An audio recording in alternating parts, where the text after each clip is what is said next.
Hello, everybody. Great to see ya. Happy Friday. Very exciting end to a very exciting week. I'm glad to have all of you here for it. Hello, Quaylon.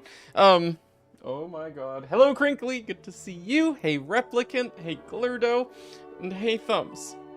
How's everybody doing bright and early? It's good to see all of you. I am working on bureaucratic parts of releasing this mod. I'm doing the wiki. Hey, check it out. We have a wiki.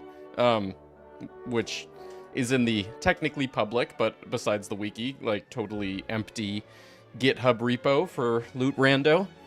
I was just kind of putting like finishing touches on that, you know, formatting and whatnot. Nothing major. Sorry, wiki meaning, documentation for things, where elsewhere there is, like, no other info. This is the page, which is just the list of every location in Loot Rando. Nicely organized and, you know, again, documented for, people to be able to reference when they set up seeds or are playing a seed. Just so that the information's out there somewhere. Actually, hold on. I just noticed a flaw with it, too. Okay, hold on. I have here this code that, automatically dumps out, all of the, like, properly formatted markdown for the GitHub wiki.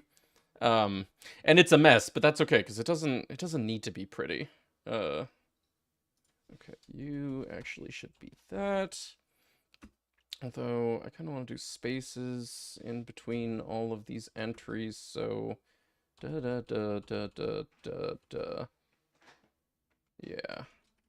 But... Well, it's a great game. I'm glad you like it. Short, but great. I wouldn't call it short. Or rather, the, like, you know, a playthrough isn't short. It's a pretty normal length. 90% of it is dialogue. Are you skipping dialogue or something? Bought Wonderlands from Steve's sale today. Ah, okay. Thumbs, you too? Is that the backstory for you as well? Okay, anyway. I'm trying to figure out what the best way to, like, format the percentages in the roles column is. Hey, what's up, Pyrex? How you doing? Good to have you. So, like, here, right, in the locations list, you know, we have, entry for each location. Columns are type, you know, enemy. Knuckle Dragger is an enemy. And then roles, which, is a percentage number to represent each of the drop rolls that occur when you, you know, check the location. You know, when you kill Black Queen, you get 33% rolls. And then, okay, also required settings. All of the settings that are required for the given location to be in your seed. So, like, Shirtless Man requires you to have short missions on and mission enemies on. To actually, you know, like, be assigned an item. Anyway, I want to figure out how to format roles. I like the way required settings is formatted. Here, what's something that has a bunch of required settings? I mean, that's good, but... King of Orcs has probably, like, the most. I've gotten rid of this comma. Bear with me. But roles, like, you know, this roles matching is kind of weird. I don't know, maybe... I want them to be kind of like, you know, signifying that they are entities, like each role is an entity. You know, this is 100%. And this is a 50%. And this is a 50%, yeah. Hey, what's up, Ken? Happy Friday to you too. How's it going, man? What you up to? How's, the house finalizing going?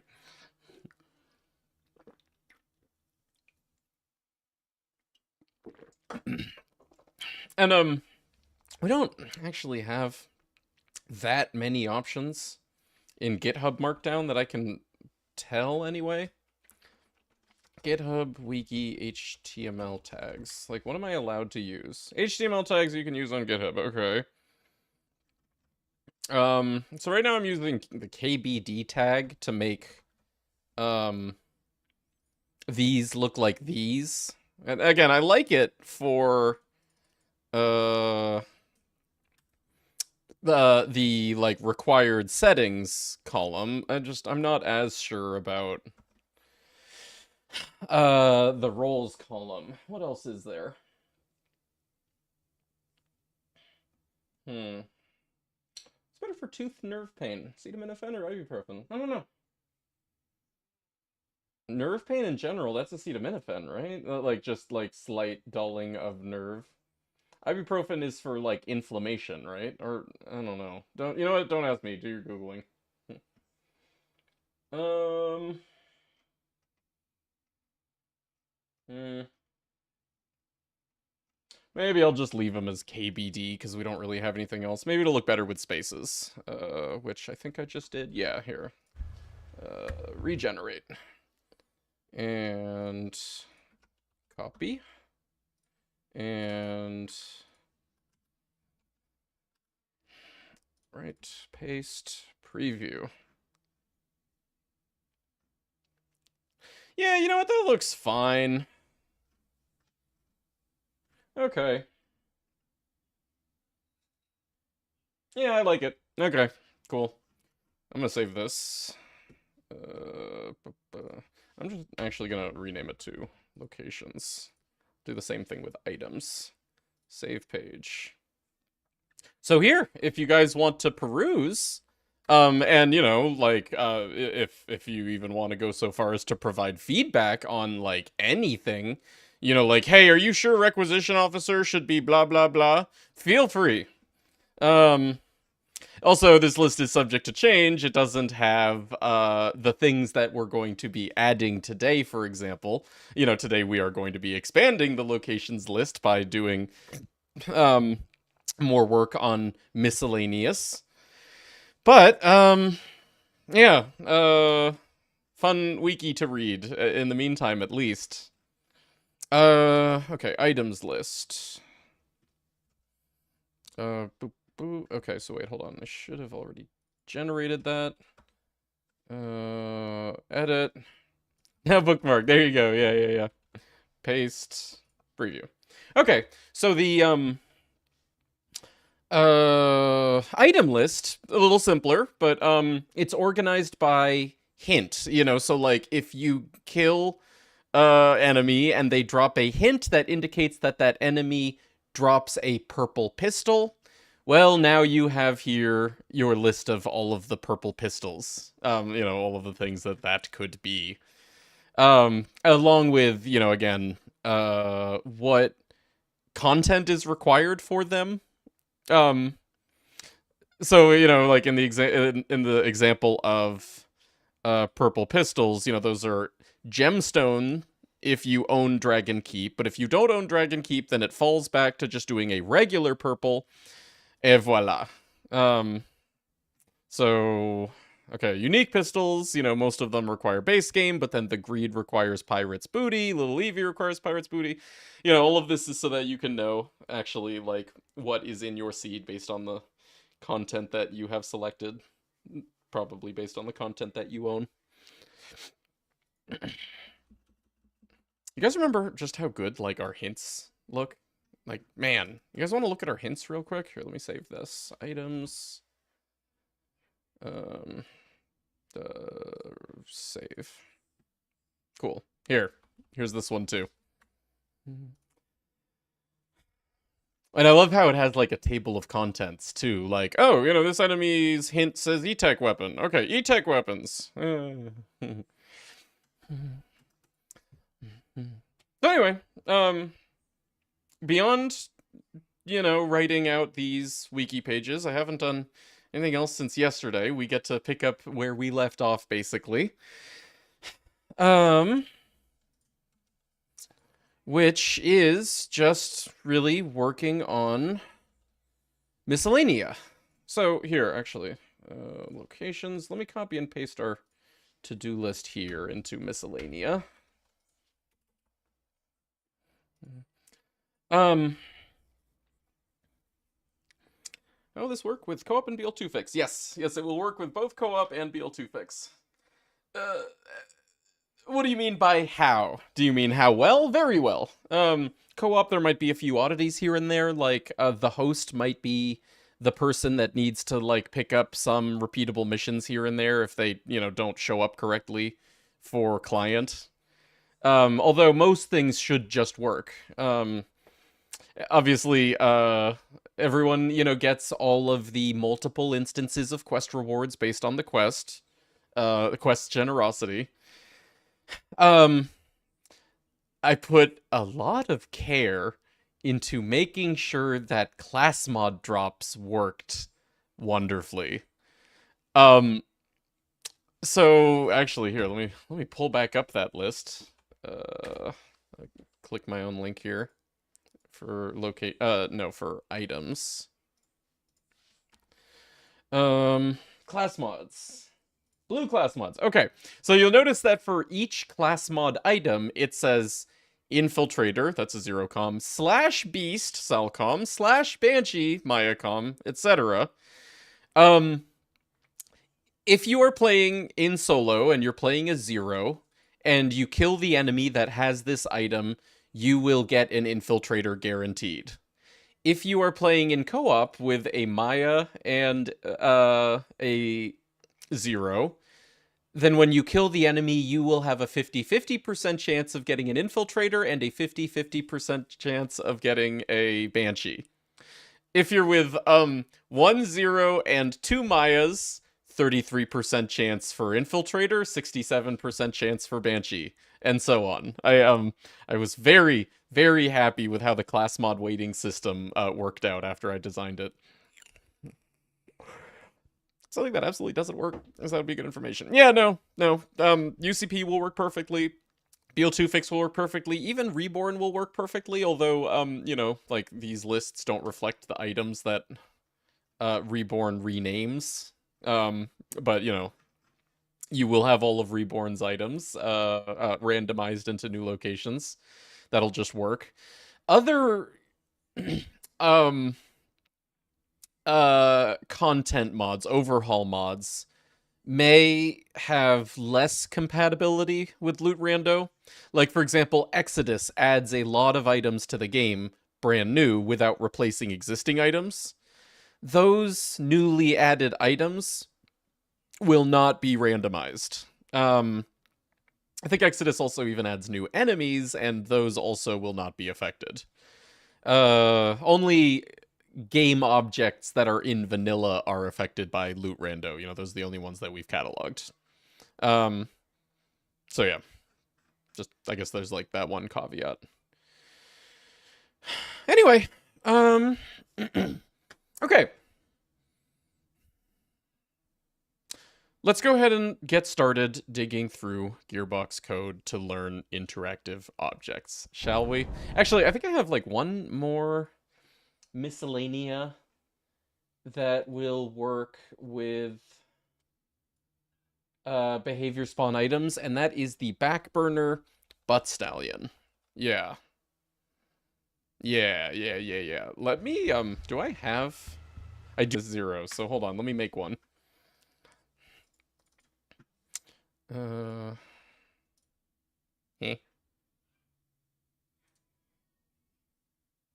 Hold on. Copy. Paste. Delete. Okay, backpack. New item.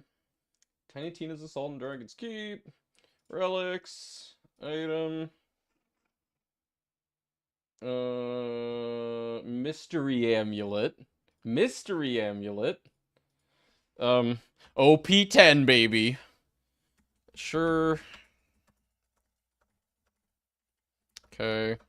Oh, wait, we need max friendship. Grade 2. Did you know that there's 3 different levels of friendship? Yeah. It doesn't have a material? Really? Okay. OP10 and save. Oh, I think this guy's on read-only. Okay, hold on. I understand. Just playing BL2 fixing quality of monsters. Oh yeah, no, absolutely.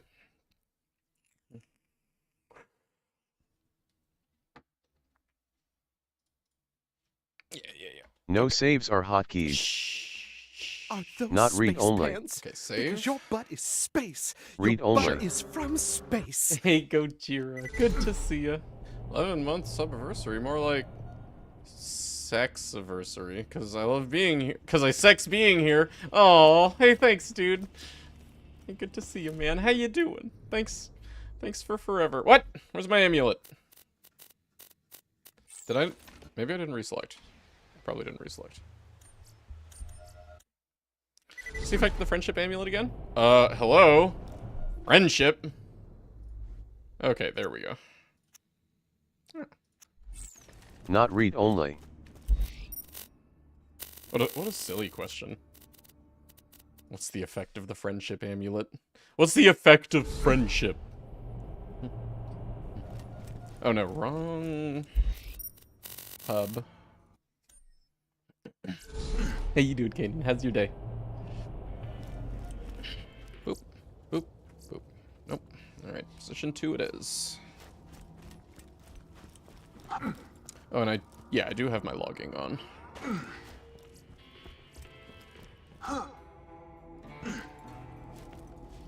Okay.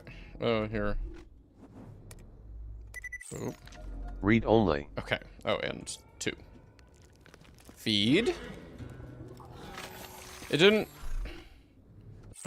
Shut up. Not read only. Gah. Save. Read only. Read only. Okay.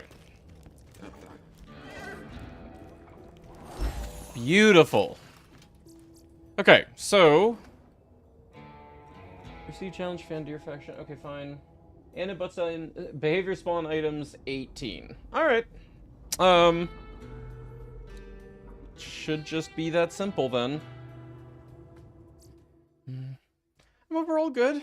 Okay. Today slightly peeved. Woke up with a very mild cough and a very slight sore throat.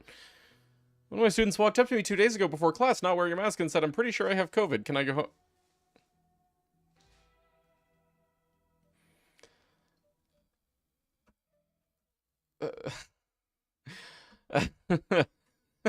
Good. Wow, the self-awareness, huh? Like, that's just impressive. I wish I could be that self-aware.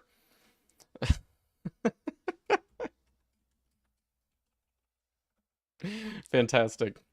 Anyway, yeah, the sore throat kind of does sell it, doesn't it?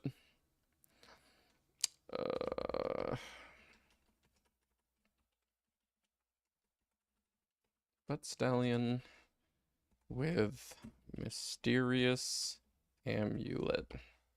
Yeah?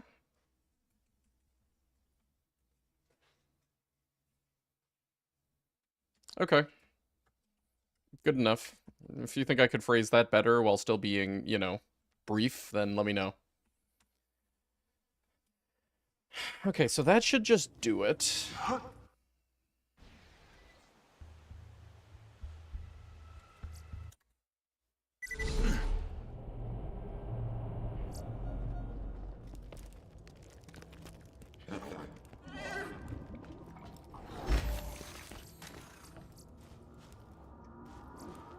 What a drop. Wow.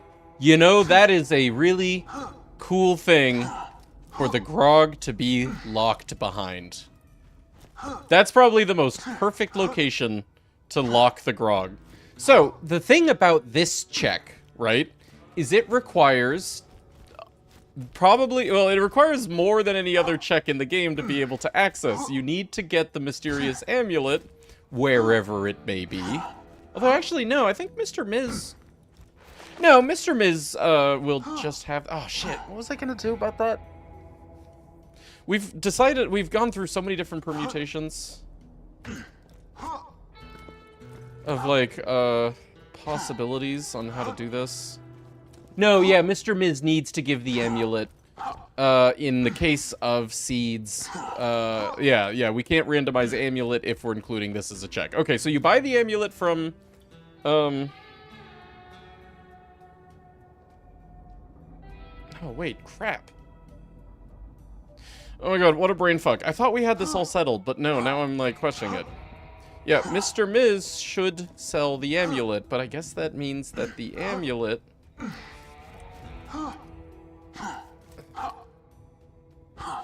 If Butt Stallion check, then have to have guaranteed non-randomized source for amulet. Otherwise, we would need logic to give Butt Stallion amulet. To not give Butt Stallion amulet. Right.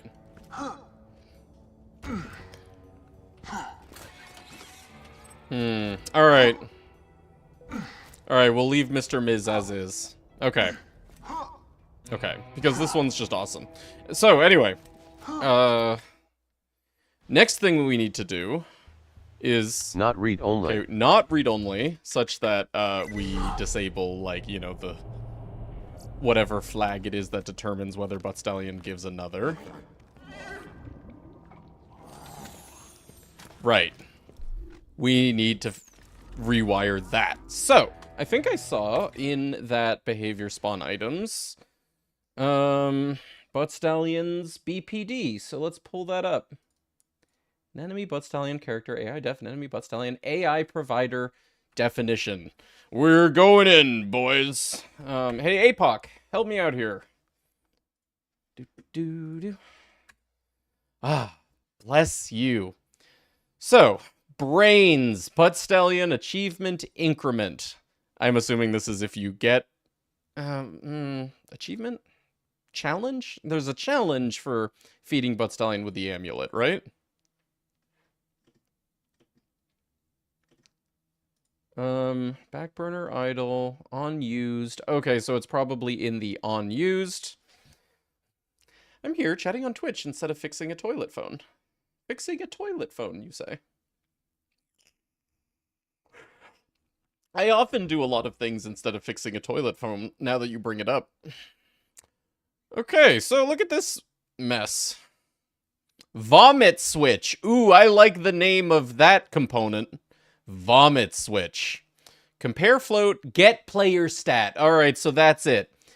Now, we want this to always... wait, hold on. We do actually need to still enable the check for, whether... amulet equipped? Question is, which one is where?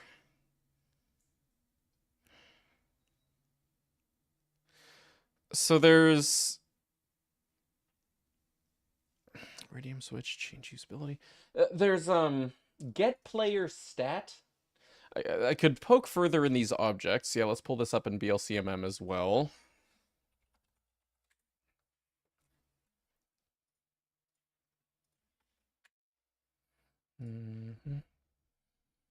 Circuitry all blocked from... Oh, no, my customer's phone that I suspect went in the toilet. Oh, gotcha. Okay, that makes a little sense. Yeah. Where are we in? Don't need that. We are in backburner idle.onused. Okay, so here's backburner idle. Oh yeah, here's unused, and well, links and array indices and consolidated output link data, all nicely organized for us here. Thank you, APOC. So there's behavior int math, and then there's behavior int switch range, and it's passing further variables along.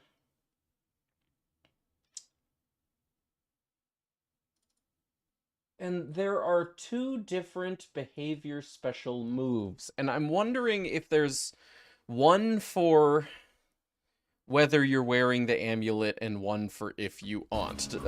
Does she act differently? They are actually two different ones, right? Yeah, 40 and 38. Okay. So this is with amulet.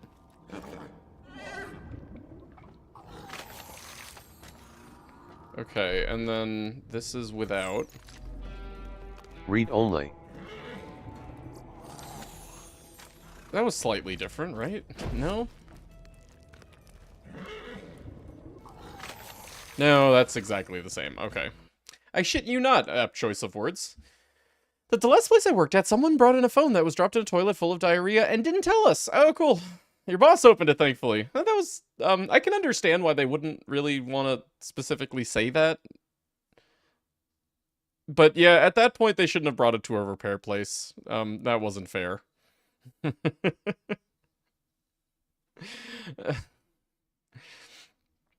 might not be shitting us, but your cousin... Yeah, exactly. Totally way too OP in my natural stats as I sit here on Twitch instead of working on your thesis. Hey, you're sick. You know, cut yourself some slack for once. You can work on your thesis for the next 20 years, like people do, you know? Hey, what's up, Doomslayer? How you doing? So why are there two different special moves? And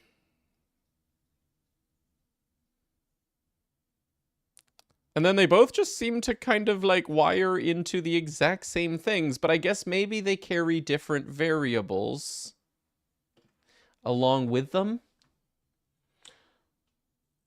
What is this? Behavior 5.4 to behavior 5.17. What? I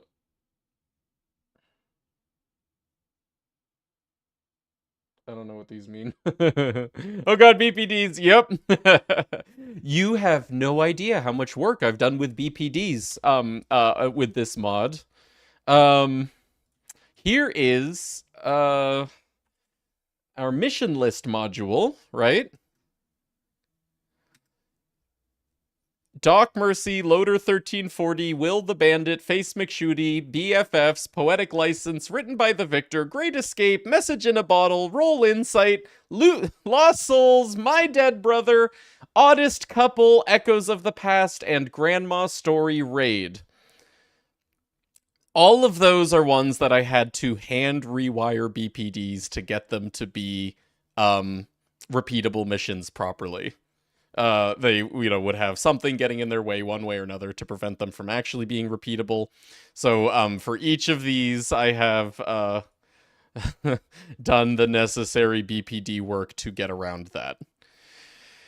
I had to do some, like, you know, high-level shit, and I'm happy with it. I'm happy with the result. We can actually say that this mod makes literally every single mission in the game repeatable. But it was not for free, I tell you what. I spent a week of my sanity on that one. So anyway, so scared of them, I quit modding because BPDs. Yeah, I don't blame you. We have to do more work with BPDs today, one of which is getting Butt Stallion to be repeatable. Sorry, to repeatedly give her amulet item, and another is we have to figure out how interactive objects like chests determine their loot. We need to hijack that. Just woke up. Probably gonna apply to Lowe's online today. Oh, cool, dude. Aside from that, lamenting the unending plumbing issues with the trailer I call home. Hey, good thing you're getting a job at Lowe's, huh? Technically, I only get kicked out come September. Wait, sorry? Context? I only get kicked out. Kicked out what? I should write a couple sentences a day and I'm fine. Okay. Kicked out of what? Like, your cushy uni position or what? Alright,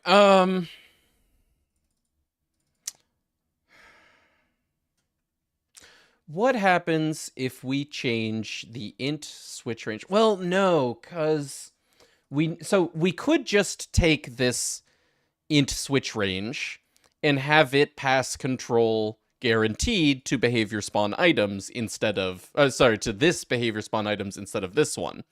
But that would make the Butt Stallion not require the amulet. She would just guaranteed always give the unicorn explosion. And that's not what we want. We do want to require the amulet, right? Yeah. So the question is, but this Butt Stallion has like 2 checks. Okay, there's a behavior compare float, and then there's get pair stat and int switch range. So it's one of these. Either the compare float or the switch range. I guess it's probably the compare float that we want to modify. We want it to always pass the same variable to the like proceedings.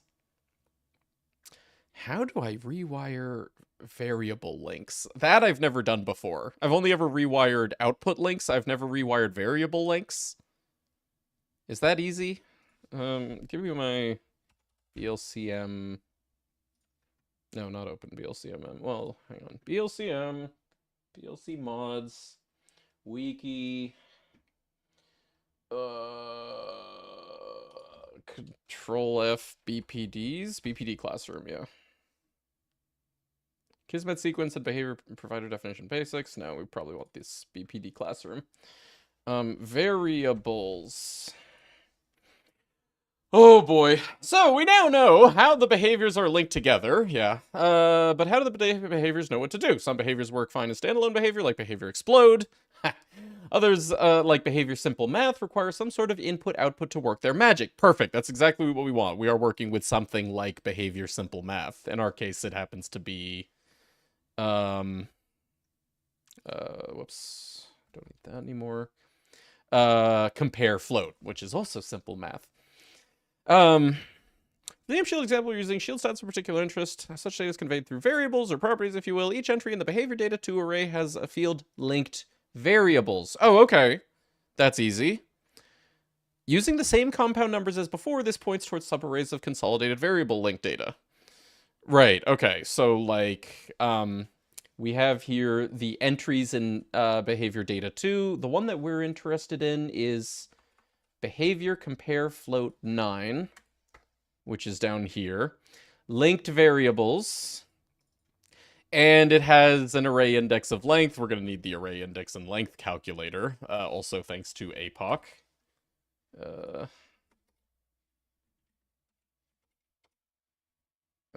APOC, where do you have it? No, not Linux. Board game arena. APOC has a wide diversity of interests. 9-inch nail stuff. APOC, I love you. Where the heck is your general notes? Oh, game tinkerings. There we go. Borderlands 2 BPD number calculator. Okay. So, right now, the behavior compare float has references index 10 and 2 variables starting at index 10, which translate to 26 and 27. I guess that's no consolidated variable link data.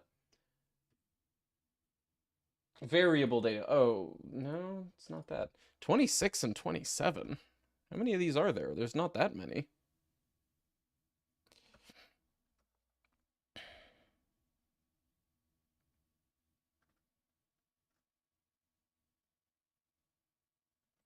So, okay, let me keep reading then. For example, behavior simple math 4 has the field linked variables equal to array index and length, blah, blah, blah, which translates to an array index of 3 and a length of 3. So that means that behavior simple math uses the entries 3, 4, and 5 of consolidated variable link data. Okay. Control F. So that is this, but how is it that the behavior compare float... Whoops. Excuse me. The behavior compare float array index and length. Did I copy the wrong one, maybe? Linked variables. Yeah. Yeah, no, that's right. Oh, array index 10. Ignore me. Okay, 10. No, it absolutely has that many. So it's referencing 0, 1, 2, 3, 4, 5, 6, 7, 8, 9, 10. Value A and value B. Oh, how helpful. That's okay, because I think if we just pass in... If we just change it to be like a length of 1, then it should just be comparing value A to value A. This shit complicated. What the fuck? Yeah, so the reason this is so complicated is, we're not supposed to be looking at this. Here's what Gearbox works with, when they make this stuff. Unreal Engine behavior tree. Just a, like, rough idea, right? They work with stuff like this. Like, it's a graph. They have this visual editor in front of them where they have, you know, tiles that represent, you know, like, behaviors and variables and stuff, and then they just link shit together by tracing lines between them. We don't get that. What we get is what this stuff then compiles down into when it, is generated to be uploaded to Steam. And that looks like this. Which, again, you know, it's compiled code. It's like, look, not the same, but it's the same problem as just, like, looking at, like, raw binary of a .exe, you know, instead of looking at the source code for the exe. But anyway, yeah, I think if we just change the, actually here, why don't we go ahead and create a class, butt stallion, amulet, butt stallion with amulet, whatever, be verbose. That's a subclass of other. Oh, and also it should inherit from locations.mapDropper, because we want this to take place when we load into the back burner. No, wait. Not other, sorry. Just a map dropper. Okay, hold on, get rid of that. Excuse you, Intel. So that's always going to be the map. Where are we at? Backburner P. Looks more annoying than editing raw ASM. No, see, it's about the same thing as editing raw ASM, you know? Exactly.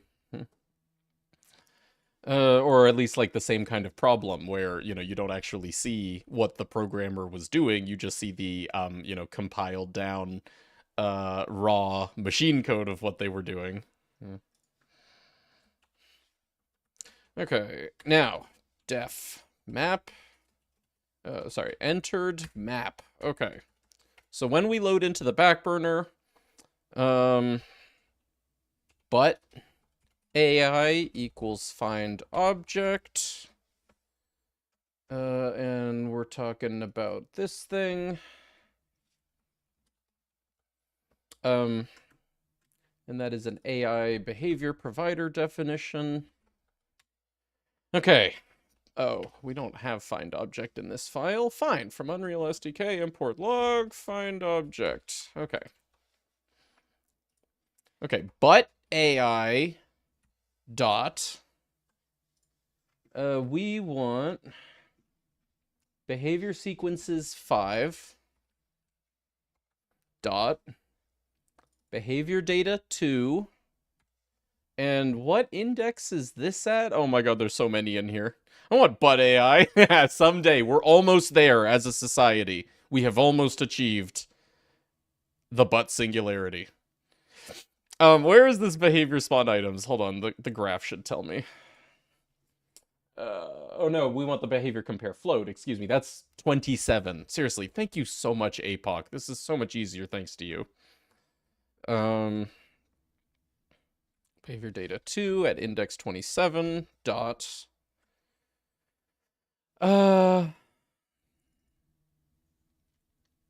linked variables, array index and length.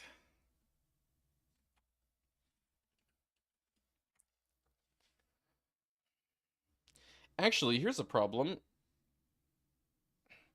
It's going to want 2 variables, but we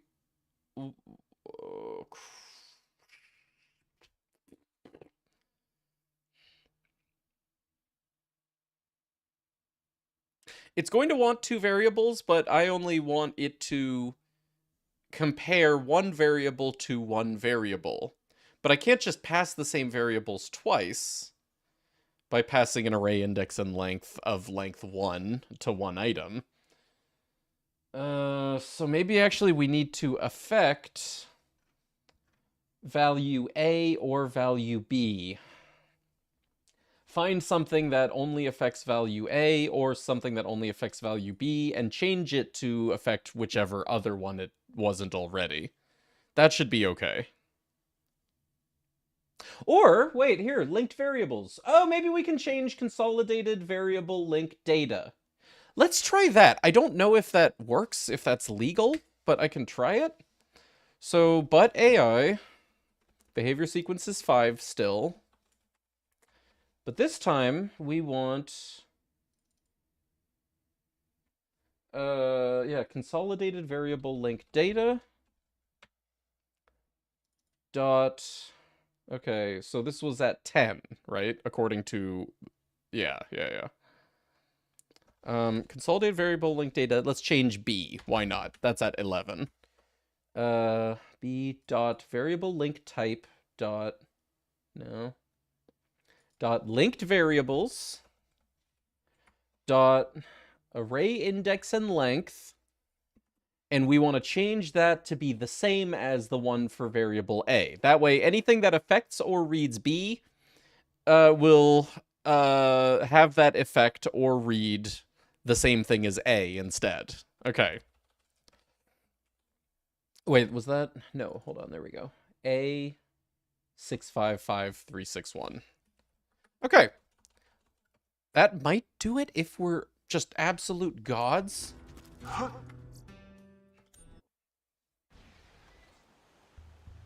Oh, and let me just make sure. Oh, here, butt stallion with amulet.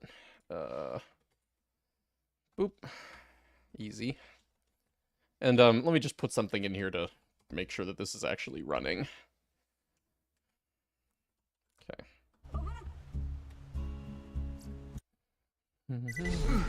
You could put in work to improve an ass. I'm not sure you can do much about your tits! Someday. AI tits. Okay, butt stallion with amulet.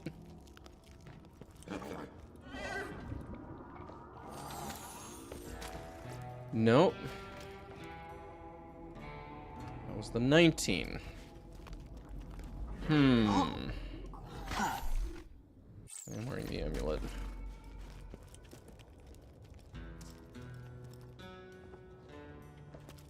We are looking for 18. Yeah, okay. Which should be the grog still. Let me read on a little bit more of this documentation. Okay, like earlier with behaviors, this is just an intermediate step. Right, from here we follow the next linked variables field, which is another array index and length. As far as we've yet to find an exception, the length part of the number stored in these particular linked variables is always equal to 1. Fine, since it points to a single entry in the consolidated linked variables array. Okay. Let's take the first entry from above as an example, which has linked variables equals array index and length, blah, blah, which translates to index 2 and length 1. Okay. Similarly, the numbers corresponding with B are index 4 and length 1, which and results mapped to index 5 and length 1. Fine, okay. From these 3 indices, 2, 4, and 5, and yes, they are actually just indices since they are all of length 1, right? We go to consolidated linked variables, which are equal to 0, 0, blah, blah, blah, blah, blah for our BPD. Indices 2, 4, and 5 point towards the numbers 1, 2, and 1, respectively. This makes sense, as that behavior is the thing that actually causes amp drain. So 1 corresponds to current shield value, and 2 corresponds to the amp drain of the shield. Then performs the calculation 1 minus 2 and writes it to its bvar link output variable result. Oh, that's cool. 1 represents capacity of shield, 2 is drain, so it takes capacity of shield, subtracts drain, writes it back to capacity of shield. Yeah. Cool example. Okay, but the question is, why didn't my change work? I mean, okay, it very well could just be that we are not actually editing something that is involved in the pants? check. Because your butt Hey, is Kefrat, space. good to see you. Your How's butt it going? is from space. Happy 78. Appreciate it. Thank you. Thanks for forever. 6.5 years. Time is running. Yeah, like that is certainly a measurable amount of time with which we have grown older. Kind of weird. Happy forever, Kefret. We're gonna be like old folks in a seniors home together, and you're gonna be like coming up to me once a month and resubbing. Thanks, Kefarath. Hey, how you been, man? How's the home life, dude? Isn't Unicorn Explosion originally a single time acquire?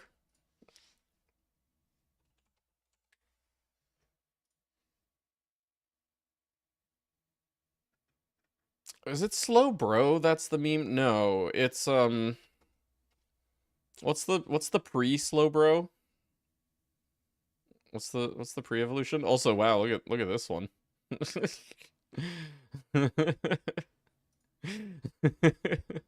Anyway.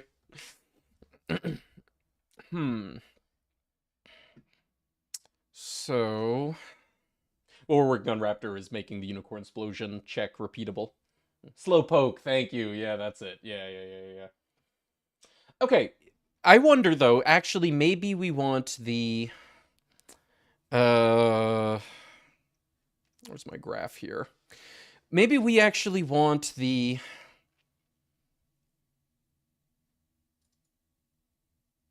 Huh, wait, into switch range. Okay, because compare float, what does that even do? Does it pass a different variable based on the result of the comparison?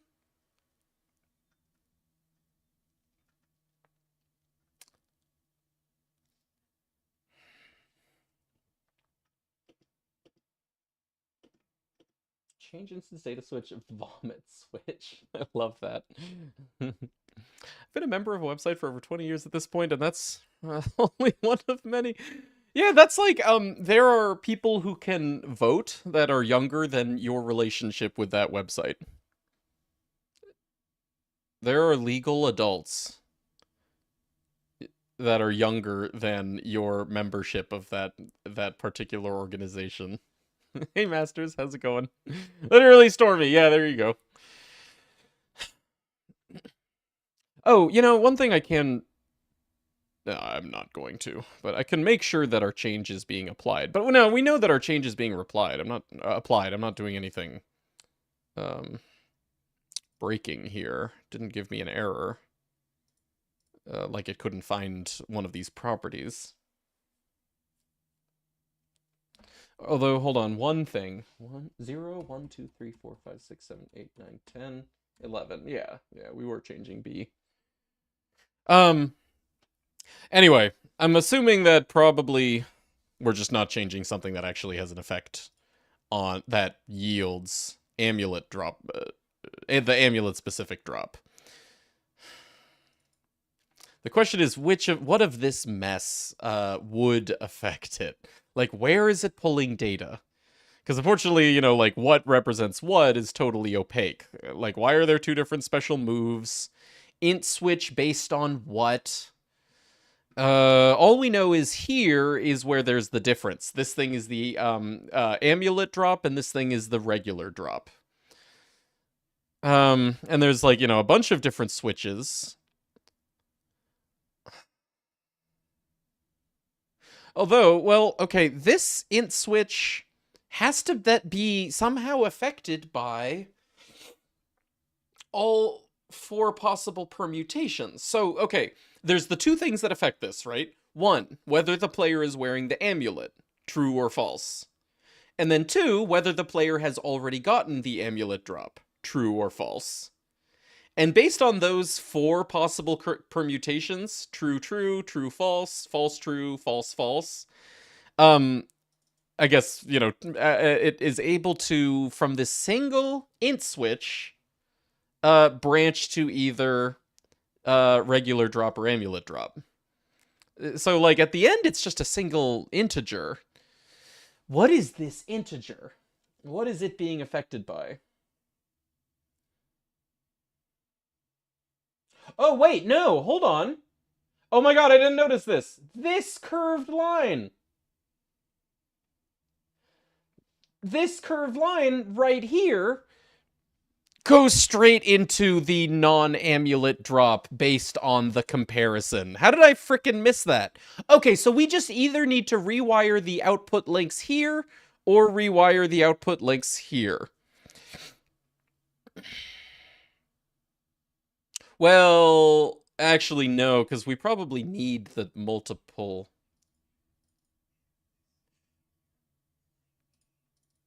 This probably needs two output links since it's it chooses between either one output link or the other. Same thing with this. So we need to keep like the two output links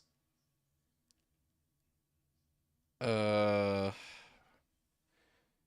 place. But let's see, how could we do this easily? We probably don't need to affect variables. We can just affect logic somewhere, since actually no, there are two different places that it checks. Well, what happens if we just make this behavior compare float always do behavior spawn items 18? Or actually, behavior get player stat. Here, can I look at this behavior get player stat to see what it does? Like, will reading this object give us any information? Stat anemone unicorn explosion obtained. All right, well. Hey, Bob, how you doing? Great to see you.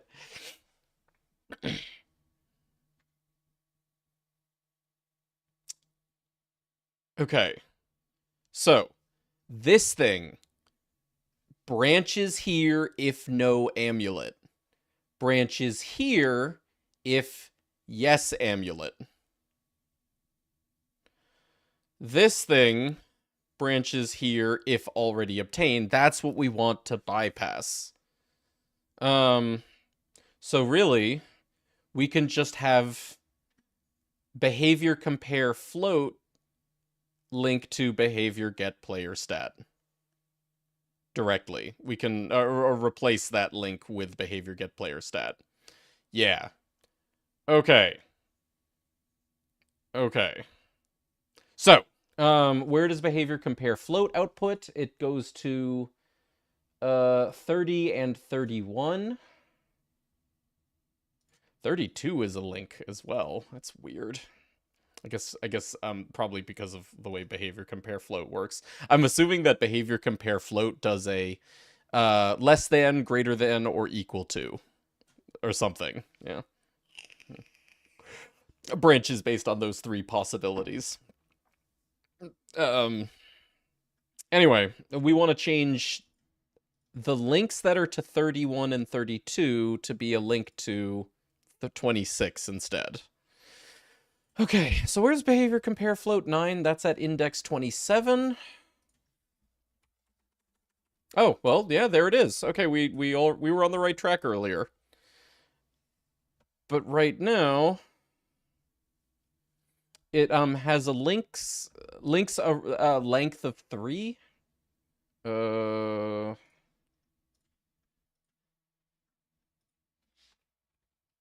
Behavior compare float 8, yeah. Output links here.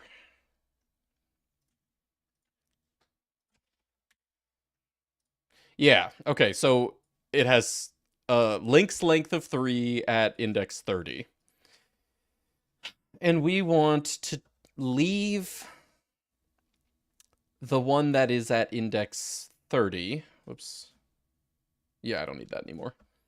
Yeah, I'll leave it open just in case. We got more work to do today. We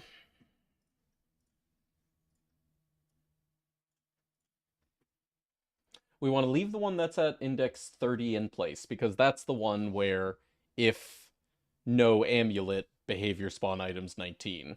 So we want to change the behaviors at 31 and 32. And actually, you know what?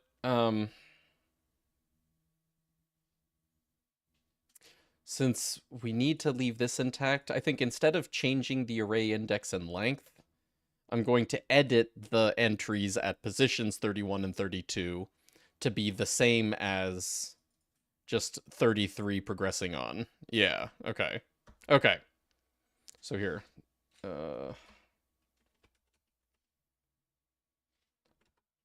Don't need that.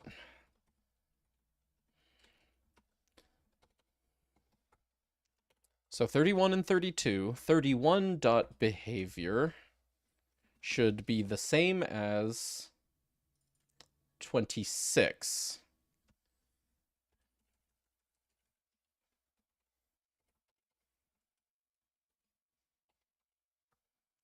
And same thing with 32. Oops. 32 dot behavior should be the same as 26. Yeah. Actually, is that all we need to do? That might be it.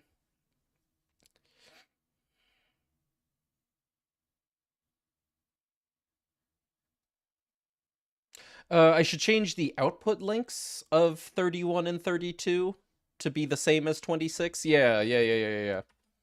Because we want the control to actually be passed here, not just for behavior spawn items. Although, actually, give challenge to player, set challenge... Yeah, no, I'll leave that in place. Okay.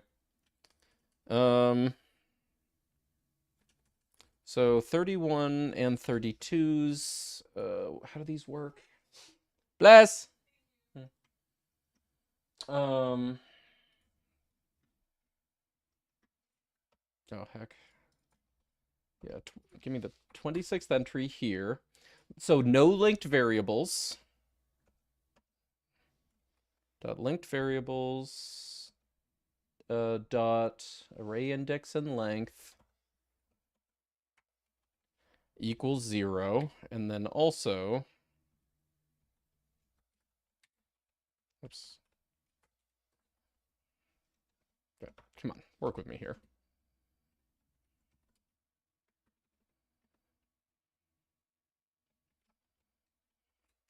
We need to copy over the output links and array index and length.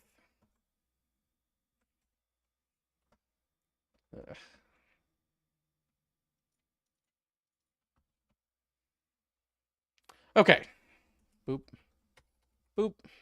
These are some ugly lines, but yeah. Okay, so now we have made the links 31 and 32 have all of the same data as link 26, which is where our branch for whether the player has already... If the branch for if the player doesn't have the unicorn explosion yet is. Good. This should work.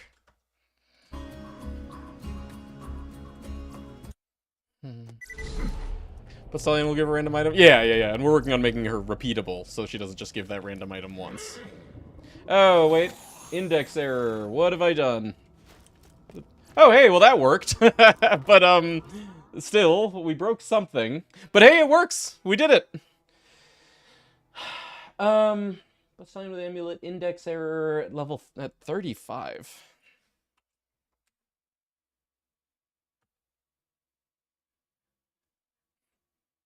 What, is there no behavior data 32? Huh? What's that 31? Behavior get player stat 19? Or did I type something wrong?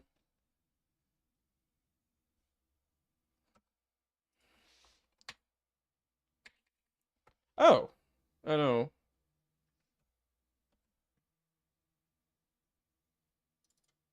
What is wrong? Still worked, though. But, like, what?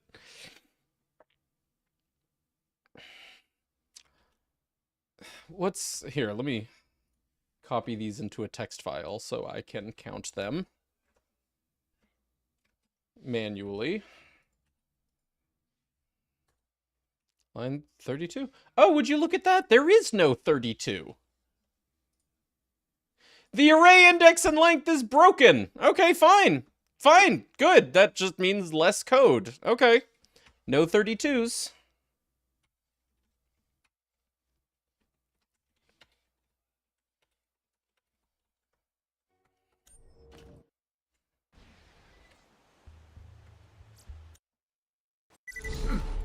Good. No errors.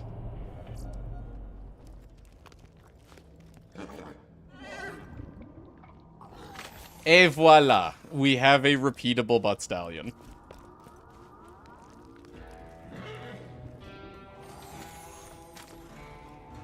Okay.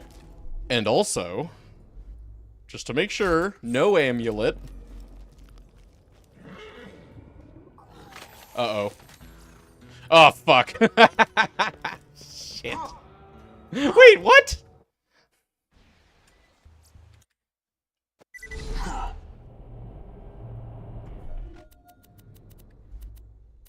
How?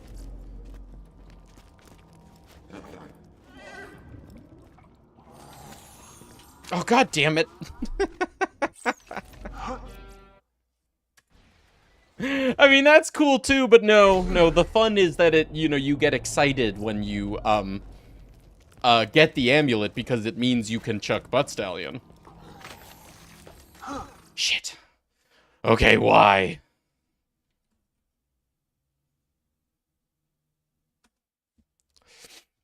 Hmm. We're editing 27s, right? No, sorry, we're editing the link at 31. We're not editing the link at 30. It should still be progressing here. Might have an interview next week. Oh, no shit, dude. Hey, cool.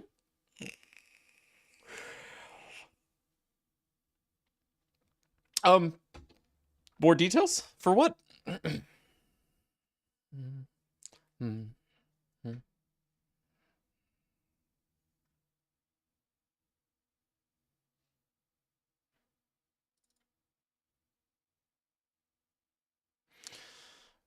This one is harder to determine what it's based on. I got so excited when I saw this link at 30, assuming that that would just go to the behavior spawn items, but no, this link is never getting called? Why?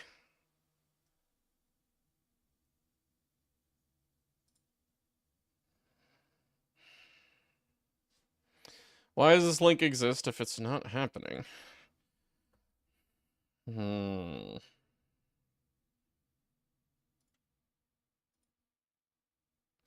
only changing 31. There is no 32. That's weird enough. Yeah. What are you changing? Making Butt Stallion's reward for if you're wearing the amulet repeatable. Skipping the check for whether the player has the bar challenge for it. Spawn items 18 is Unicorn Explosion. Yeah, that's right. This is the branch for if you have the amulet on, but also don't have the challenge for having gotten the Unicorn Explosion already. So, there are, two different things that determine whether you get the Unicorn Explosion. We only want to affect one of them. We want to leave the requirement to have the amulet, but we want to skip the requirement to have the challenge. We've managed to skip both by accident, which is weird because I should have been leaving it intact. You just change what happens after spawn 18 so it never sets the thing saying you got that item. The problem with that is a couple things. One, I don't want to do that because, I do still want the player to have, like, their character affected correctly. Two, let's say the player runs this mod with an existing character. Well, if they'd already gotten the Unicorn Explosion on that character, then they're screwed. They'd have to go in and save edit their character or something if they wanted to be able to get it. Same reason why we're no longer doing the purge missions approach to fixing missions that aren't repeatable. I don't actually want to, like, be deleting mission data from the player's save file, nor do I want to require that the player play on a fresh save file. Anyway, this should be totally possible. I wish I could debug these, like check the value of these variables, for example, at runtime. But let me take a look at this behavior int switch range, since clearly it's going through that every time, for some reason. Okay, check value 0, range minimum, range maximum. How do these work? You give me class, behavior int switch, bless! Oh, wait, behavior int switch range, excuse me, there.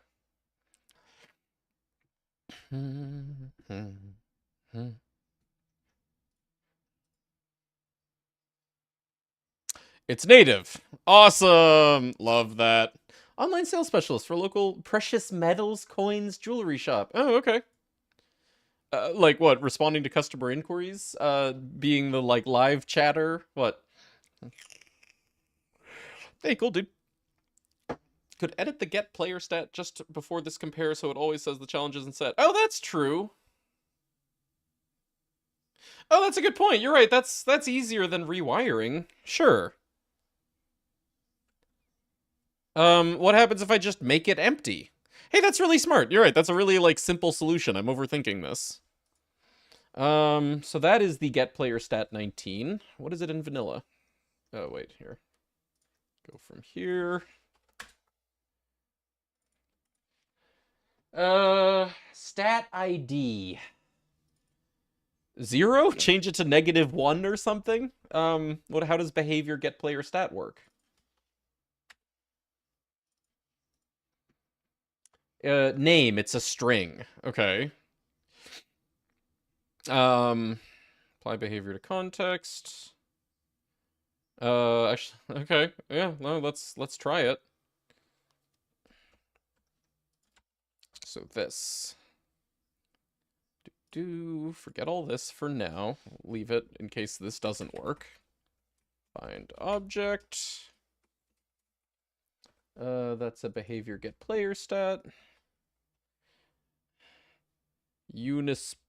Unicorn stat equals.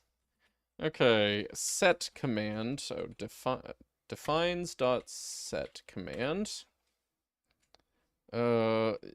Unicorn stat. We need to use a set command to edit this because writing strings with the SDK crashes. But we want to set stat ID. And we want to set it to like, I don't know, -1. Let's try that.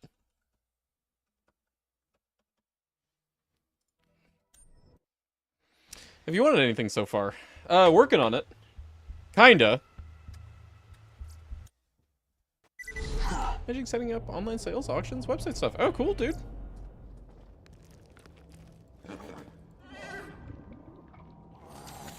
That did not give the grog, at least not with -1.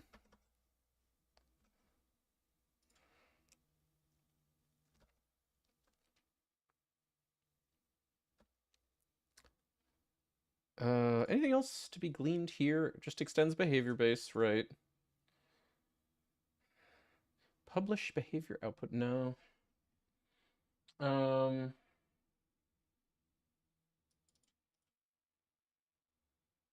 Oh, but it's a name. Sorry. So what if... Well, here, that did apply, right?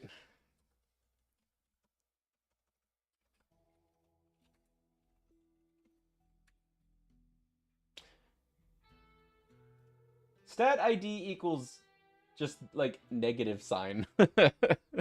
Let's try setting it to something else, I guess, like empty string.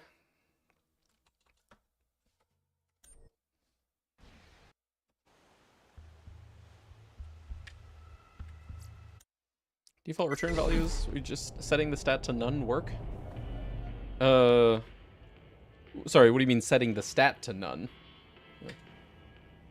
Okay, so right now stat ID is set to none, if that's what you were asking. We did it. So close!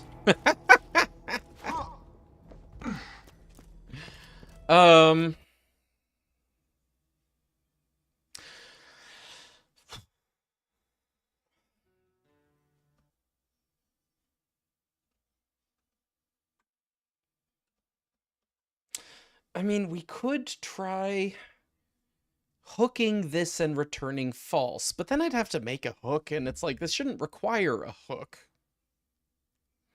But, I mean, just, now I'm kind of curious, if anything. Def exited map. Okay, so... Run hook, need to copy in all my run hook stuff.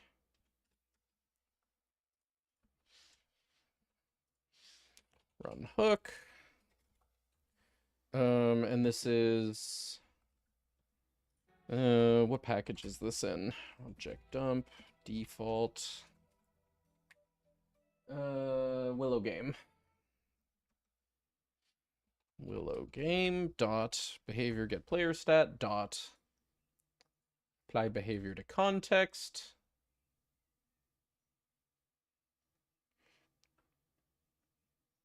Publish behavior output. If anything, actually, I could probably hook that and put in whatever int I wanted. Yeah, you know what? Here, publish behavior output. Def. Publish behavior output. And that is a. Give me my hook signature.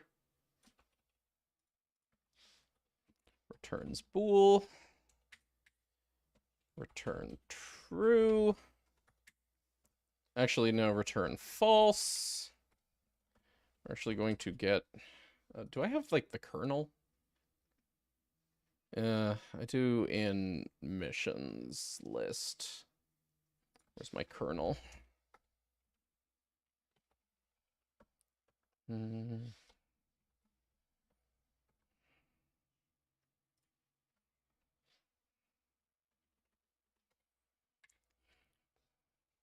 Kernel dot, how does this work? Publish int output variable.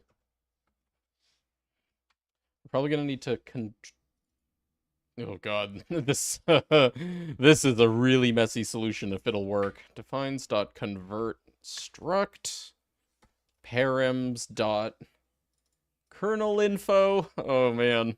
I actually do not want to run the solution. I want to go back to just rewiring the BPD, but I'm curious. So now we have to. This is for science.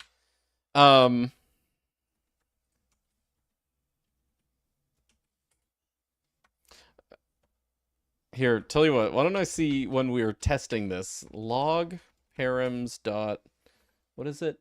Result. I want to see what the vanilla is. But we'll try just setting it to 0. Yeah, and then we're gonna, like, block the vanilla invocation. Anyway, run hook loot randomizer dot butt stallion amulet whatever.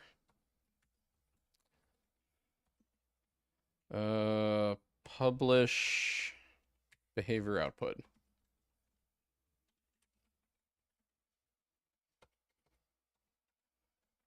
And that should be a remove hook. Okay. Okay, so when we enter the map, we run a hook that hooks the behavior's publishing of its behavior output.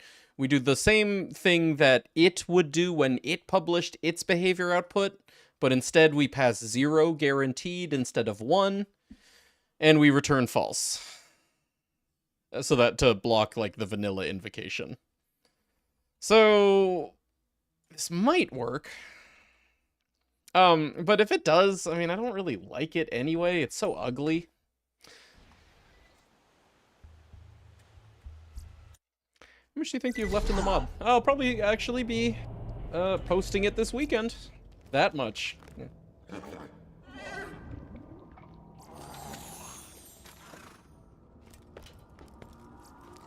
It didn't get called. Why didn't it get called?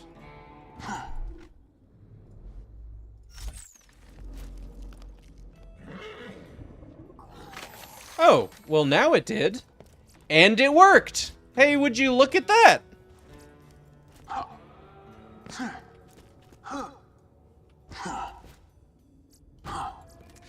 Well, we've done it, but, again, I hate this. It's awful. It sucks.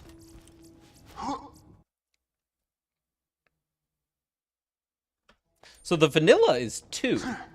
Oh, now the vanilla is 3. It's incrementing the stat every time. Every time we get one, it ups the count of times that we've gotten the unicorn explosion. That's funny. Shit, what I missed? We came up with a really hacky solution with an idea from Pyrex, and it works, but We got all the stats now. Yeah, yeah, right. I actually kind of think that's funny.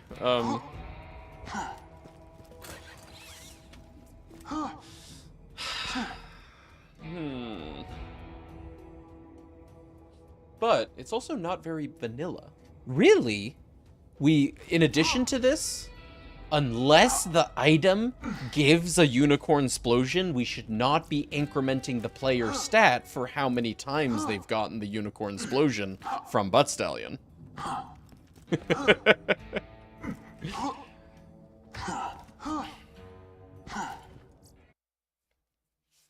We should way back into my memory for that one. Everything was hacky back then. Yeah, right.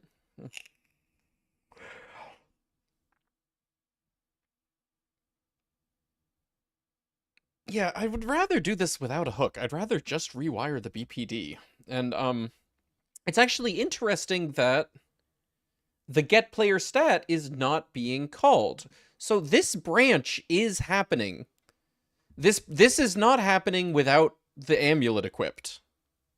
This is happening without the amulet equipped. It has to be. That's the only way it can get down to the behavior spawn items 19, like we're seeing it is. So why is it that the dequipping the amulet when we had 31 rewired broke it? What if I just did the same thing but for... Oh. I think I know what I did wrong. I was changing 31, but we should be changing 20. Oh. I misunderstood BPD. I was changing the... Sorry, hold on, back up. This number, 31 and 32, those represent the link entries in consolidated output link data. That's not what we wanted to be changing. Although, actually, we could. That might be easier. Hold on. That's why the index was out of range. Oh. Misunderstanding of BPD is a very common occurrence. Yeah, right. So there's these multiple steps, and this is why, we complain about these things, this garbage compiled bullshit. So the output links here refer to entries here. These entries here then refer back to here. And I was reading the graph wrong. We want to be changing 20, not 31. We don't want to be editing 31 in here. We want to be editing 20 in here. Okay, that explains why this wasn't working. Good, it will work. I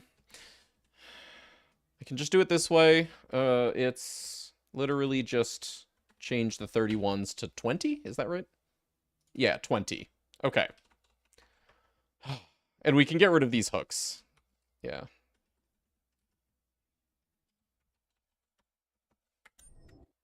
Fucking BPDs, am I right? Indent wrong? What? Oh, you.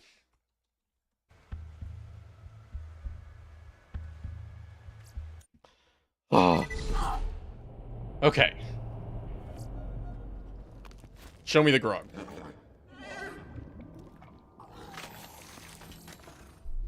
Oh, no? No, that's good. That's good. We didn't have the amulet on.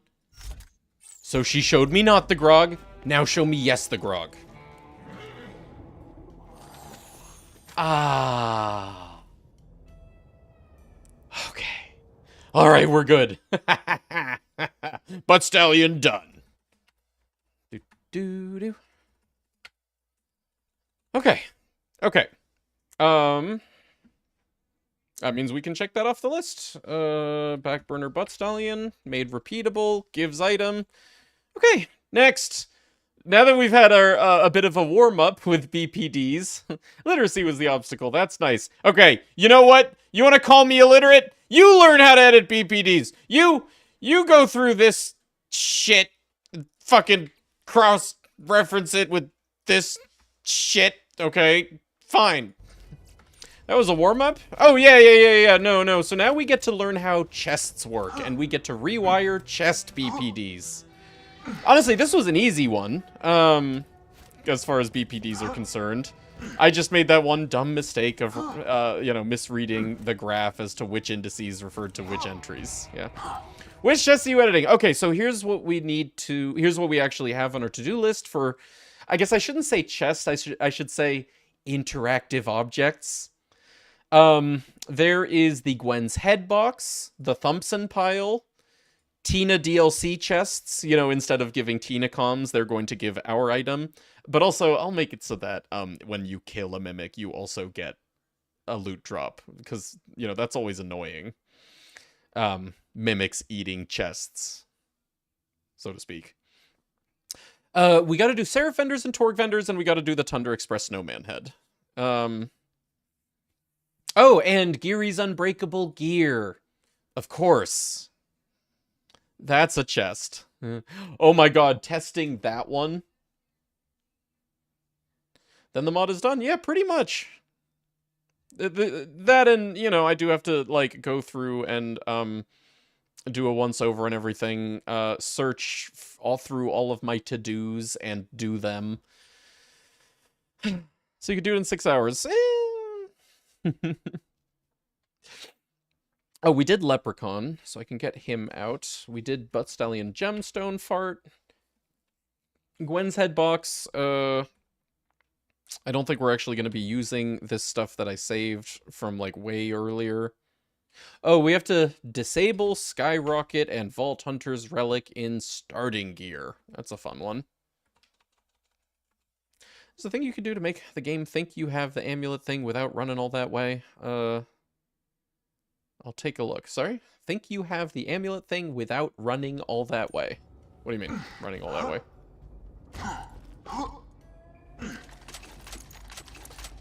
Alright, so what do we want to do first?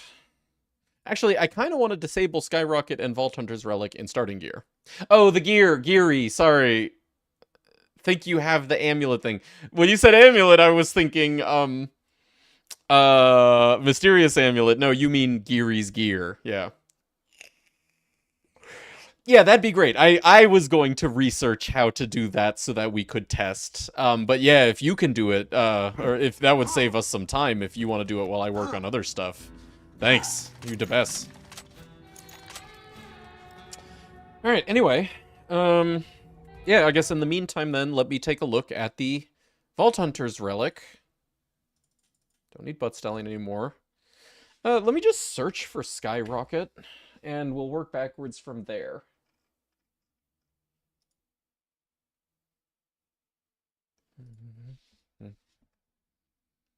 Don't delegate any English to me. I want to speed up the mod. Write the wiki page, the home page for the Loot Rando GitHub. The home page. Actually, okay, if you go to, let's say, Commander, I need everything here but for Loot Rando.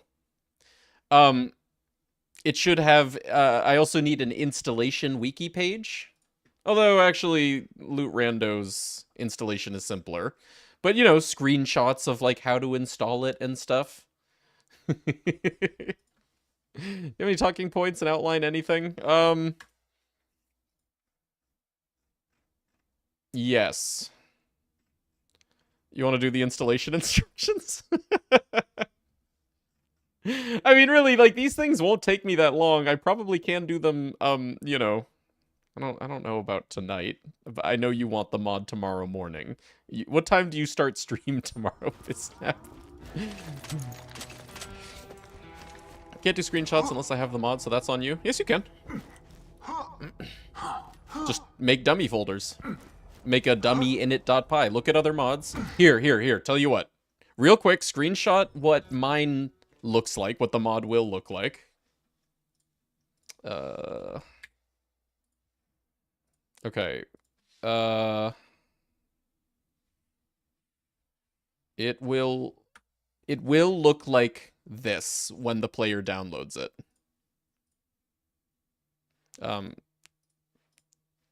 Okay, get rid of that highlight. There we go. Not on the right computer for this. It needs a mods folder, a seeds folder, an double underscore init double underscore .py, and a settings.json. Actually, not even the settings.json. It just needs these 3 things. That's what the mod folder will look like to the user, and it'll be called loot randomizer. Yeah. But really, don't worry about it. Like, I'll do this. It's just that kind of thing isn't going to make or break whether I release the mod, by tomorrow morning. Yeah. Come on, business. Yeah, I know. Put the work in, dude, if you want this. Oh yeah, skyrocket search. So we want item balance, inventory balance definition. All right, what refs that? Hello, Drag Dubs. How's it going? Good to see you.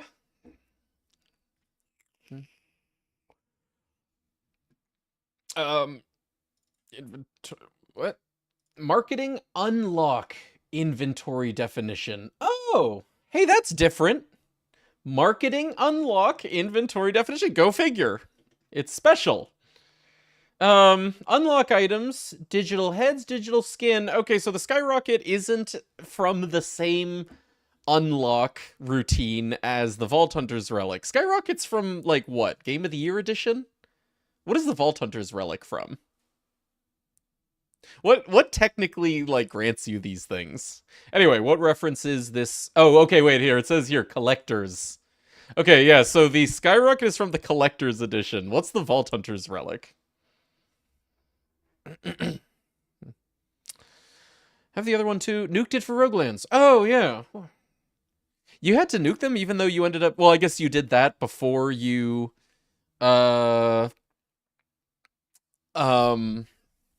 implemented the, like, level 30 characters system. Yeah, sure.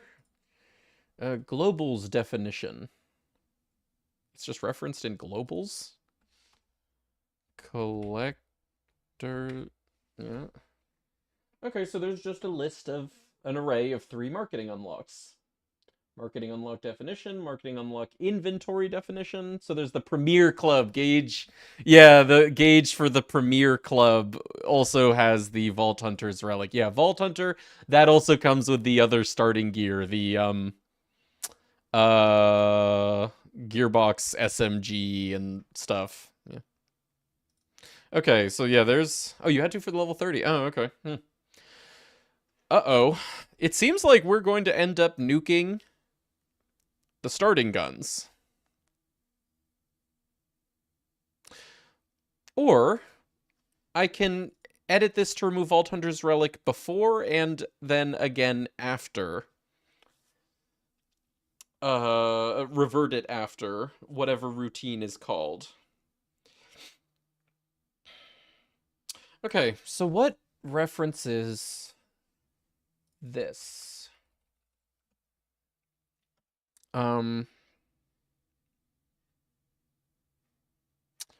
Give me my class dumps. We're just gonna straight up search for marketing unlocks. For each marketing unlocks. Okay, register marketing unlocks from DLC.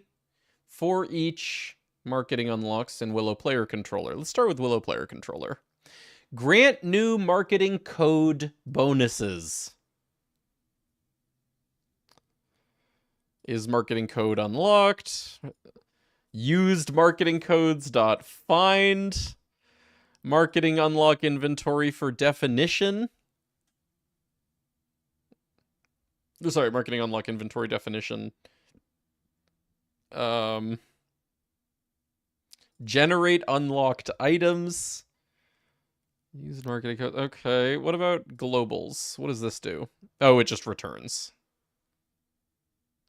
Find unlock definition for unlock codes. Oh, okay. So we want to do this in Willow Player Controller. Yeah, definitely. And it looks like, I mean, we would just hook grant new marketing code bonuses, and then edit these things. and then on the next tick revert those things. Yeah. Searching the Geary Ring string in Object Explorer is going great. It's halfway through the search at 100,000 results. Oh boy. What I would do, what I'll do is, I will like go through the sequence for Geary, and see if I can find relevant like event names or something. Actually, here I'll tell you what. If you have you ever looked at sequences, Kismet sequences?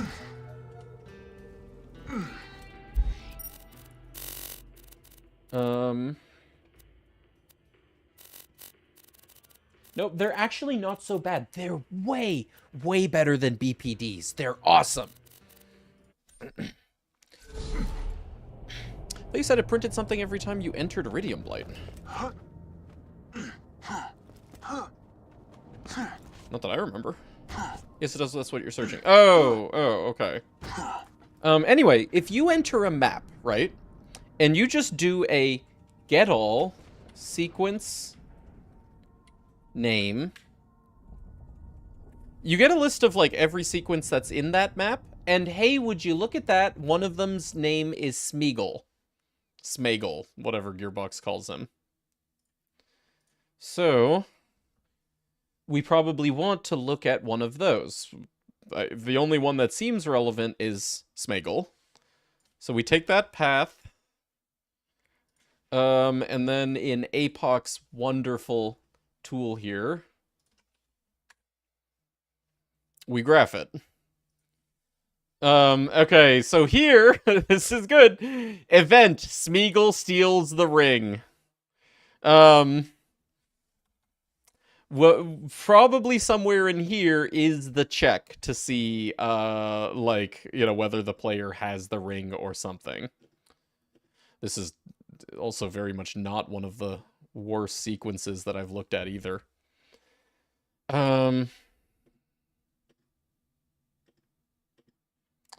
Sequence act, apply behavior. So that affects his AI in some way.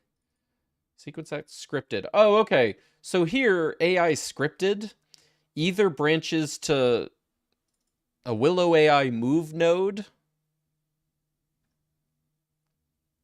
No? What are the dotted lines, I wonder? Anyway, these things are actually like pretty manageable in general. I'll get back to this in a sec, but let me work on what I was working on. Yeah. And yeah,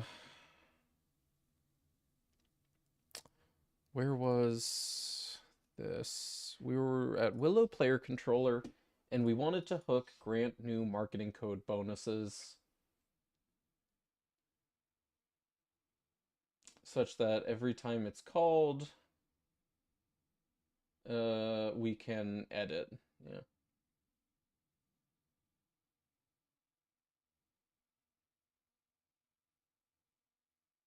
Yeah. Okay, cool, let's do it. Where do I want to put this? I guess we could honestly just leave it in other list, although we don't have, like, enables happening here.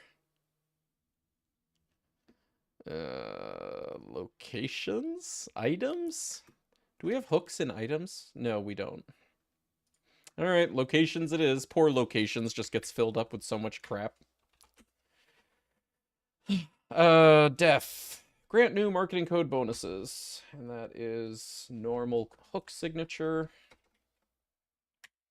We'll get back to that in a second. Let me set it up.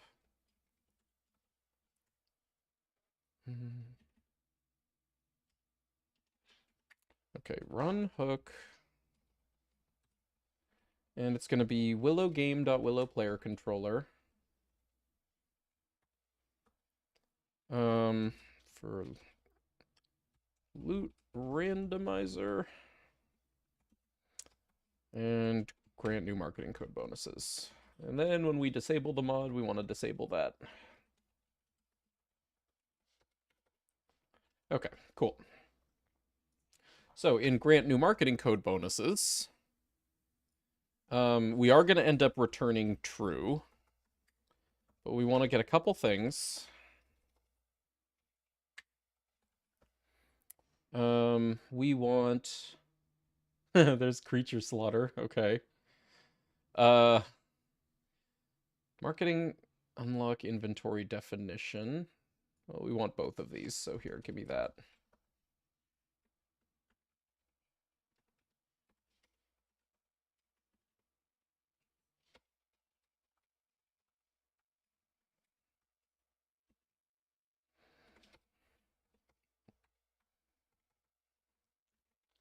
I guess we'll just call this Premiere, and we'll call this Collectors. Collectors. Okay, so now we have these two objects. Premiere dot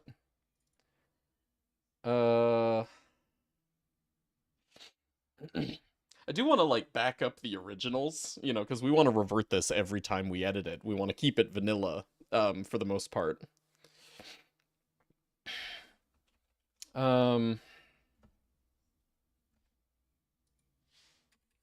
I guess I'll just create a variable here. Ugh, ugly.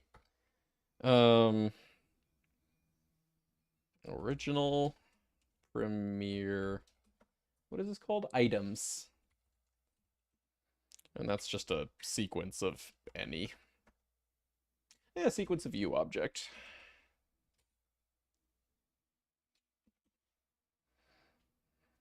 Yeah, sure, whatever. Okay, so original, when we run the hook, we take the original premiere items equals premiere dot unlock items at index 0 dot unlock items again. Weird.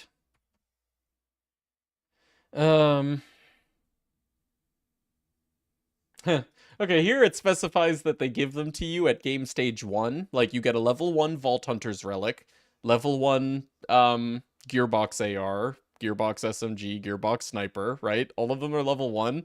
You want to see something funny? Here for the Collector's Edition... Oh, no, it is 1.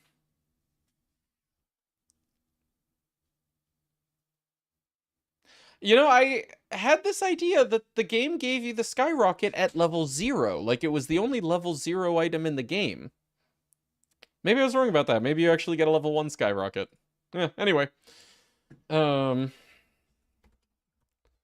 unlock items. And actually, let's, tuple this. Make a copy, essentially. Original premiere items equals a tuple of this list. Okay, cool. And then same thing for collectors.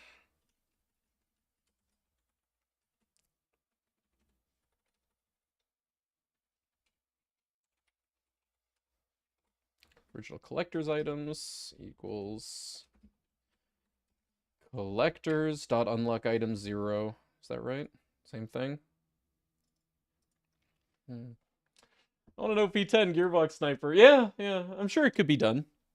Maya would probably be the best character, right? Okay, yeah. Unlock items equals collectors, unlock item 0, unlock items. Okay, so we've backed them up. Now, we want these two objects again after having backed them up. For Premiere, we want to set it to what, an array that's just like the first items onward?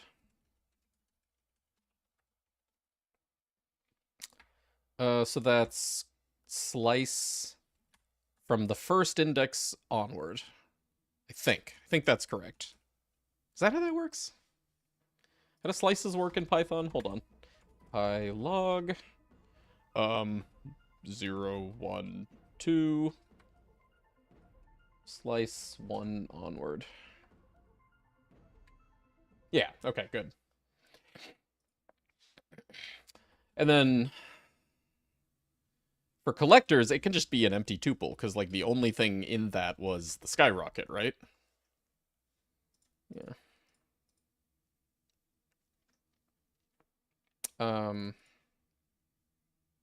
Yeah. Yeah, okay, cool. I think that's it.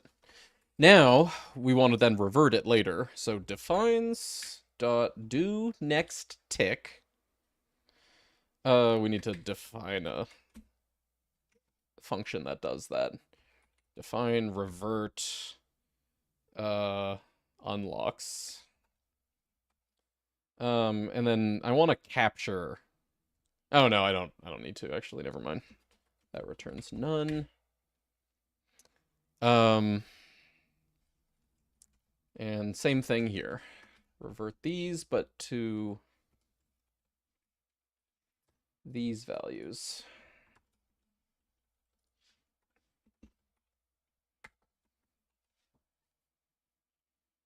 Yeah.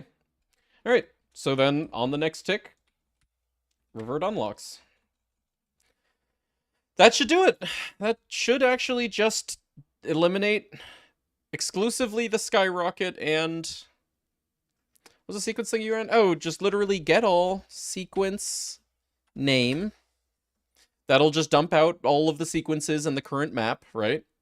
And then you want Apox crafting tool. If you don't have a link to that, here it is. Yeah.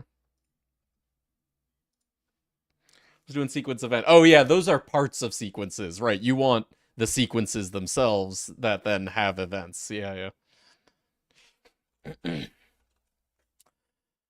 All right, let's test it. Here. Let's log when that runs. Just so we know.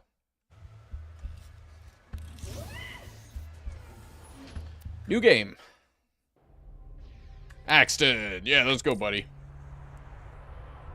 Oh no!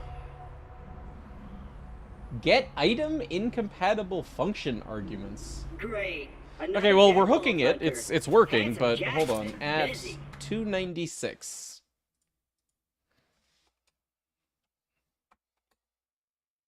No, whoops. 296.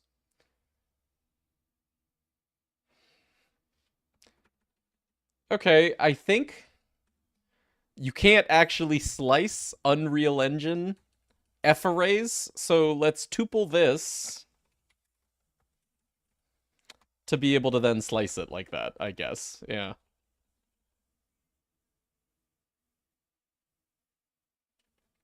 Actually, here, we could just use the original then. Original Premiere items. Yeah. Fine, that'll work. Should. Alright, Axton. You again. Yeah, okay. Alright, give me my inventory. Hurry up! Great. Another dead Vault Hunter. Handsome Jack's been busy.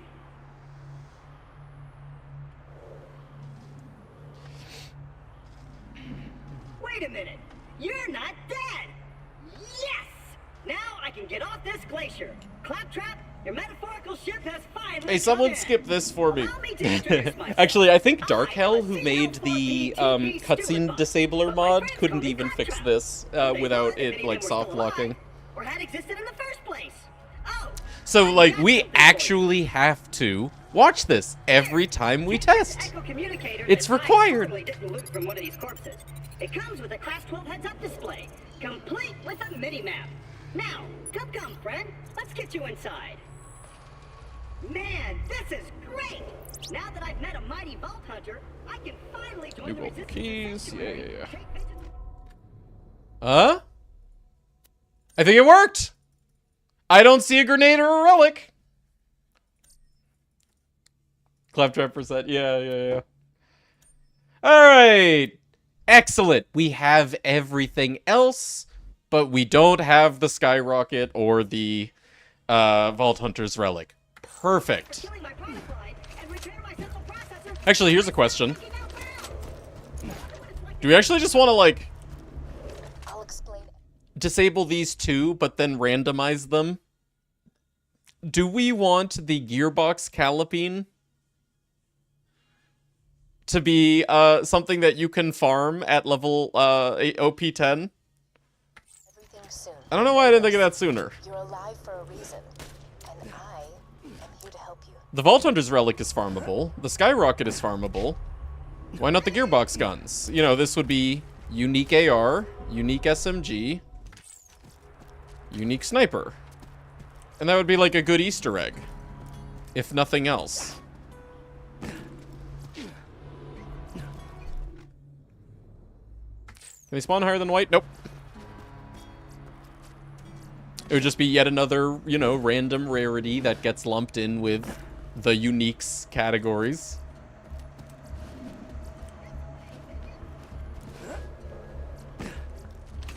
I'm kind of thinking we go that way. Do not want. But you want a dud item, and you want, you know, the seeker to be in there, right? But it's funny, yeah. It's just random, you know. It's randomness. I think we do it. So actually, we want to eliminate. Let's see. What do these look like again? Yeah, that one's good. Yeah, we would just want to set unlock items to be empty as well. So the player, you know, literally just starts with the starter pistol. You know, like if they didn't own the collector's edition. And then later they get to hunt down the gearbox items if they want them. So, where's my code? Okay. We actually just want unlock items here to also be an empty tuple.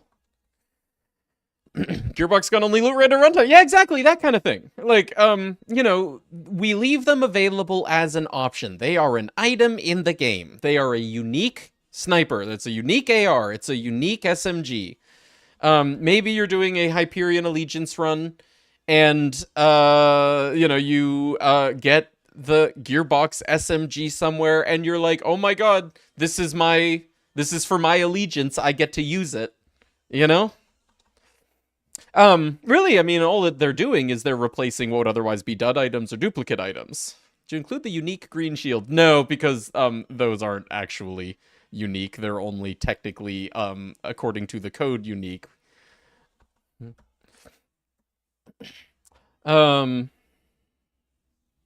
Instead of gearbox guns, you get 3 random guns at the start. No, you just get nothing. You just, you know, just as if you didn't own these marketing unlocks, you know, the collector's edition or the premier club. Yeah. These ain't got red text. Yeah, neither does, you know, the afterburner or the lucrative opportunity relic or the vault hunter's relic. Red text ain't the actual definition of unique. Yeah. This is not talking about the green shield you get from the overlay. Yeah, so that's one of them. You also get one from Mal. Mal also has a weird, unique shield that is green rarity but has a white material. Yeah. And like 1 difference in its shield capacity or something. Yeah.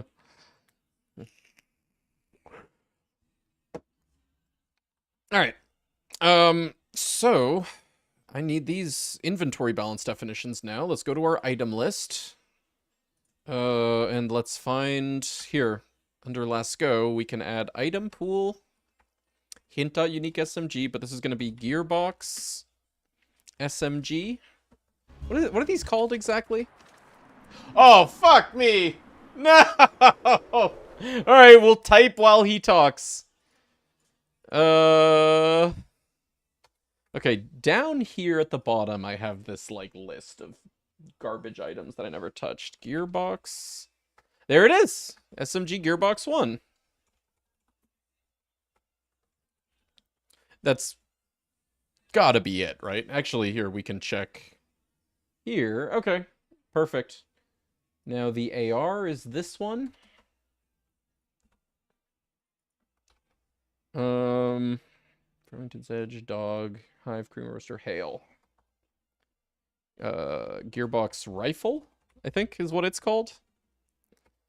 Unique AR. Doll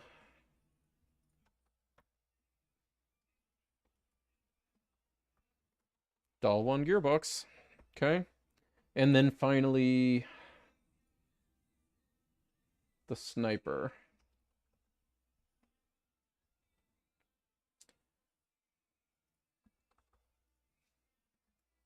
Gearbox Sniper, hint unique sniper, item, that.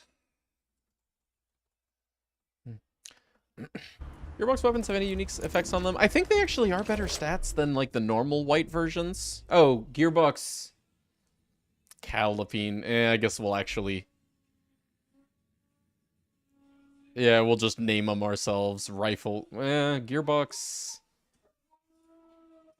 Assault Rifle? Gearbox AR? Yeah.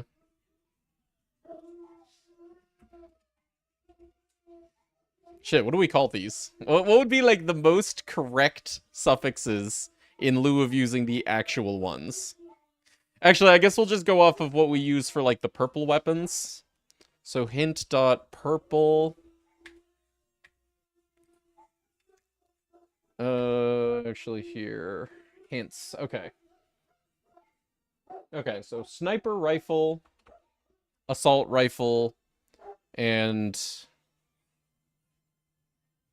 SMG. Okay. Gearbox SMG. Gearbox sniper rifle. Correct. And Gearbox assault rifle. Okay. For Beal 2 part, Gearbox Mesh has +1 weapon damage and +2 fire interval. Okay. +2 fire interval. That makes it slower fire rate, right?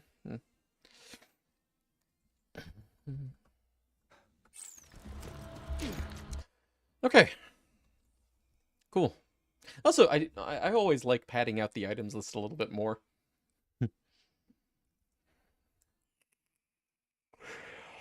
More variation, more content that needs to be done to find the items that you are specifically looking for is, they're both good things. More items are just more good.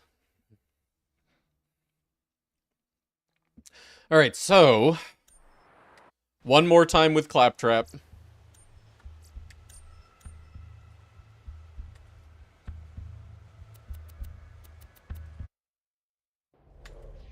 Let's start a Sal this time. Sal gets to wake up in the ice.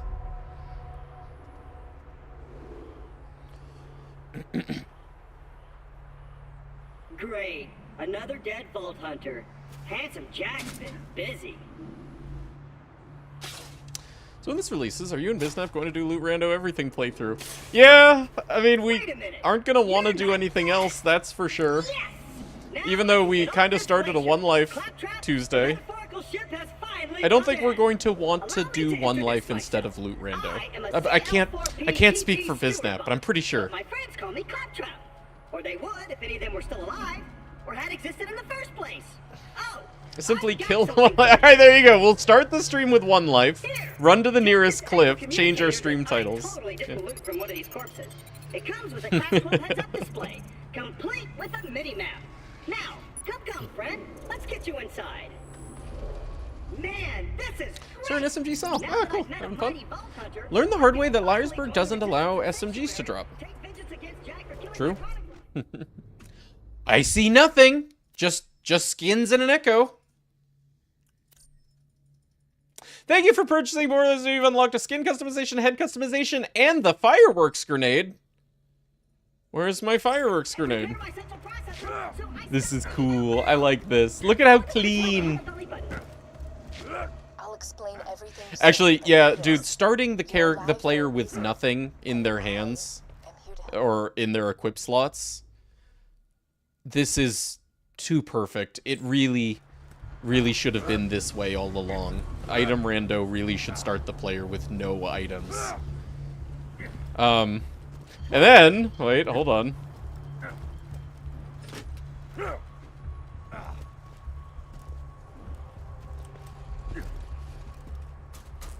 Originally you'd start BL2 with no items before the updates. Yeah, if you just got, like, you know, the most basic version of Borderlands 2 in 2012 when it released, this is how you would start.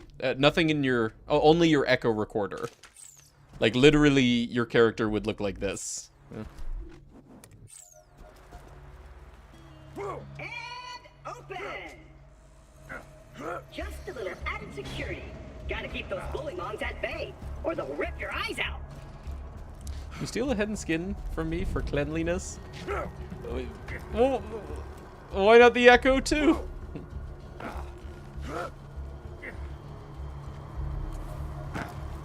Sorry about the mess. Everything Jack kills, he dumps I here. remember starting with Bandits, nothing vault when I first hunters, played flap BL2 on a units. free weekend before I buying the sound game crazy with about this. It's DLCs, only yeah. because my programmers When I don't first like got this the control game, of my voice. I'm way not back in like surprised. 2014 or Now, 15 or the whatever. creatures around here are dangerous. Oh yeah. Good point, Biznap. I didn't own everything. I think I just had like the most basic. Like I remember killing Knuckle Dragger with the starter pistol. My eye!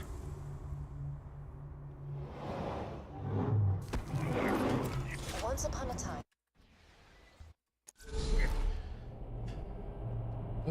Okay, now, to get us started.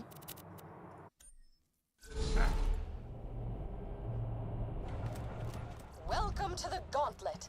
Please follow the smell of vomit and Hello. We may talk face to face. As the vomit was mine, I recommend facing away from me.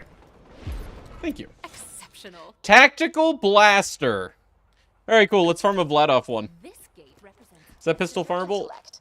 No, Clever but that's enough okay, to because uncover the secret while weapon. it is technically a unique item, same thing as like the unique shields, quote unquote. It isn't really a unique item in any way.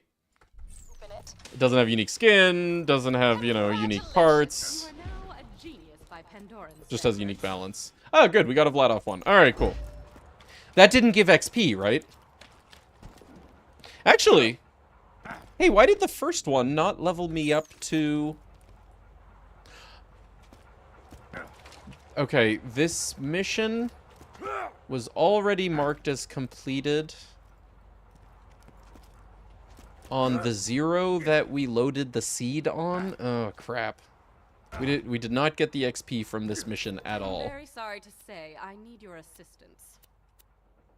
This one says it gives XP. Why so fast? Aren't you this fast? You could stand still. This gate represents a test of your Hmm. intellect. Are you clever enough to uncover the secret way to open it? Exceptional.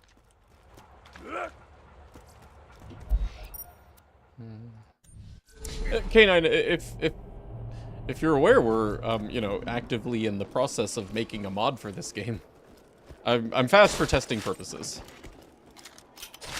If you want to know how, it's a console command. Set Willow player pawn movement speed modifier 100. Stick close to the robot. He will help you get off this glacier and into the city of Sanctuary. That is the only place you will be safe. Come on, come on, come on, come on, come on, come on, come on, come on, come on, come on, come on. Oh man, they take multiple bullets.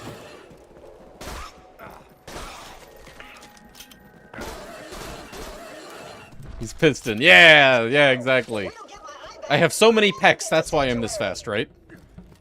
Hey JV, how you doing?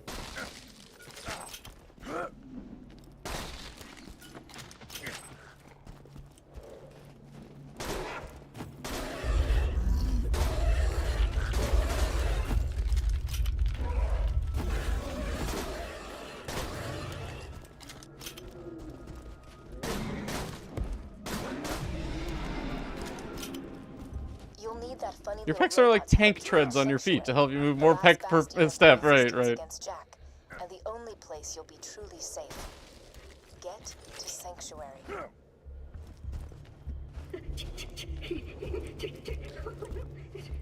Man, this game is slow to start.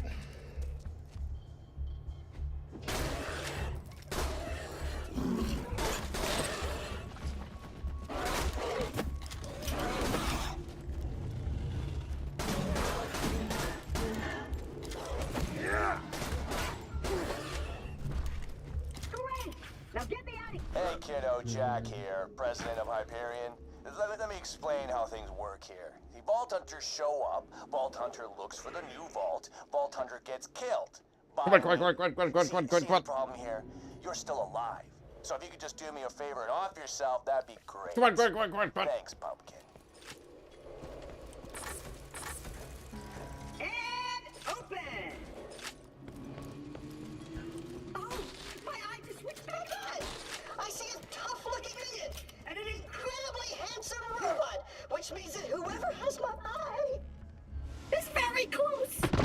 Grumpy, who are co-op characters? I don't know. I do want to do a Sal. A Sal that, you know, gets to use whatever bullshit because he's Sal, but also less Moxie reliant because Rando. Both of those things make Sal more fun. Coping with random bullshit and also, like, having to play without as much Moxie.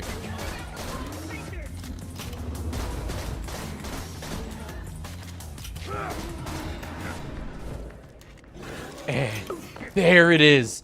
The playthrough begins. Purple grenade. Okay.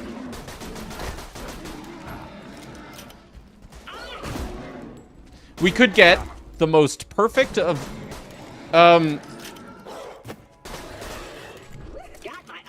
slag betties or singularities. You know, them being level 1. I'm sure you'd like to jam your fist into my skull. Optic surgery is best left to professionals. Means yours play mine? Sure. Lock and Myersburg can fix me up. Alon C. Support? Yes, no.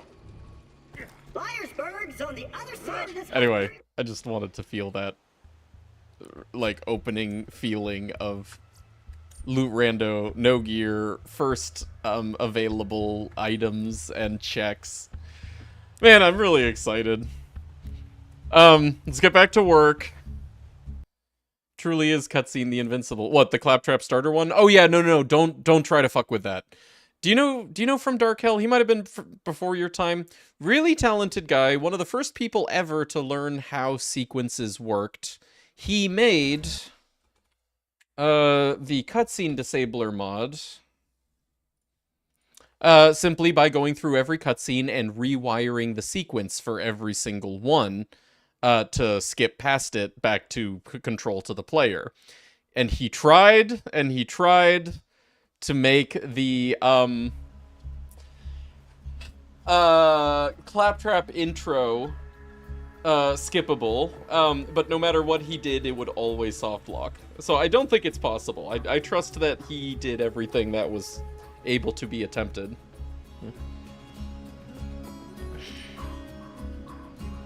Is that the entire main game story is complete? It's still played, just without claptrap. Oh, really? Oh, huh. Wonder where that's flagged. Okay, so what were we working on, or what's next, since we've done?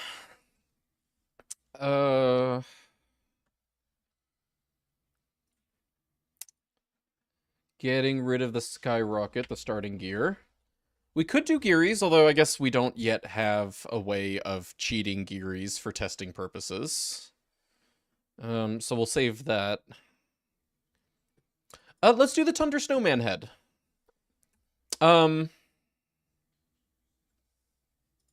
That one is probably done via echo, so we need to make that one repeatable. The snowman head, technically, it only gives the tinderbox during the Meet Mordecai sequence. We don't want that to be the case. We want it to always give it. So let's go to Tundra. Actually, here, hold on. You should be normal mode. Testing character, man.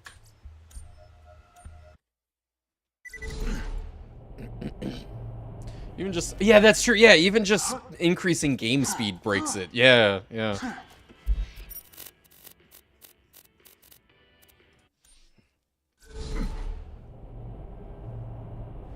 Okay, so right now we should just get ammo. Okay, that's what we want to fix.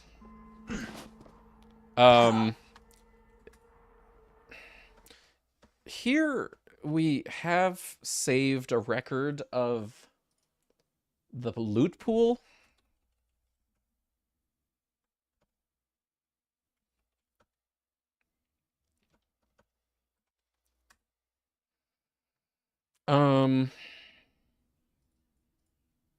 What reference is it?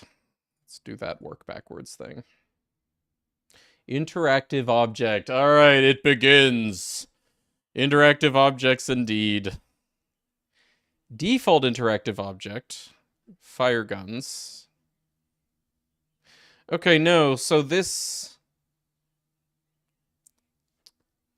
This interactive object only gets spawned during the story, it looks like, because this doesn't have any other clauses for, like, the ammo. Right? So here's the ammo. The interactive object for the ammo.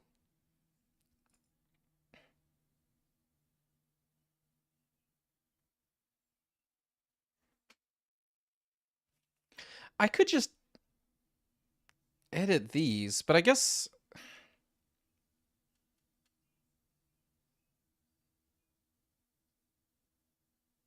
Yeah, I could just insert the thing into both of these. The thing that gives the ammo and the thing that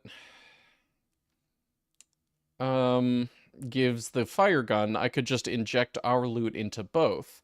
The question is when, you know, because we need a before and after for every item drop source.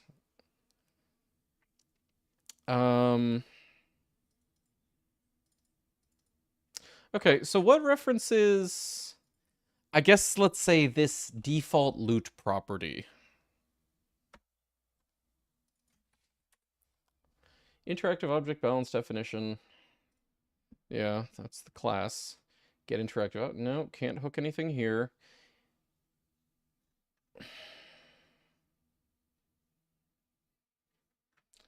Do any of these, like... Okay, set up interactive object loot.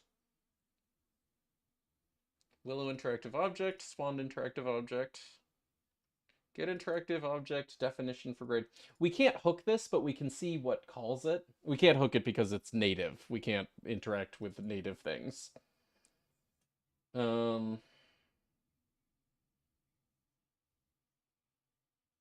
Yeah, okay. So what? Here, I'll leave that open.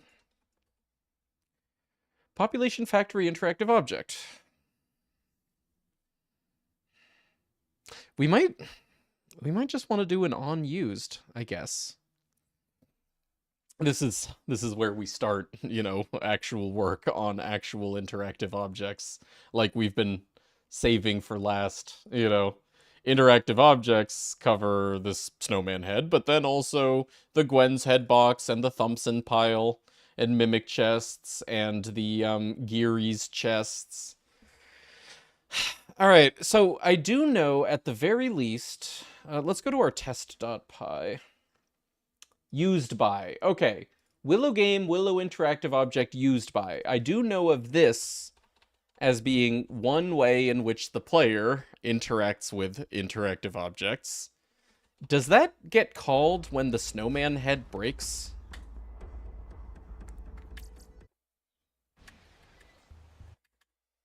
Do super raid bosses and play Wild Seed? Yeah, that makes sense. I like the idea of Wild Seed with you. That did not do on used. Or used by.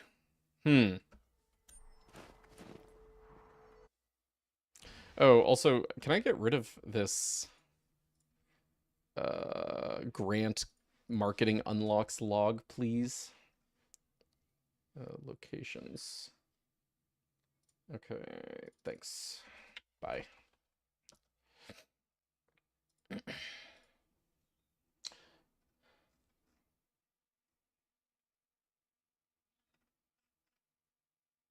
So hold on. We've got two different things. We've got this, which is the interactive object balance definition. But then this is talking about applying it to a Willow interactive object. So we want to be looking at Willow interactive object. I think I actually have that open. Yeah. What happens when we search for loot? Get attachment loot. Get drop loot. Add mission loot. No, I don't think it's going to be about missions. There's a lot of loan paperwork. Look, if the loan paperwork is going to be the hardest part of you purchasing this home, or obtaining this home, then you're in good shape. Congrats on getting that part done.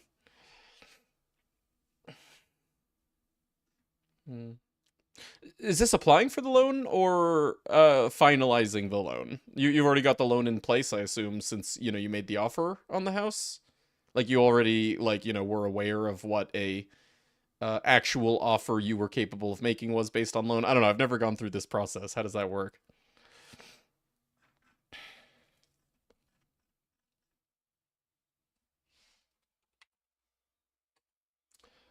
Search for all instances of item, I guess. Get instance data. No. Get eligible missions, redeemable missions, in progress missions.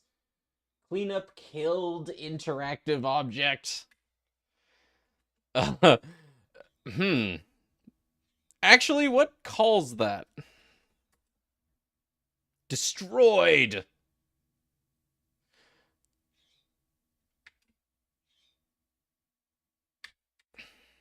Killed by. Cool. On killed. Interactive object definition dot on killed. Huh. Is this the definition or base balance definition? No, because that's a balance definition. What is your interactive object definition?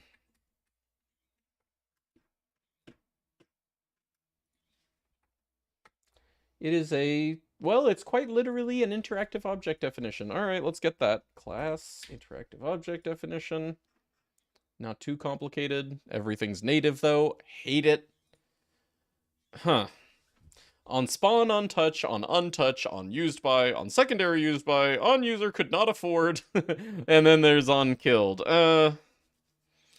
Ken's case. Generally put an offer, it's accepted, and then you start escrow. Well, yeah, but then, well, he's mentioning the loan, as in, you know, he's looking into getting, like, financing to be able to have the money for the offer that he made.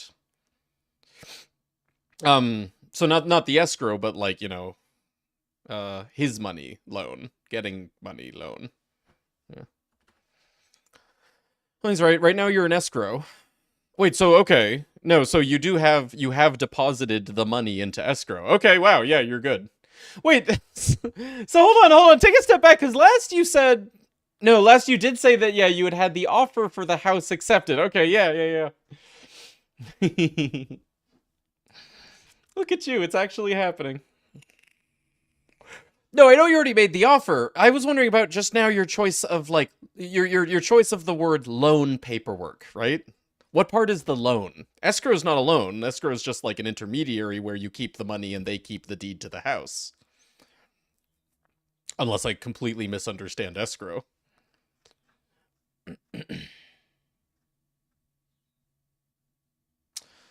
Oh man, so I'm actually getting a little concerned here, seeing how much interactive object stuff is native, unaccessible. You know, for, like, enemies, we just had to hook died. Here, what the hell are we gonna hook? Working with your family's broker on getting the loan appraisal set up. Okay, the loan. But what loan? You get, like, pre-approval from a loan office. Right. And then escrow is going through it, and them going over all your paperwork, getting the actual loan. Oh, the escrow does it. Okay, them looking at your bank statements for 2 months. Sure, yeah.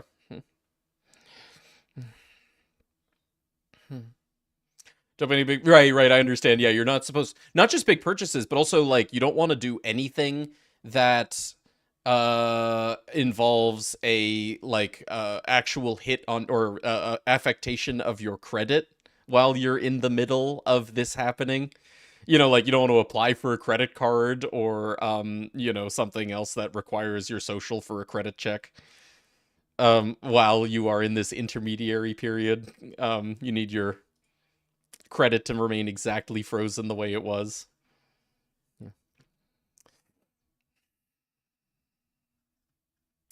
Um,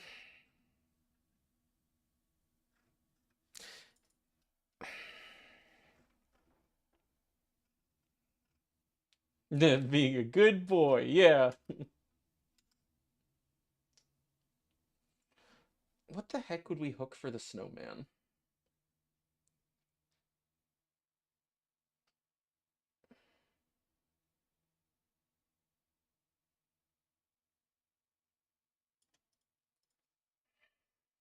What was the on killed? Hey, Killed Shorty, you're the by. best. Maybe How killed you want? by?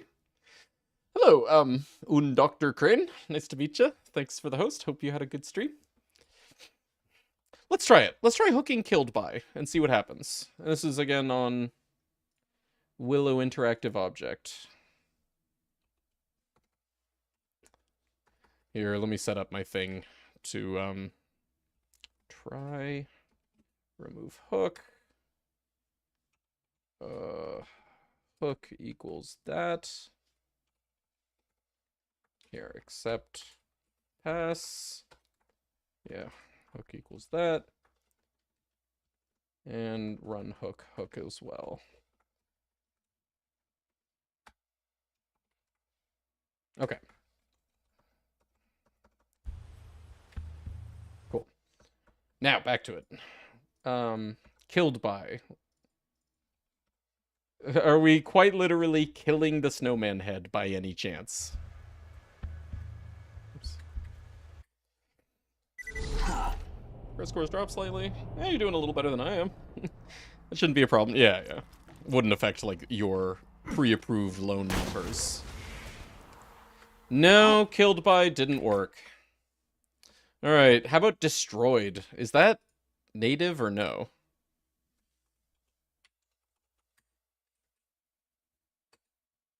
Okay, destroyed.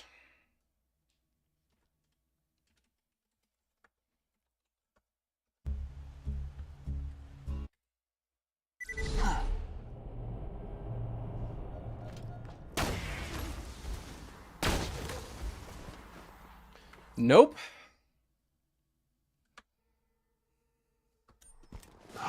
This is an interactive object, right? Hold on.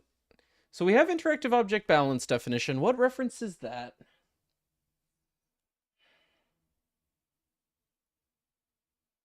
Population factory interactive object.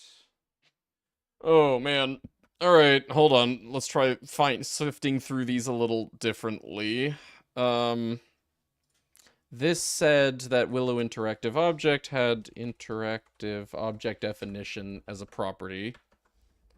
Get all Willow interactive object definition. Oh boy, that's a lot.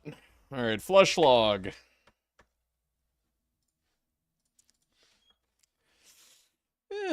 Could be worse. Snowman head. Hey, here, I found it. Wow, it's it's the first thing in the list. Thanks, Gearbox.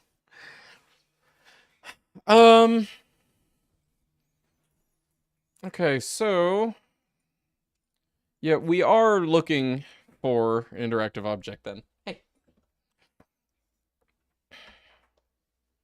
Actually, this isn't an object explorer, is it? This is a transient object? Yeah, no. All right. Dump it here.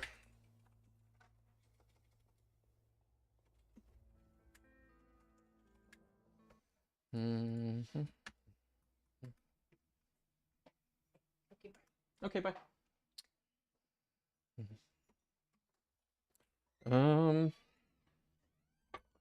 What you look like? All right, so we can at least, this is important because this way, if we find a hook, we can narrow it down to an object that we're interested in by checking the interactive object definition property. You know, if it matches IO snowman head or whatever. But, it has a balanced definition state. How about that?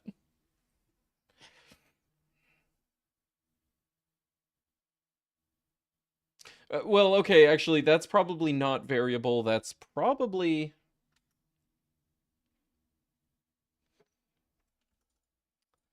head switch. Oh. No, the interactive object definition does actually handle the switching between the...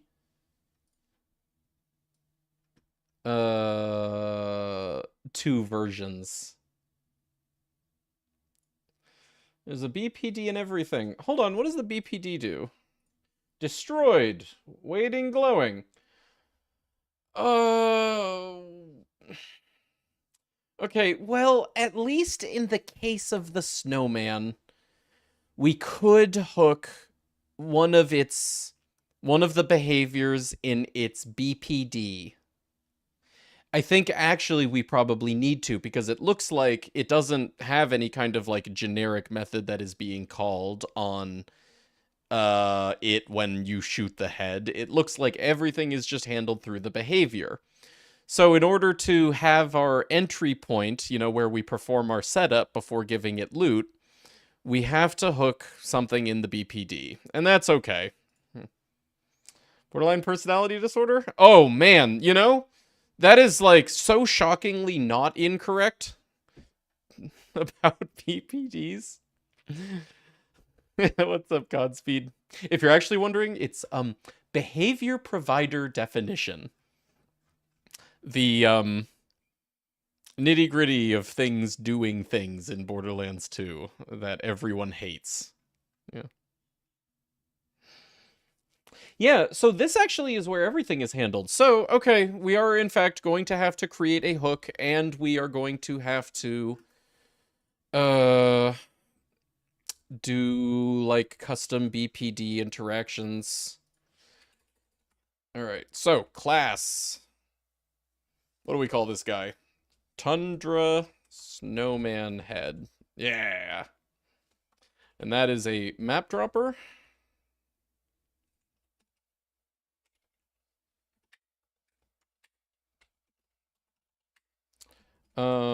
In what's this map? Tundra Express P.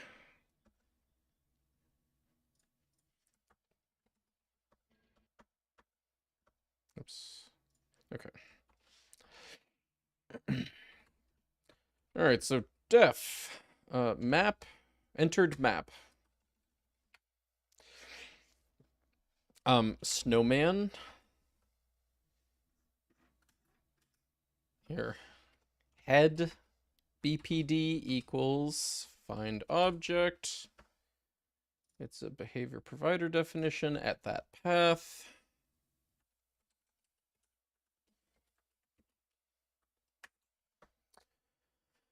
um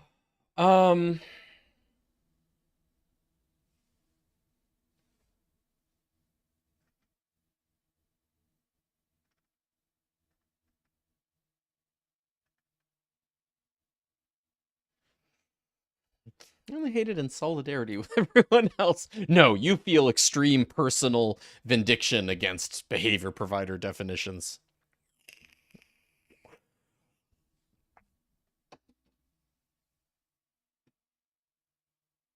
Okay, so here's where the Roland dialogue plays when you pick up the fire gun, the tinderbox. Now you should be able to burn some Varkids. Yeah, so behavior sequence, if burn Varkid weapon check set, yeah. And then you pick up flare gun and trigger dialogue. Huh. Default, behavior sequence enabled, change usability. Waiting, glowing. Okay, on take damage. Here we go. So this is where he gets hit.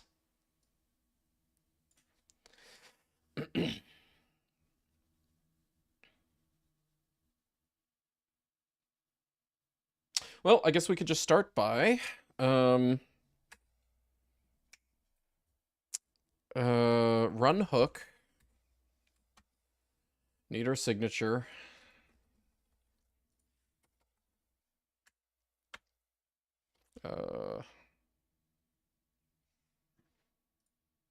No collar? What am I doing? Here. Return true for starters.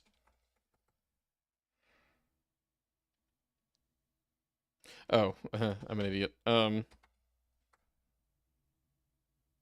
Def. Head hurt. Head hurt. And then run hook. This is going to be Behavior damage source switch. What package is that in? Object dump. Default. Willow game.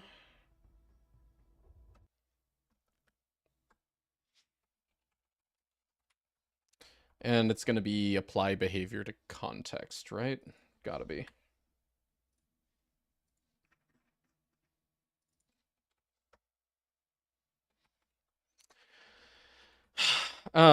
Here we can just log head hurt. Okay, but that needs to be named something like loot randomizer dot tundra snowman head, whatever. Head hurt. And then when we exit map, remove that same hook.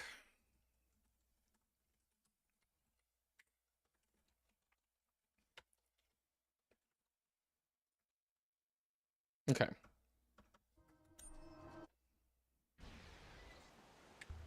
So we should at least now get the log when we shoot the head.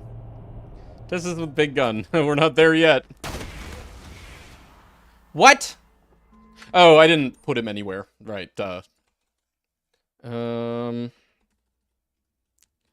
Canyon Cave Pool. Oops, here we just put him here. Tundra Snowman Head.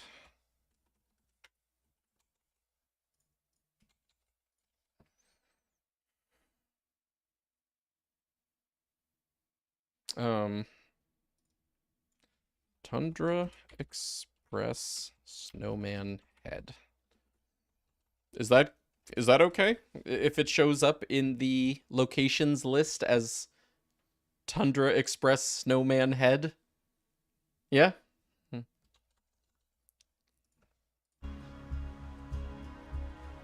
I would understand. Yeah.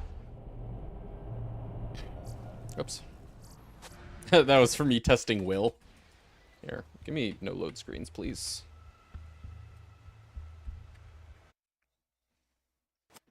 Thanks. Head hurt. All right, cool. We have head hurt. Oh, you know, one thing that I need to do. This is important. We don't want to just interact with every behavior damage source switch. We need if caller. Sorry, u object dot path name of caller equals this guy, this specific one. Actually, let's do if it doesn't equal that, then just right here return true. Okay, we should still get head hurt. That's it. Again, that's important.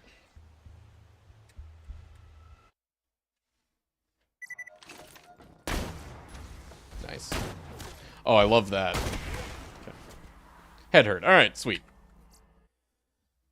Now this is where we want to inject our loot. Hey,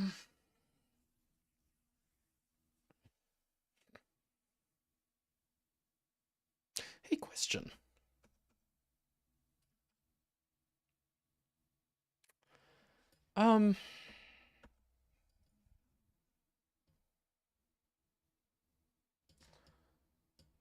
I wonder, wait, where's my BLCMM tabs?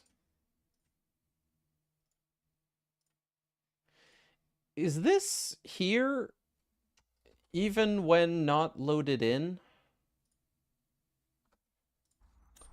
Or is this like loaded, therefore recreated every time on you load into Tundra Express? Object garbage. Garbage collect me, please. Thank you. Alright, now object dump that. No objects found.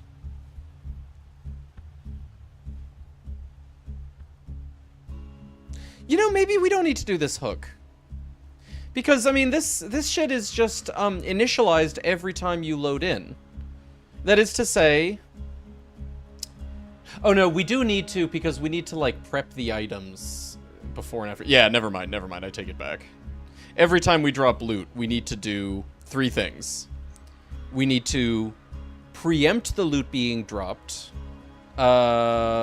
with preparation of the item that is about to be dropped. such that, like, you know, we can make the blue relic, for example, spawn as purple guaranteed, or make a class mod spawn as a specific class mod. Then we need to inject that item into, you know, whatever is responsible for checking what item should be dropped in that location. And then afterwards, after we have then allowed it to spawn the item, we need to revert the affectation that we had first made on it. Like, you know, revert class mods to being able to spawn as any class mod, or blue/purple relics to be able to spawn as blue/purple instead of just purple. We need to do a setup, an injection, and then a revert. So we do here need to hook this head hurt thing, so that we can do that. All right. Here.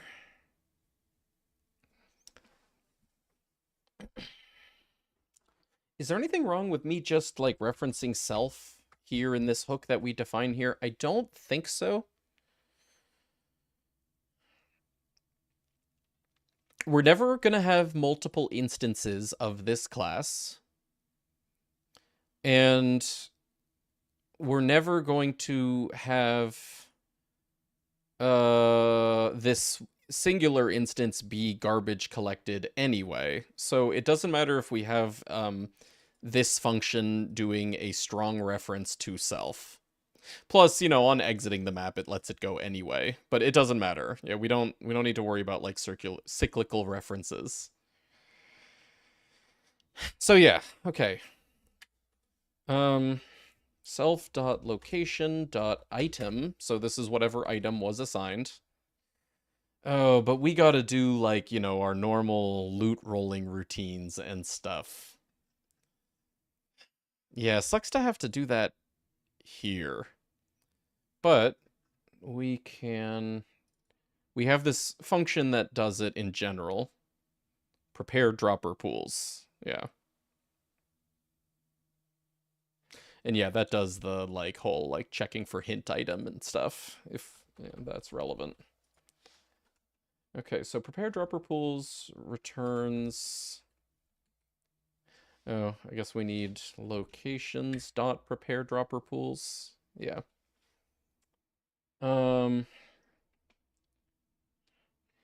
Pools revert equals, yeah. Okay. I have here this function which does all of the generic work for rolling an item from a dropper. In this case, it's Tundra Snowman Head. So actually, I don't need this because that's done there. And also, so it returns all of the pools that should be injected into that item.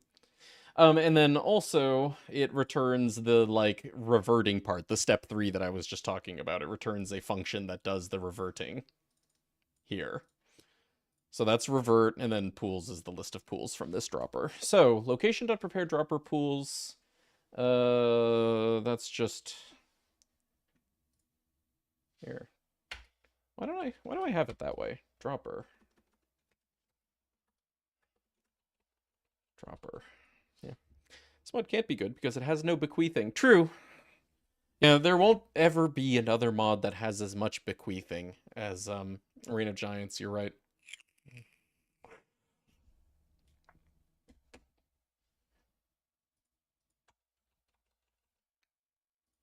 Okay.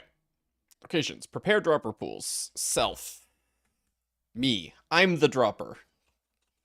Okay, we are definitely going to need to do the do next. Defines dot do next tick revert. And now we have our pools that we can inject into the snowman head. So I guess we can just inject them into both the one that gives the fire gun and the one that gives the ammo. Yeah. And I just put them here. Item attachments. Item pool equals. Yeah. Cool. So here, give me the flare gun. Yeah.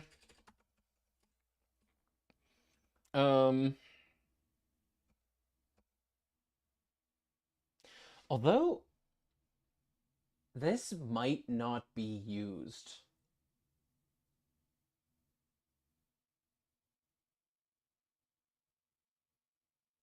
This might only get used when the map loads, not when the player shoots the snowman head.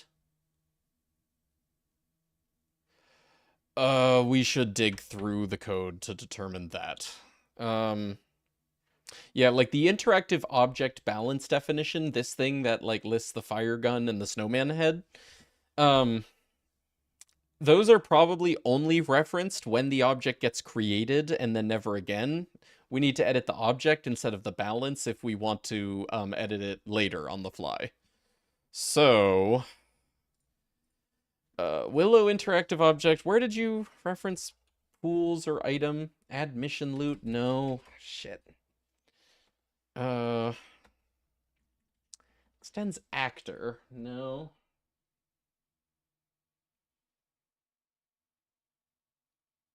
It might be in that... what was the other class? Interactive object definition, where we did a get all. Yeah. Here. Actually, I could just go back in the previous log. Or, did I have it here? Yeah, there we go. Okay, interactive object definition. No, it's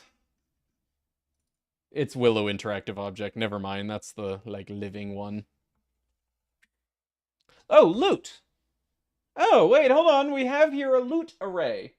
Oh, that was easy. Item attachments. Okay. Here, format this for me. All right, perfect. Where did that go? Where'd it go? Bring it back. Loot. Okay. So, we should have the specific interactive object here in params too. So we're hooking the behavior. The behavior should have the behavior's invocation should have like the Willow interactive object that we're looking for. Yeah, you know, like in the apply behavior to context. So what's the context object? Path name, uObject.path name.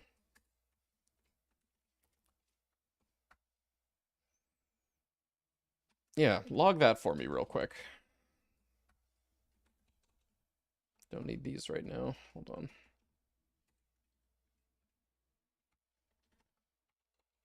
Just make sure that when we shoot the snowman head, context object is that Willow interactive object that we want to edit loot on.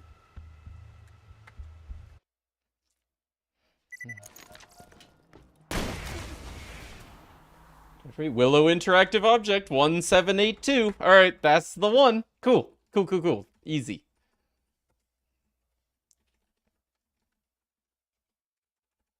Head equals context object. Beautiful. Here, now bring it back. Head.loot. What does that structure look like? Head.loot. It's got configuration name, loot game, stage, variance formula, weight, item attachments. All right. Head.item attachments. We want, it's a sequence, so we want the 0th one. Item pool equals, I guess whatever, you know, our first pool was, doesn't matter. Like, we're only gonna be giving the snowman head one drop. We don't need to figure out how to give it multiple. So that's fine. And then on the next tick, revert. That might just do it.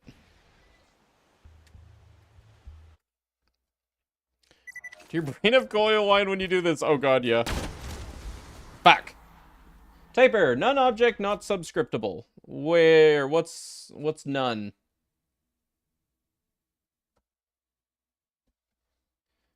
Did we not get pools for me?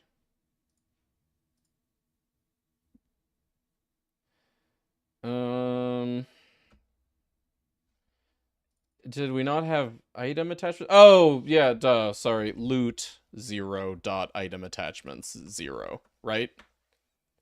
Yeah, loot 0, item attachment 0. That's what it was. Okay. Yeah, that was the coil wine just there.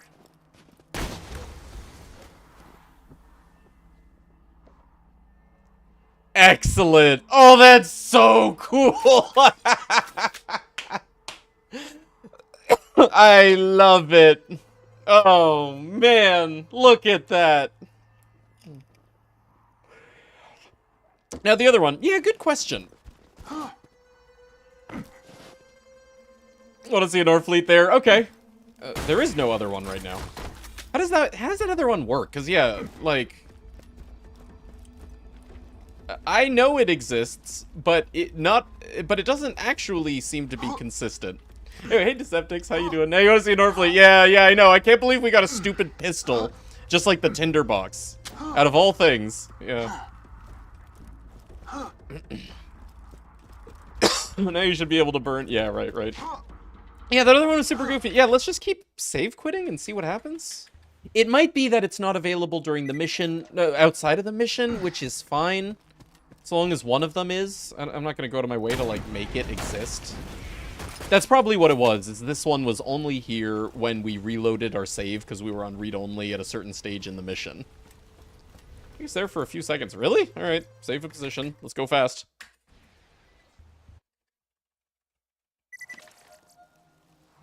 Yeah, no.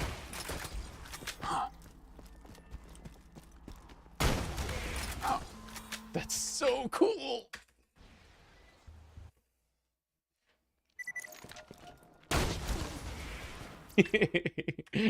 Farming Devastators. Oh, yeah. I love this. It's so cool when you've got, like, all of the theory in your head. You know, like, I'm typing out all this shit. Oh, I guess we don't need the PPD, so that's nice. Also, I really do like that our hook name is Head Hurt. Yeah. You have all this theory in your head, and, you know, you're like, going somewhere with it, and, you know that you're, like, doing the logic, but then actually seeing the thing... Oh, that's so satisfying. Alright, let me do another seed, so we can, try to get a Norfleet in there. Actually, can I just cheese it? And force a Norfleet in there? Test. For item in... item list dot items, if item dot name equals Norfleet break. For location, in seed dot selected seeds dot locations, what did we name him? Tundra Express Snowman Head. Location dot item equals item.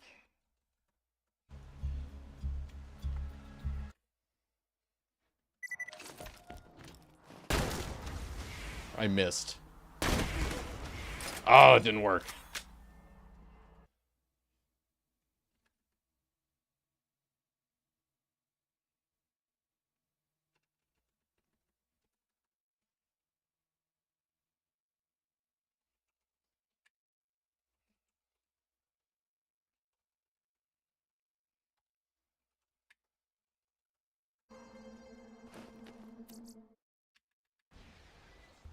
Did you exec it again? Yeah, so right now my PyExec re-execs loot rando for me. Oh, but you know, it does it afterwards. Here, move this after. Smart man. That was it.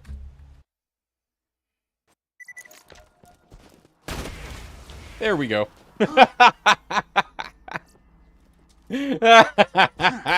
He looks ugly. Nice. It just works. That's so cool, dude. Is Norfleet the fattest, the most, like, massive Item. Is there anything bigger? I think the Norfleet is more voluminous than like the Worldburn or the Nukem, right? Like a pretty good roll. Actually, yeah. Also level 15.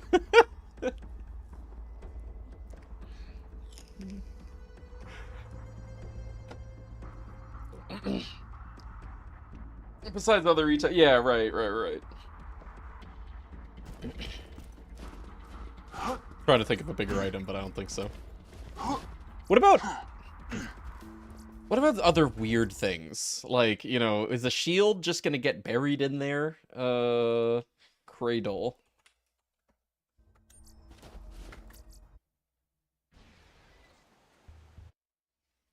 No, because ammo doesn't just get buried in there. Oh. Hey? Did I spell cradle right? No?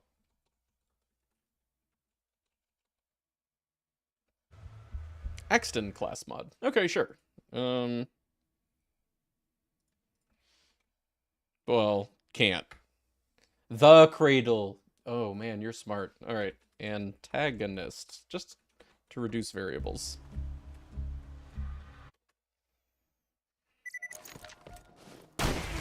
There we go. All you can see is the bandit cat body. It's okay, the loot beam is there. What else? I mean, I could load on an accident, I guess. Alright, fine. Fine.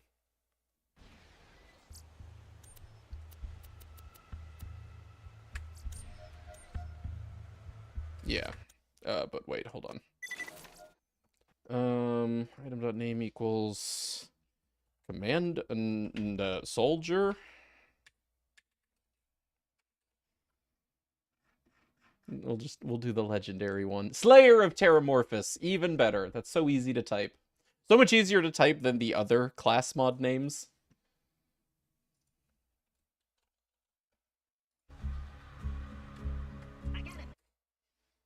But a zero com. Okay, we'll try a zero com too. We'll do the same thing with zero. You're right. We could have just done that.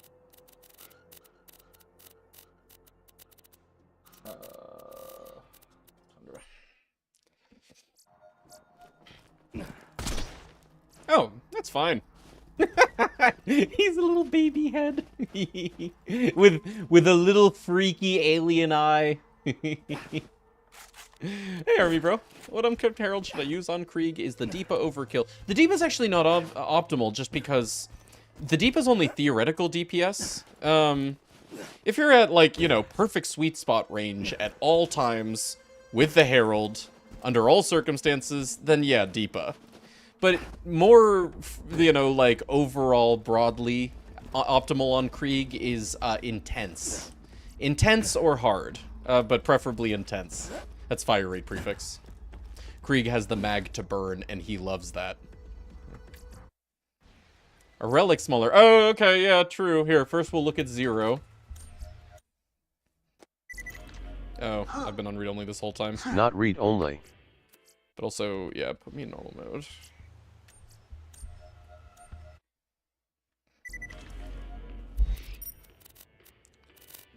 You know what's another mod I want to make? Allow you to start typing in the fast travel list to then automatically scroll based on your typing. Like in, you know, Windows Explorer or whatever. When you start typing the name of an entry, it scrolls to an entry that matches. I would love to just be able to type TUN, you know, T-U-N, and have it take me to Tundra Express. Okay, wait.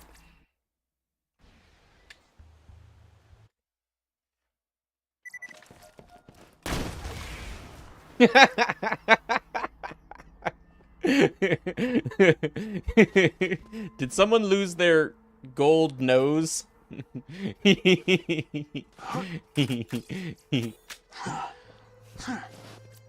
Alright, a relic and then let's move on.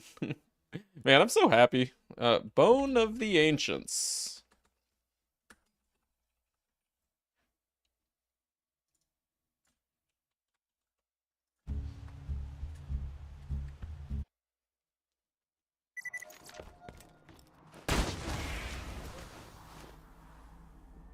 You can technically see it. He's got a mystical aura about him. That's the only giveaway. Also, did you know that a level 15 bone is 13% shock damage, 15% cooldown rate? Because I didn't.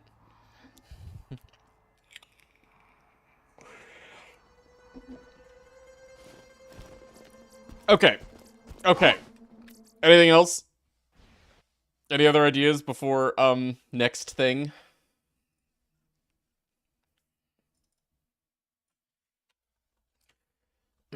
No, finish mod. Okay. List is getting smaller. Gwen's head box. Let's do it.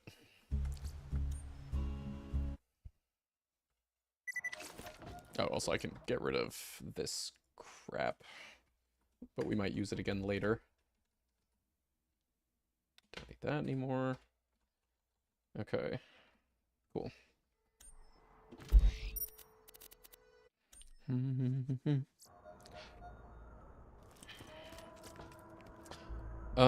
Let's go to train. Actually, here. Wanna help me with So that we don't have to get bothered by anybody.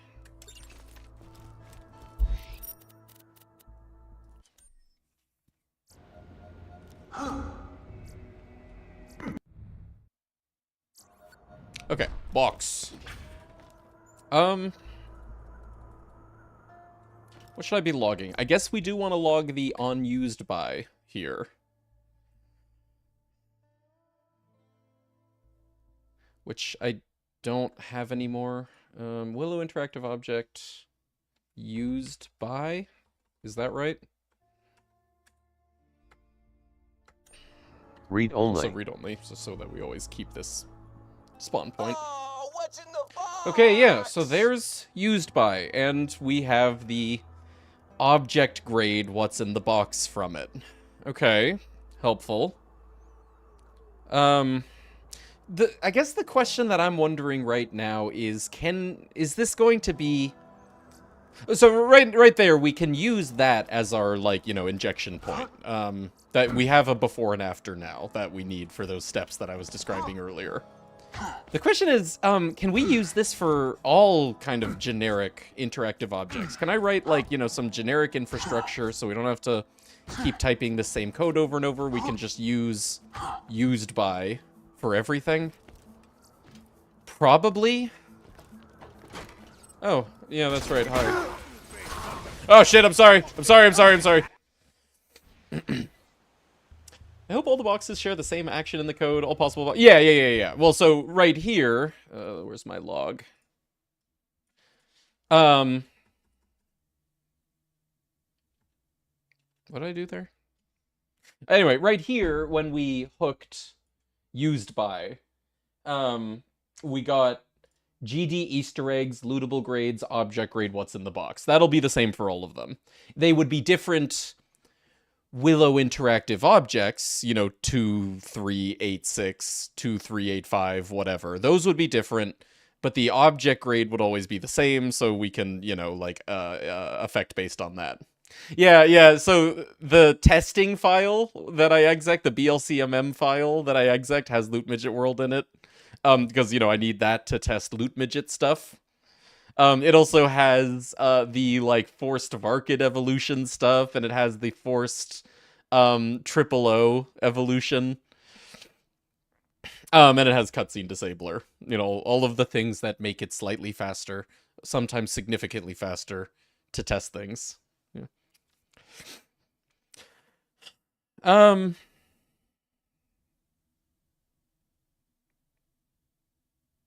Yeah, before we get started on this one specifically, let me go find some other types of interactive objects that are on our to-do list and see what they have in common and what we can run generically. So, Thumpson pile. Let's go check the Thumpson pile. Now I regret putting myself here. What the heck was I thinking? And I crashed teleporting. Whoops.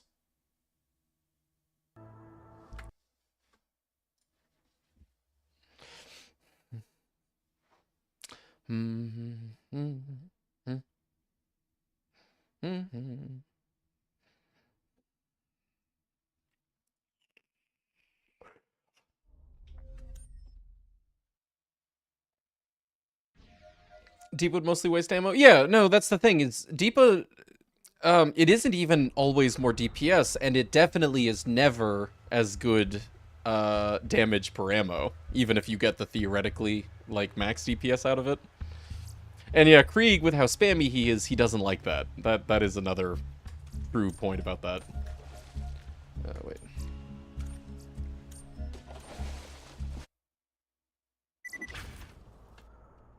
Okay. What are we gonna look at?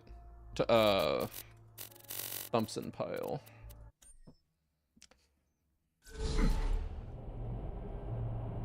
Also, I think there was some other garbage in my...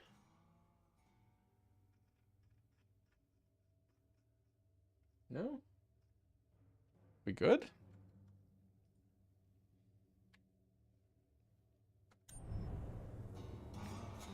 There was some error before about, like, location and list, and...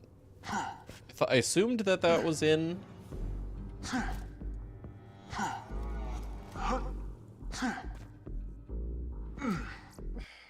I assumed that that was in...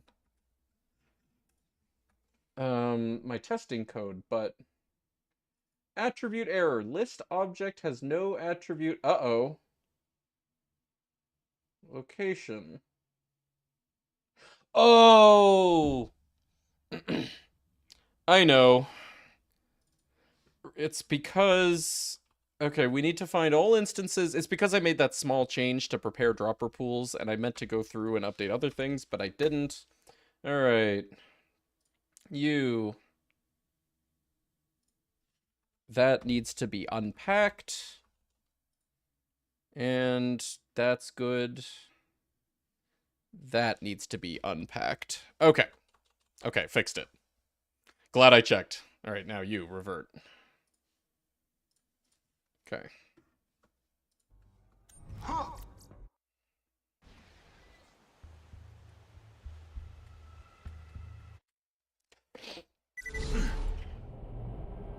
Okay. So, interact? It works! Alright, so that's a used by. Okay. What if we shoot it? Or smash it? Same thing?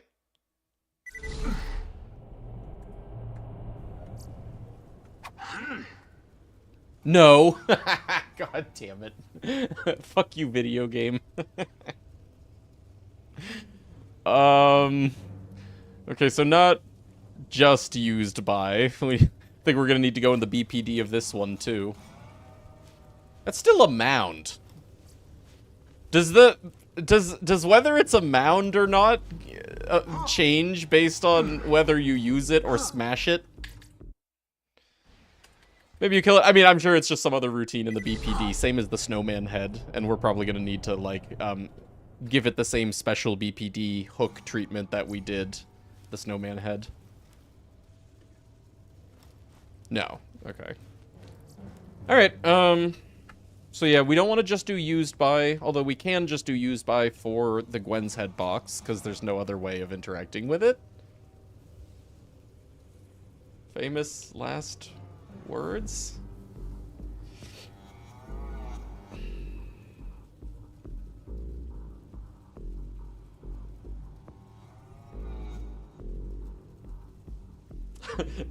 Okay, maybe we don't do used by, just because this has got me worried. Yeah, maybe we give everything the same special treatment as the snowman, so as to make sure that, no matter what, the hooks play. Well, since we're here, might as well do Thompson pile.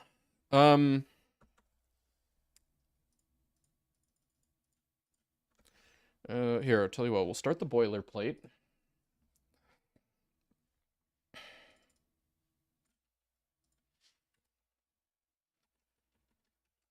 That's not back burner, that is...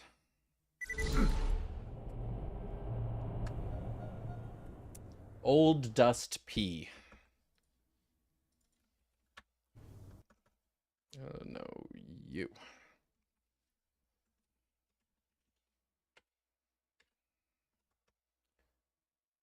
Okay, so upon entering map, I guess we can work backwards from Thumpson? Is that even what the game calls it? Anemone objects. Giraffe DLC objects have terrible naming. Weapon part definition, well, at least...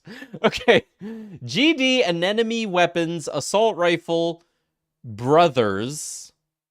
Title legendary brothers. What the heck? What brothers? Is there more to this Easter egg than I realize? Like, what is...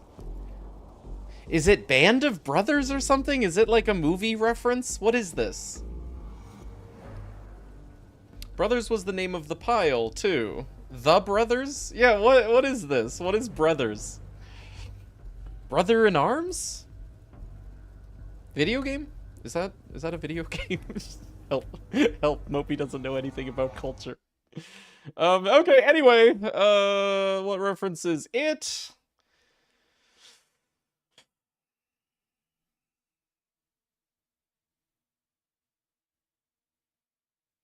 Weapon part definition. What reference is it?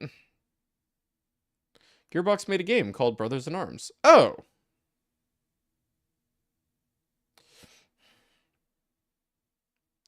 BPD? Why does the Thompson have a BPD? It doesn't do anything.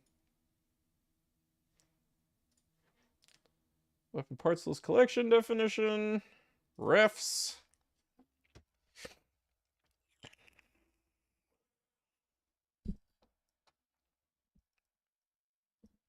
Weapon balance definition. Okay, getting somewhere.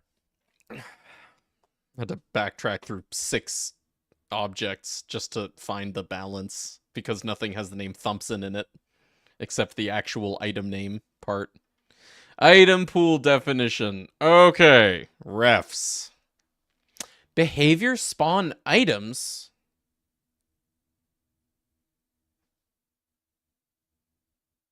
You liar!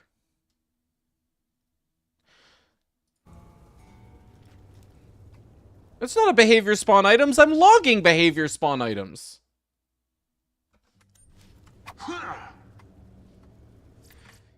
Does it do it? Here. Exec testing. Apparently the red text on Thompson quotes Matthew Baker from Brothers in Arms, Road to Hill 30. Oh, okay.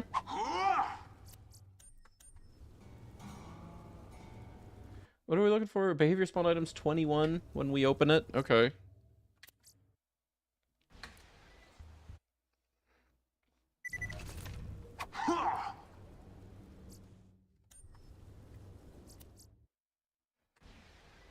Randy Pitchfork was the main designer on something too. Oh, wow. Simpler times. I'm sorry, I'm just farming to see if this behavior spawn items happens when you specifically get the Thompson drop.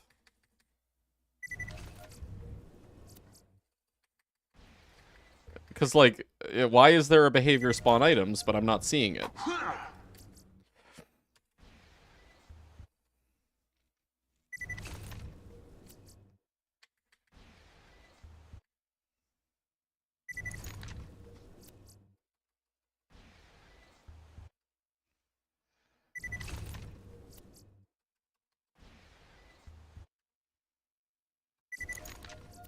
Boo!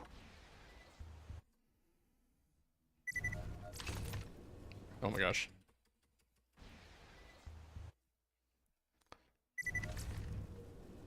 Nope. Director and designer. I didn't know that Randy ever did anything besides management. Huh.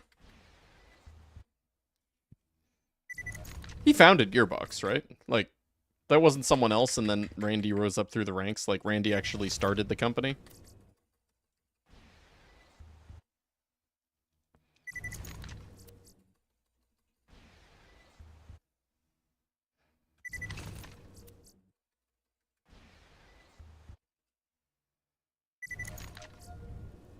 Are you kidding me?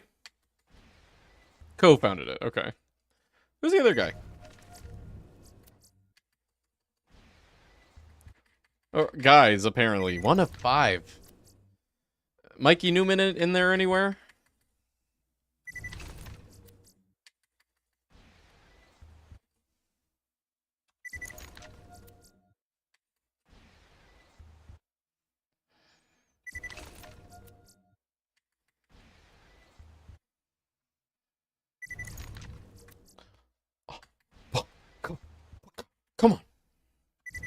Thank you. Nope. Thanks a lot, Giraffe DLC team, for sending me down that for no reason for a object that is completely unused. Fun fact, there's like thousands of those in Giraffe DLC. Just tons and tons of crap that was left in the code that they never actually used. You think it's just the fire drill? No, like the whole DLC is like that. Anyway, ignore it. Interactive object balance definition. Okay, so yeah, it looks like this is working similar to the snowman head. I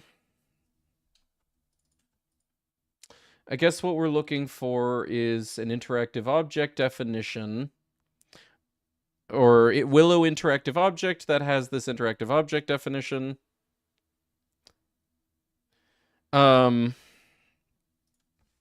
Behavior, here, let's look at this.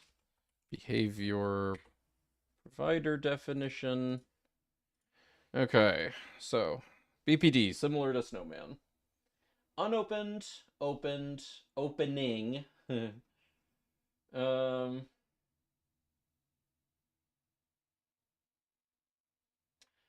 Probably opened, I guess, or opening, probably. Change remote behavior sequence state. Balance treasure, interactive object, brothers pile, behavior provider definition 13. That's this, right? Yeah. It changes the state to opened. How does the loot exist? Can you imagine getting Norfleet from Snowman Head? You know, you got here just a little too late. If you were here 10 minutes earlier, you would have seen exactly that.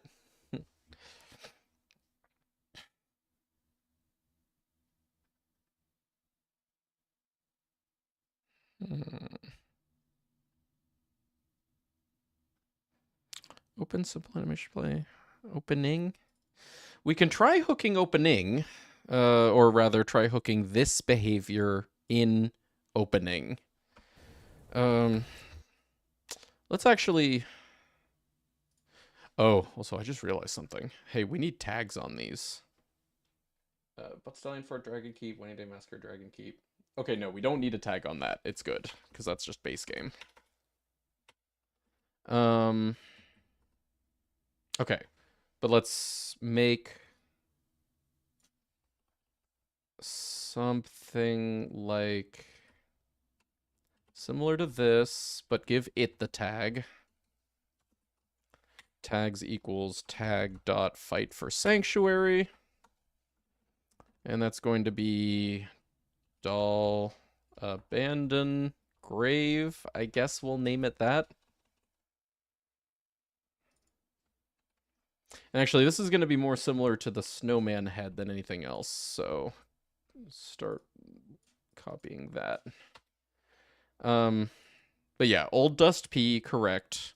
Okay, def. Grave used. Grave using. Not to be confused with grave robbing.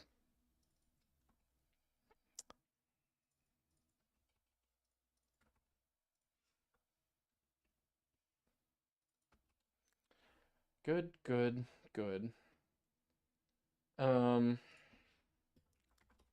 Grave equals params.context.object, correct. Actually, you know, here. If that's all we're going to be doing, I can simplify this a little bit.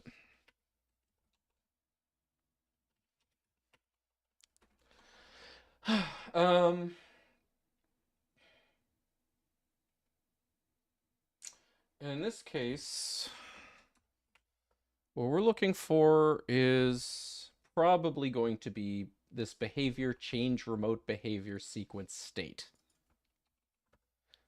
What package is that in? Gearbox framework. Okay. So this should be Gearbox framework. Behavior change remote sequence state. Apply behavior to context. as always with behaviors. And yeah, the context object should be the same. And the layout of the context object should be the same. So this actually might just work as is. But we need the correct path name, and that is this beast of a string. Okay, let's try it. Fingers crossed. Wait, did I actually put that here? Oh no, not Thunder Express Snowman Head. What should we call this in the log? Doll Abandoned Grave? Yeah, just Doll Abandoned Grave, right? Can you think of anything better?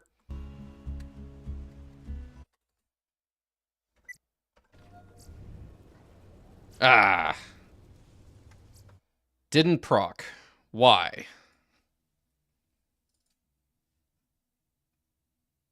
Are those space pants? No, that's fine. Because Okay, your cheers. butt is space. Your butt Hey, is from Justo. space. Good to see you, Justo. The big 50. You know, I mean, you know, I always say you do the double sub, so this is kind of like the big 100. And that's like really big. Hey, Justo. I love you, dude. Hey, old friend. Hey, how you doing these days? How is it? How is it being back, man? You know, like, last we really caught up, you were all excited because you were imminently going back home and seeing everybody and whatnot. How's it been? Tell me everything. Well, okay. Tell me everything that I'm allowed to know. Okay, this is being called, right? And then is the hook happening?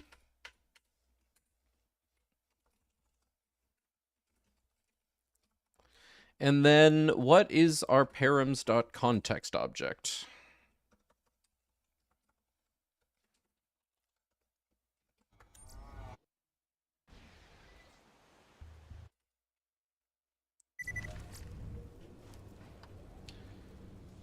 Grave using... Oh my god! Why did it get called 30 times?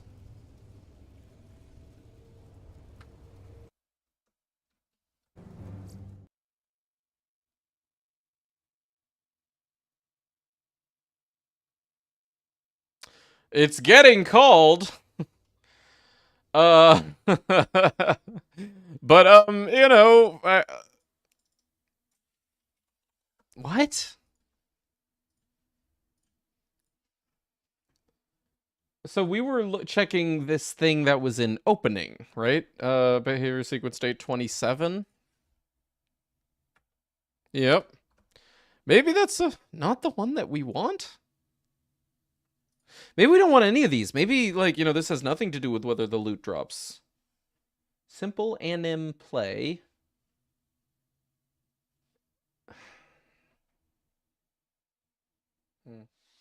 Super awesome going home and seeing family. Really helped your mood towards the whole military thing. Yeah, right.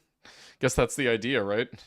Start going to the gym again, eating healthier. Oh, good man. I've been eating healthier, but I have not been going to the gym. Our subscription lapsed, and then we haven't fixed that yet, and it's like almost April. Anyway, things are going pretty well. How are things? Really good, actually. Life is fabulous, despite the not going to the gym thing. These days we're doing a lot of like preparing for the wedding, which is mid-April. It's exciting. Also, it's a lot. But you know, like we're happy and healthy and excited and all that.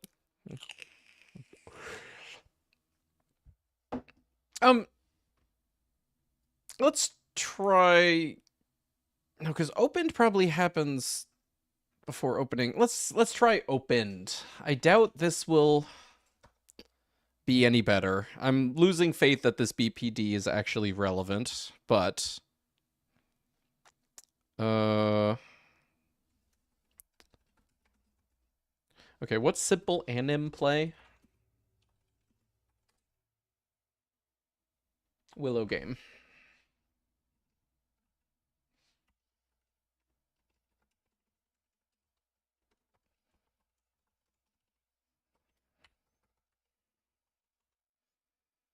Um And then we need to change the path name that we're matching.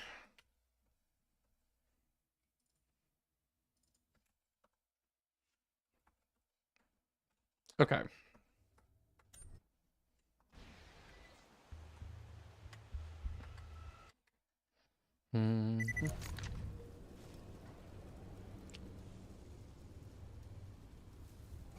Huh?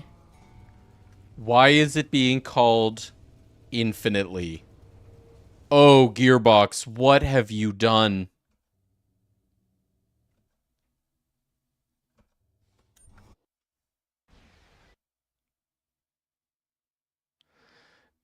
Fun fact about the Thumpson pile.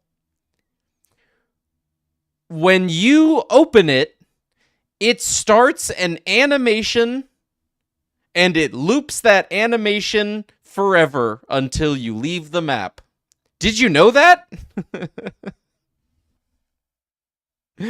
Opening the Thumpson pile technically consumes, increases the resource consumption of Borderlands 2 permanently. Well, until you next leave. Except for you guys is welding. Oh, well, we're not there yet. That's going to be the honeymoon, is we're learning welding. Yeah. It's such a good time to hold it. April and Cali. Yeah, that's the idea. Exactly. Right. We didn't want it to be during rainy season. We actually just went to a wedding, and it was a shame because, they had this, venue with this wonderful outdoor scene that they were going to do the ceremony in, but it was raining. It was, just literally pouring, and there was mud, and, no shelter, so they had to have the ceremony in the reception area, and, we did not want that to happen to us, so, yeah. April it is. Wedding is a form of welding. Oh, yeah, there you go. Yep, yeah, you consummate your marriage by welding flesh. Hot. The way God wants it. Come together in welding to procreate. Okay, yeah, screw this pile. How the hell does this loot exist? So it's not this BPD.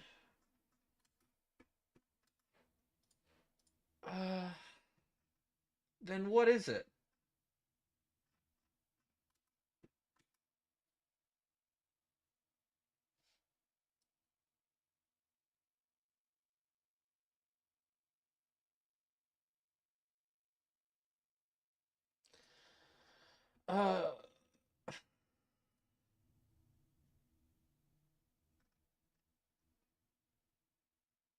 I mean, okay, we could try one last thing, which is this one last behavior.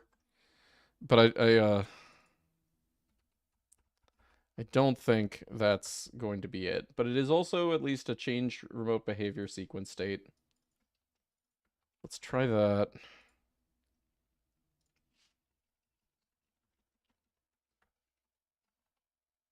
$18, right? Yeah. Okay. And same thing, Gearbox framework, behavior change. Yeah. Okay.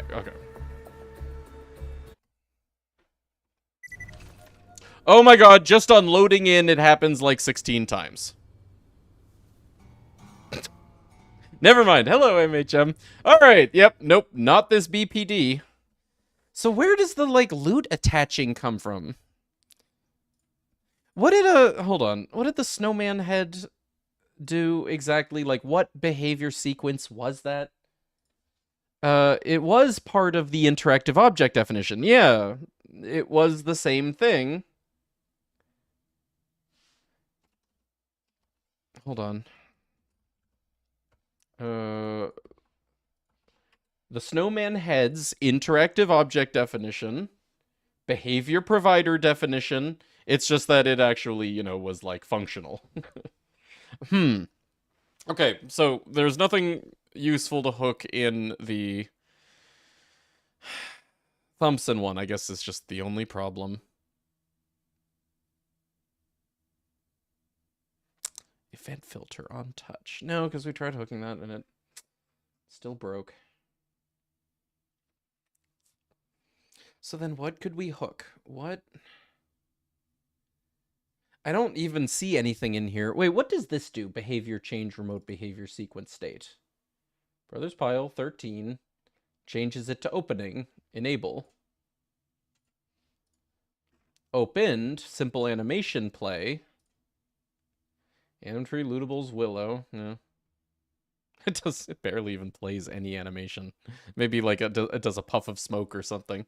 Hey Mir, how's your day? What you up to? So instead, where would we even go from here? We can't do unused. We could do maybe on killed and on used, but that's awful. Attachment point equals spawn gun. I don't know. What happens if I search for that? Butt stallion.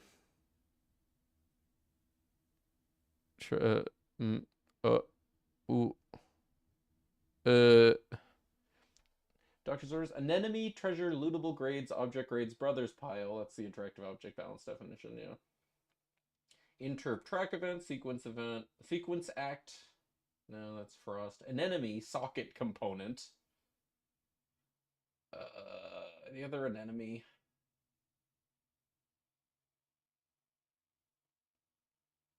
Just the BPD, that didn't go anywhere.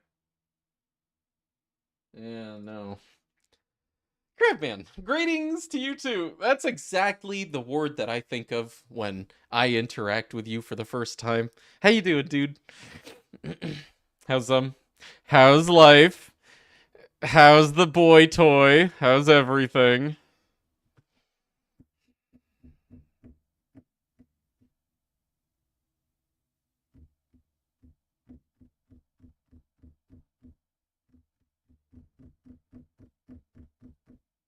You got it from work like an hour ago. Okay, otherwise, how's things on your end? Good, although Thumpson Pile has me angy. What? I guess we'll go back to Willow Interactive Object and see what there is that is hookable.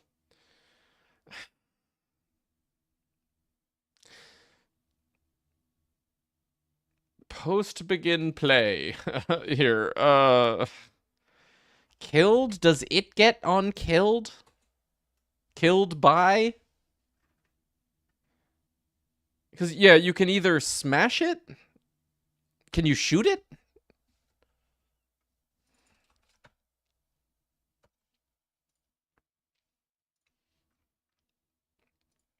The used by did work. We know that. I mean, I'll triple check, but... Oh, what the fuck?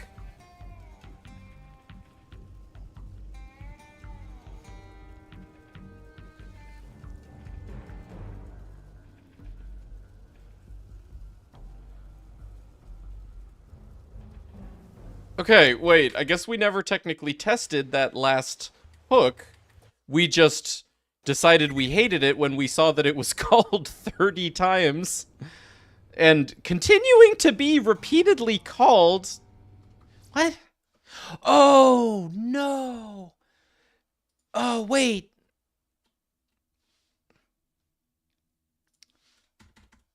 Okay. Okay. Okay. Hold on a second. Hold on. Yeah, re-exec. Okay. Log in.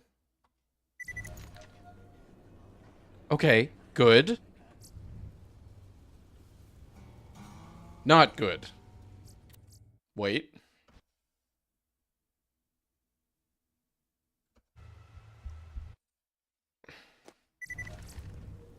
Wait. Wait. What? Which part worked? What did I do?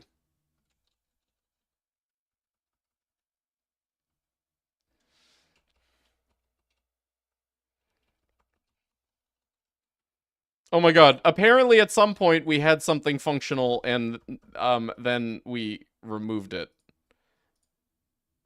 And I realize, and this is me being an idiot, you did melee on it. Okay, we'll try that.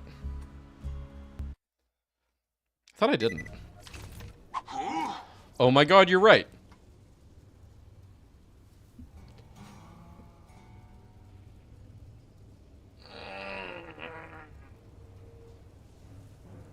grave using, this gets called... What? Hold on a second. I'm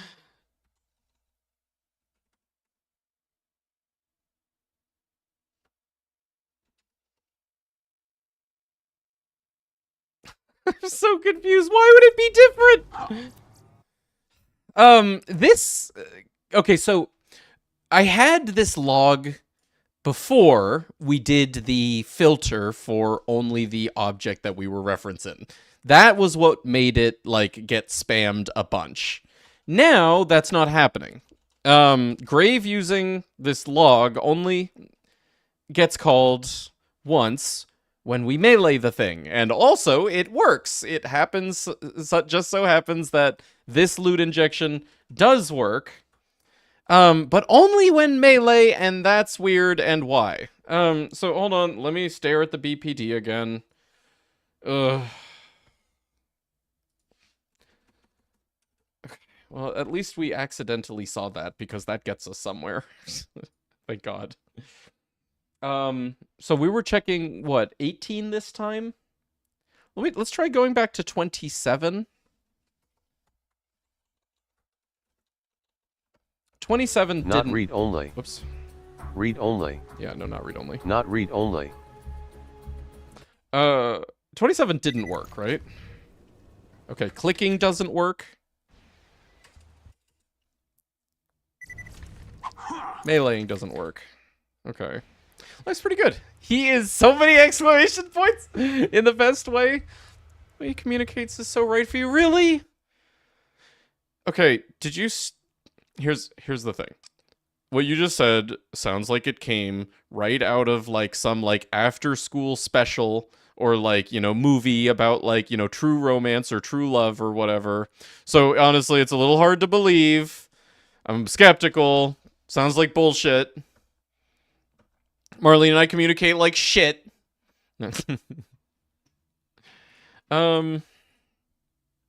Okay, so 18 works. Oh my god, maybe we go back to the animation play. Ugh, god, now I have to try that again. So, but now I'm curious, on touch.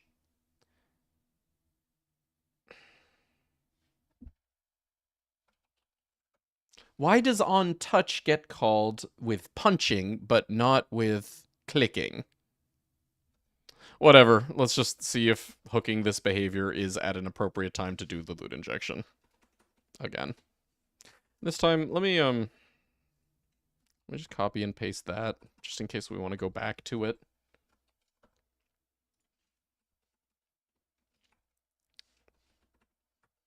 Okay, so animation play, and once again, here, same thing.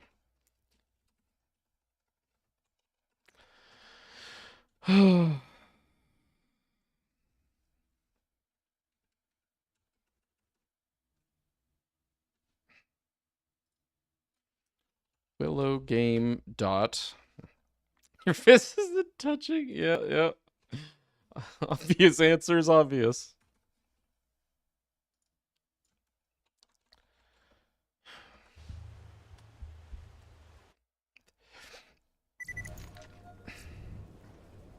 Nope. Wait. What's not happening?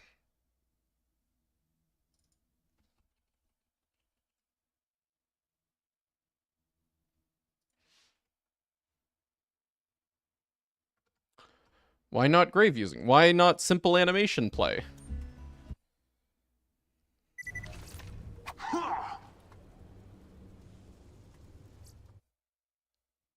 Why not? It should be.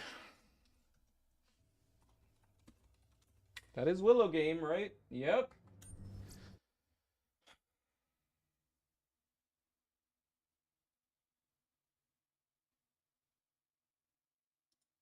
Why is it not happening?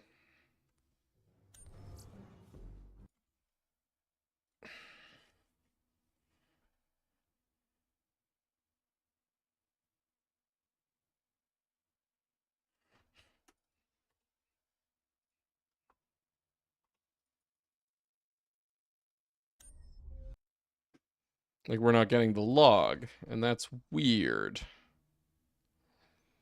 Why is it not having a coding nutshell? Yeah.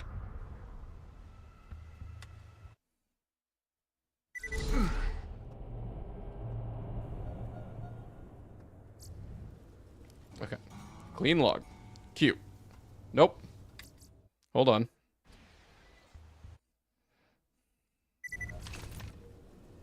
Smash. Nope.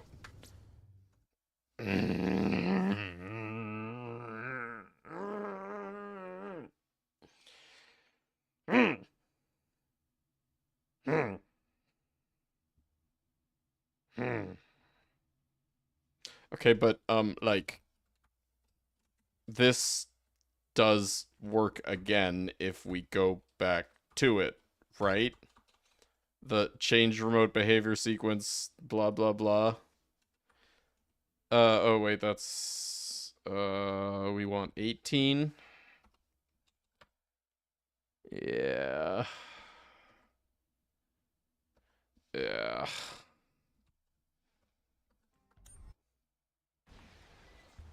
Oops. Pi exec test dot pi.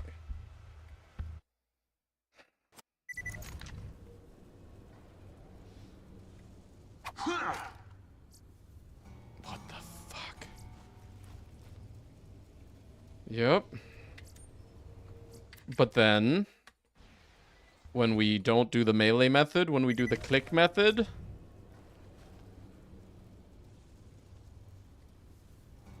nothing.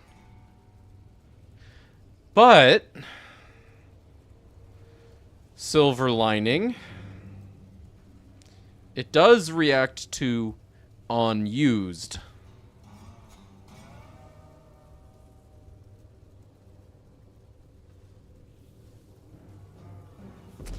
So we could have an amalgamation of two hooks that accomplish this either way, which is ugly as shit. But it beats digging further to try to find whatever generic thing is happening. Hijack melee and bullets in this map. Yeah, right, right. Okay, so here's what I'll do. Two hooks, same function.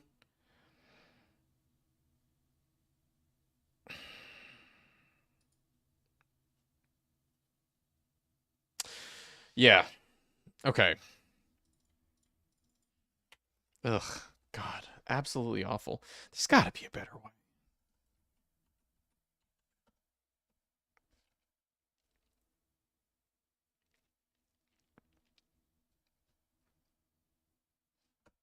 Where else can we dig? I mean, again, like, we can go through Willow Interactive Object, but I don't think there's just gonna be one function that does it. Okay, so, like, there's take damage radius, but that's not going to be unused.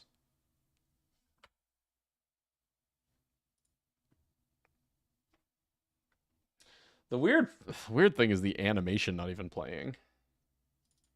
Opening. Wait, did we try opening again? Yeah, no, and it didn't work for either of them. Yeah. Just unopened works with on touch.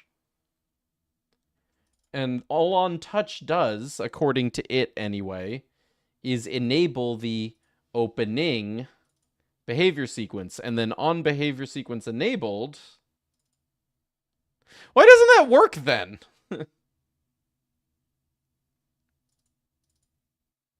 Okay, now I actually, like, don't believe it. I'm gonna try this one more time and, like, triple check that this doesn't call anything. Commander Spaghetti. Yeah. Okay, 27. Seriously, this really should work. Because according to that BPD, the meleeing stuff that we are proccing, all that does is then trigger this one, the 27 one. So it should at least work for melee as well. Why not? Why isn't that proccing? On behavior sequence enabled. Is there, like, some kind of condition?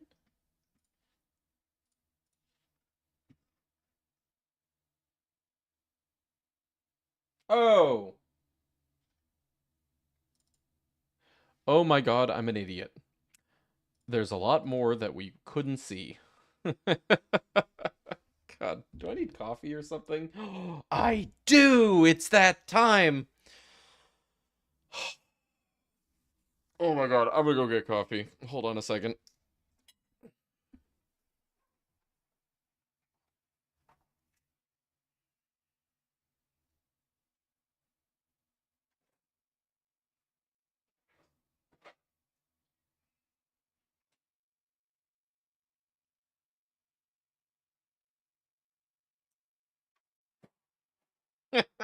Yeah, bonk. I was wondering why these sequences only had one behavior in them. Turns out I had my D format set to 3 instead of 2, which is very unlike me.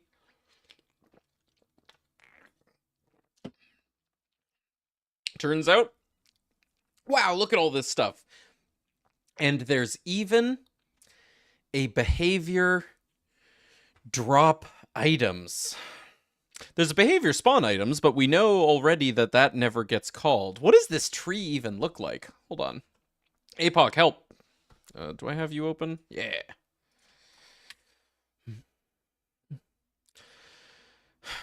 Look at that! This is it! That's the thing I was talking about earlier.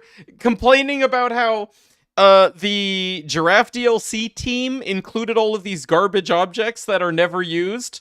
Here's our behavior spawn items that's just floating in the void with nothing connected to it. It just exists. The end.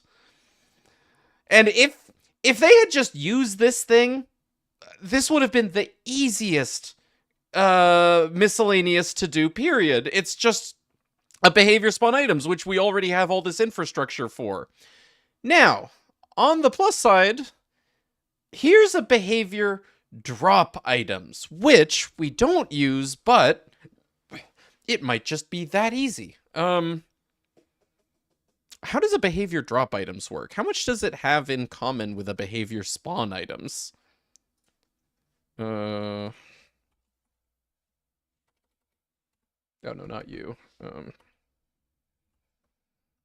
You. Class. Behavior drop items. Show me behavior spawn items.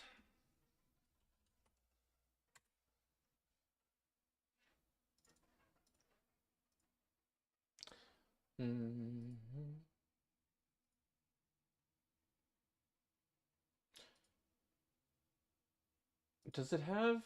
wait, is spawn items... Okay, spawn items extends behavior base. Drop items extends behavior base. Gearbox, why do you even need these two different things? This one has an item pool. This one doesn't. Spawned loot. Where does it get its, like, loot designation from? Context interface, lootable. I guess that's it. Behavior spawn items can be assigned a loot pool. Behavior drop items requires the context object to provide the loot pool. Interesting. So, yeah, okay, we can't just use normal behavior spawn items then. Fair, whatever.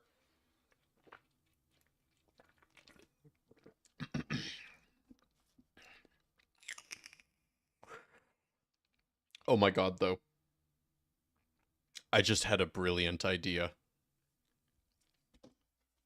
Why don't we just fucking wire up the unused behavior spawn items? Why don't we just do that? Why don't we just make the stupid floating off in the void behavior spawn items do something? I started to hate Nexus more by the day. Oh yeah, join the club. Why, what's happening to you? Now we're talking with mad science. Yeah, screw you, Gearbox. I'm using your unused shit. Okay, so the behavior drop items, well, we can just change that to a behavior spawn items 21. Where is behavior drop items 39? It's at index 3. Okay, so give me this BPD in our code.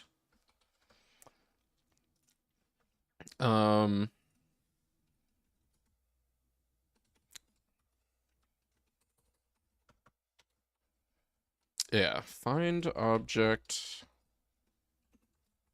It's a behavior provider definition.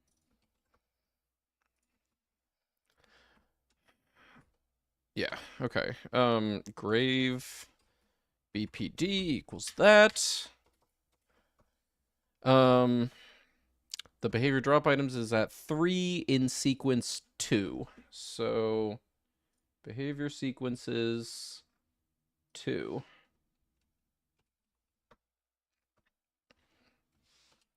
Grave BPD dot behavior sequences 2 dot.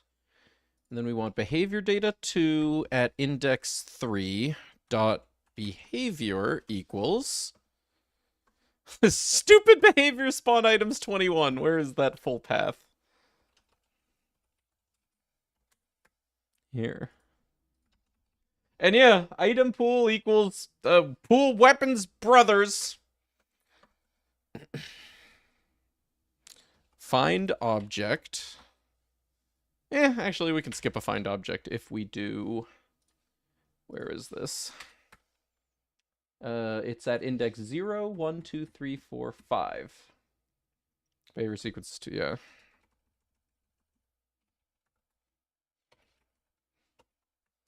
Okay. Now,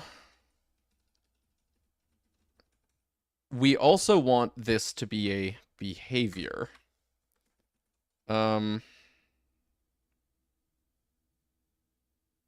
Oh, there's 2 super inits now. We have a init for the behavior and an init for map dropper. You know, I really should have. Shit, how does multiple inheritance work with super in Python? You know what? I could just have 2 separate droppers. It's okay. Yeah, I'll just create a separate one. Yeah, forget it. Okay. Doll abandoned grave. Break that up into a couple lines so it's pretty. Behavior. And that is the 21. And that should be it. So now we do our normal routines of affecting the behavior, but then we have this doll abandoned grave routine when we enter the map of actually implementing that behavior by replacing the behavior spawn loot with it. Okay, fingers crossed. That'll just work. Yes! Oh my god! Fuck yeah, dude! That's so funny. I love that that's the solution. Yeah, Gearbox owned, yeah. Alright, shooting works, interacting works, meleeing works, it just works. Okay. That one was more work than it should have been. I love the solution in the end. Sorry that we struggled for a bit due to lack of information, due to user error. But cool, I'm very happy with the way that turned out. We can get rid of all of this garbage. Yeah. Thanks for leaving, Junko. Yeah, you could have just used it. If they just used it, then I wouldn't need this. Whoops. I wouldn't need this, and I wouldn't need this. Well, literally all we would need would be this behavior thing, but that's okay. That's okay. If they hadn't have left it, we'd be screwed. No, if they hadn't have left it, we just would have had a longer solution than this. That's all. Like, we would have intercepted the context object to give it the loot pools before the behavior drop loot was invoked. That's no problem. We were fine. This just turned out to be the simpler solution using Gearbox's leftover code. How did the programmer die in the shower? He drowned. Nope, I give up. Was it scurvy? Lupus?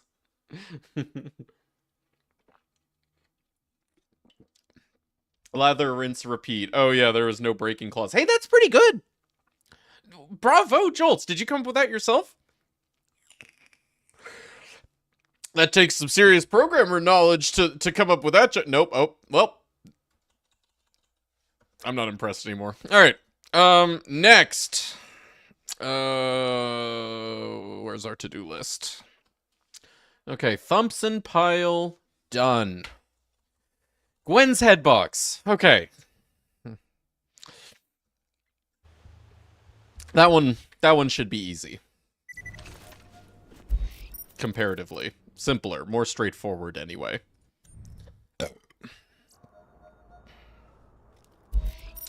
Take me to Lynchwood again.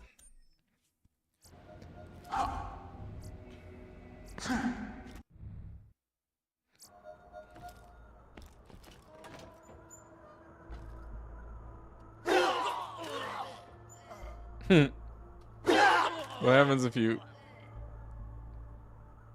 Nope, okay.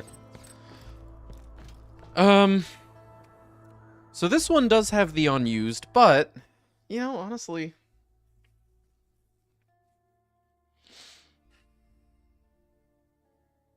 Yeah, I guess this one will be easiest if we just do unused. We already have a hook for that set up. Oh. I guess loot midgets have pimpernel in this seed. Okay. So, already in my, well, yet unused, but, like, implemented because it was part of my presumptive plans code, I have used by here.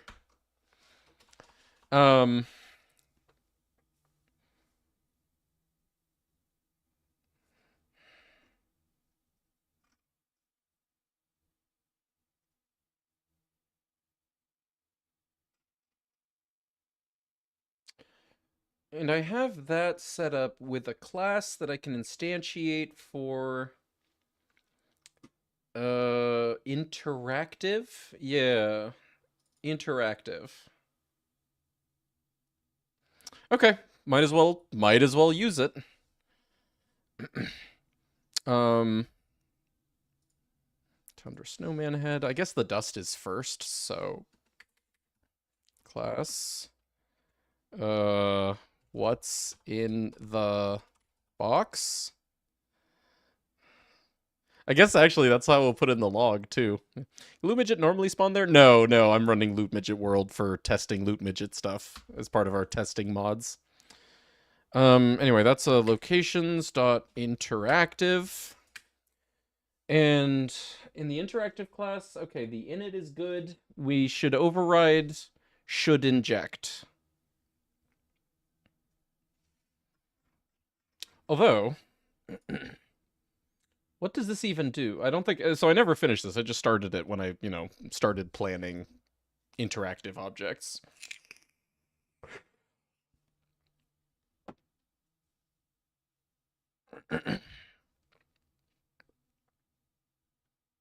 The Tundra Snowman, what we ended up affecting was loot on the Willow interactive object, and this should be the Willow interactive object, right? Used by's collar should be the Willow interactive object. What's my hook for this? Yeah, Willow interactive object used by. Okay, so that gives us the Willow interactive object, and then the Willow interactive object has balance. I guess I was using balances for these. Yeah, okay. So what did my init look like? Path, and that's the path to the balance. And whether it should inject. Oh, interesting. Man, what did I have planned here?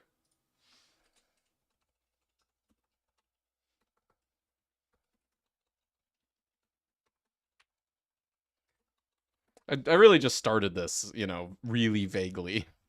What's in the box? Question mark. Yeah, right. So I guess here after Frostburn, other. What's in the box? Question mark? Yeah, people get that, right? Ugh, I need more caffeine.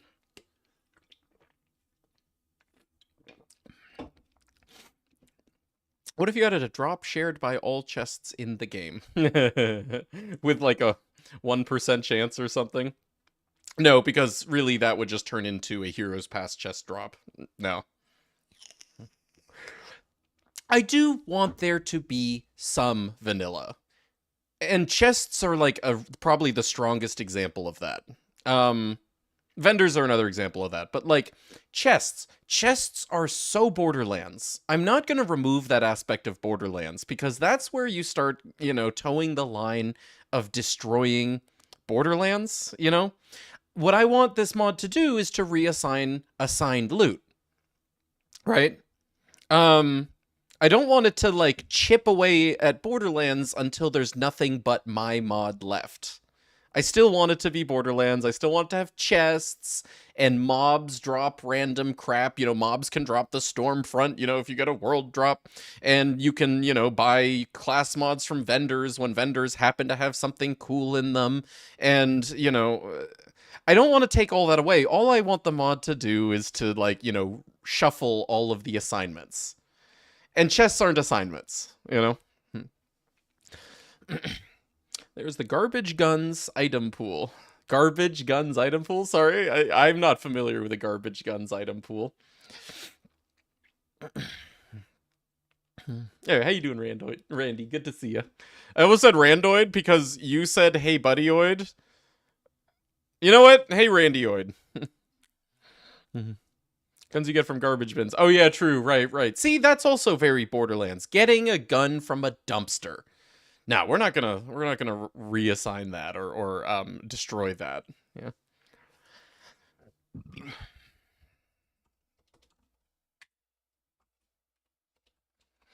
All right. So,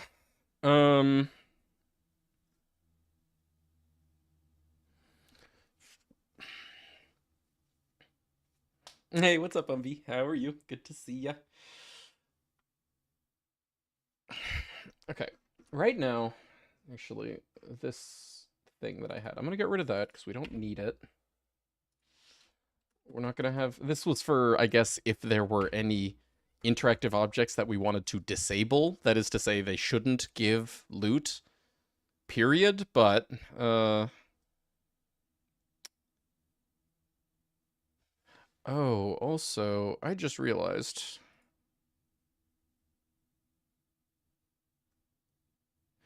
Hold on, we've been writing this code with the assumption that these would have items. No.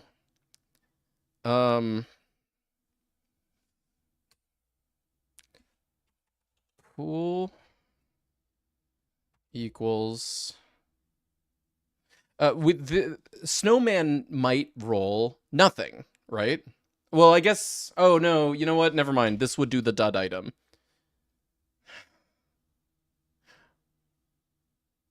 Oh, wait, no, hold on. If snowman isn't in your seed, then it needs to have nothing. Yeah, okay. Pool equals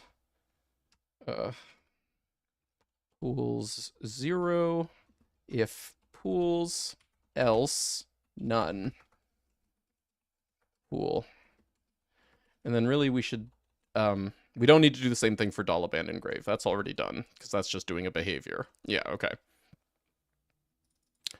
If you don't have snowman head in your seed, like that is to say not even a dud item for snowman head because he's just like not affected whatsoever, then he'll spawn nothing. And actually remind me to test that here. To do test not in seed. Alright, anyway, the tangent. Back to this. Don't need that. That by default will just return true unless overridden. It's going off of balances, so we need to find the balance for the interactive object, I guess. Well, which we can do. Get all Willow interactive object balance definition state. Flush log. Wrong log. Launch.log. Okay, where's my... What's in the box? Good, bad Mordecai grave stash. Alright, object grade, what's in the box. Okay. And am I just checking the path, or... Yeah, balance dot name. Right, okay. So... def init, super.init, object grade what's in the box, def should inject will return true if we don't override it, so good. But actually, we may not need this. We may be able to just work here. Is making a mod that does save profile editor thing in-game crossing a line? Because it feels like it is. God, no. Why? Why would that be crossing a line? What line? Slept terribly. Hanging on till tomorrow. Oh, I'll help you hang on. I'll hang on to you. Keep you in place.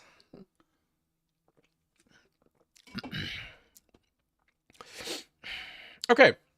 Yeah, let's just write the rest of this generic locations interactive used by as if we're gonna use it for everything. Right now we'll write it for Gwen's head box.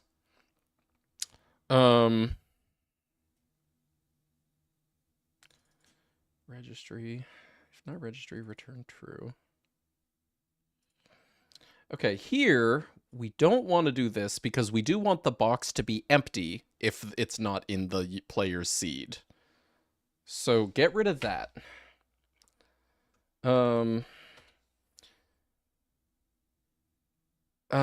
The caller is the Willow interactive object, and that should just have the loot item attachments. We may end up, like, you know, coming up with a way of using this generically to insert indices into these item attachments. But for now, we'll just leave it as the 0th loot and the 0th item attachments. Call it a loot.item attachments 0.item pool equals I guess the first dropper. Oh, but this is where we would do the same thing. So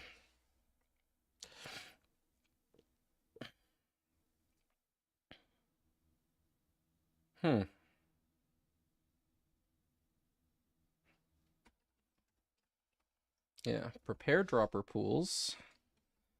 But in this case, we want it to be expanded droppers. Do next, defines dot do next tick, revert as always. Oh,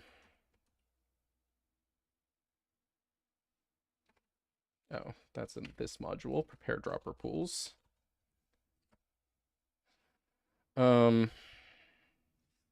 If same thing, pool equals pool 0 if pools else none. Okay, and then that equals pool. That actually might just do it if now I do what's in the box. No, we want location. Yeah, let me import that properly. From locations, import behavior, interactive. Okay. Interactive, and then that should be our object grade, what's in the box.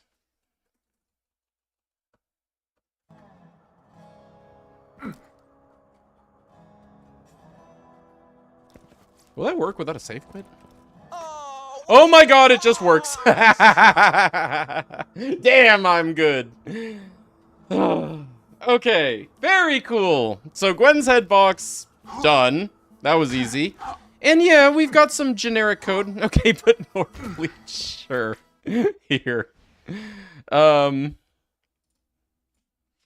What's in the box, question mark. Item.name equals Norfleet. What's in the box, question mark. Okay.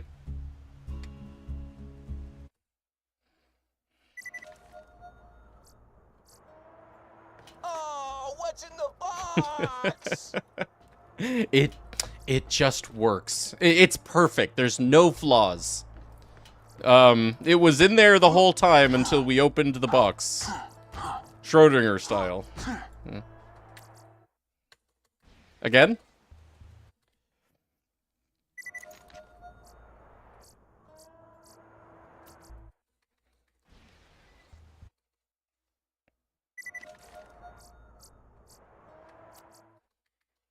Stop spawning at Ellie's, or wherever. There we go. Oh, what's in the box? Cool.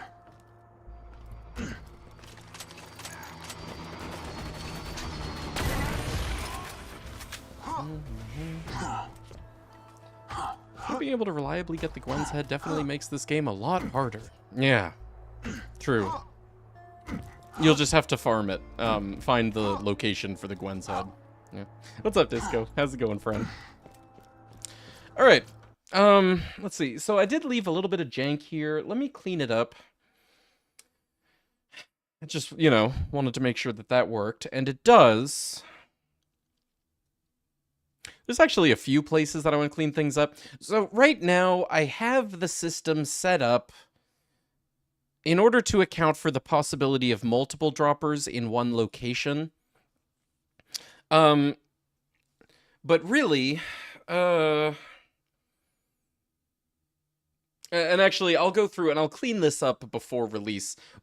Since I designed that infrastructure of this whole, like, you know, droppers plural system where, you know, we iterate through multiple droppers in a registry, find all of them that return, you know, yes, should inject, and then list them, and then prepare the pools for all of them. That I actually am going to get rid of because we have made a different design decision to never have multiple droppers or multiple, like, sources drop from at the same time. So really it can be dropper singular. No, not dropper singular. Anyway, I gotta revisit this and, like, you know, make sure that all of my infrastructure is up to date and a little bit more optimized. Not that that's a big deal. But yeah, we only ever do one item at a time. That's the key. Yeah. One item, one location. Yeah. All right. Anyway, let's see how much of this we can apply to, I guess, geary chests.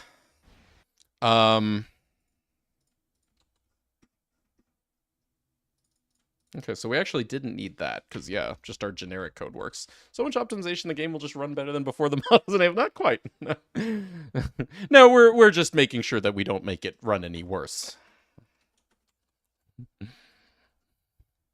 Oh, hey, you know what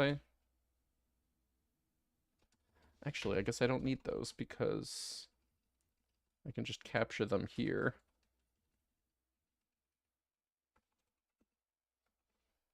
I just noticed that those weren't being used anyway.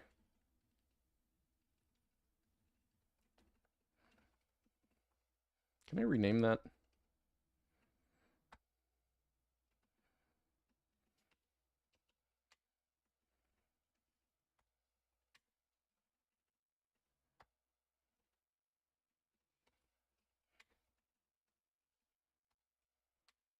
Okay, prettier. So, back to our to-do list. Others list. Okay, so we've done Gwen's head box. Chests. Oh, chests.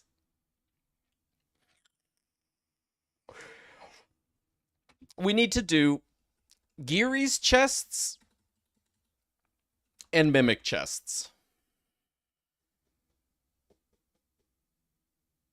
And then we need to do Seraph vendors and Torg vendors, and then that's it. That's actually the final list of locations in version 1.0 of the mod done. Like, just done. That's exciting.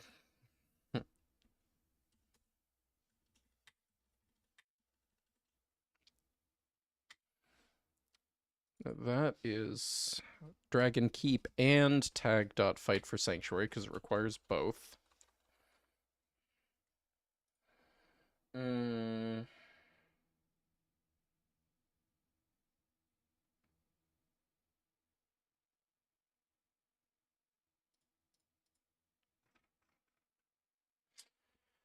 Alright. Let's go look at Mimic chests.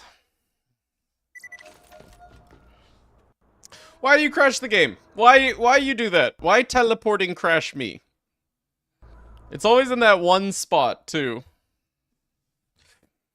You know what it might be is, actually, I just answered my own question. It's because it's in that one spot. It's because you load in at a travel destination that then doesn't exist. When Clan Wars is active and there is no train, so there is no train area transition back to Lynchwood, then the teleport crashes because it's trying to find the player's current one. Can you fix that? Maybe? I don't know. Maybe eventually. Doesn't really come up much. Just there.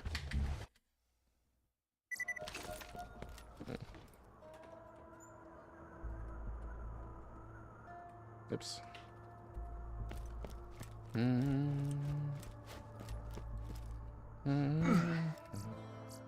hello. Oh, what's in the box? Awesome.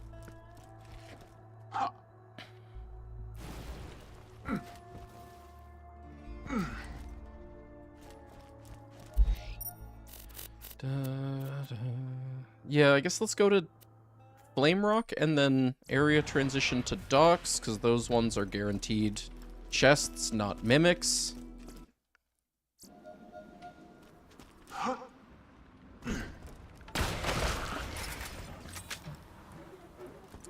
Sure. This'll do. So, give me a interactive object. Mimic chest, no mimic. Good. Appropriate. Question is, how the heck do chests work in terms of there being, like, all of these various ways that they can open? Really, I guess we only need to worry about... We only want to affect the one that would normally give Tina comms. We're not going to make it so that every time you open a Mimic chest, it guaranteed shows you an item. No, we're going to make it so that if you would have rolled a Tina comm instead, you will get an item. Yeah. Okay, so... launch.log, Python SDK.log. Dump this for me, because I think we're going to be looking for a BPD.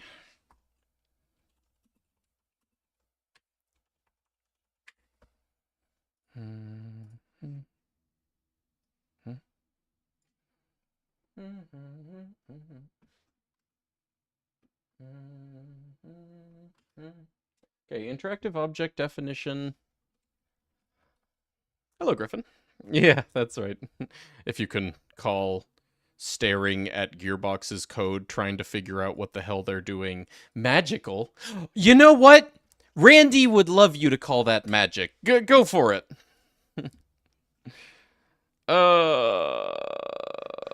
Where's your BPD? Okay. Closed. When closed, on used by.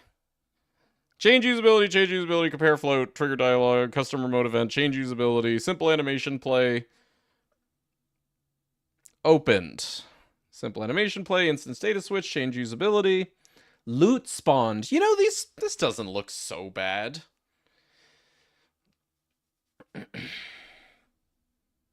Spawn opening FX.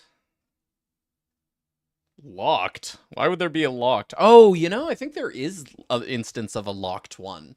In, like, the, Loot Ninja mission where there's, like, Sir Mash, Sir Stew, those guys that, like, one dude wants you to kill because he thinks that they stole their loot. There's, like, a locked chest in that mission. Anyway, does this have a spawn items anywhere in it? No, it doesn't. So, probably it, you know, spawns loot the same way that, say, the snowman head does, where it just, like, creates it and then it attaches it to a point or something. Which means, we would need to figure out... I guess we can work backwards from... Tina comms?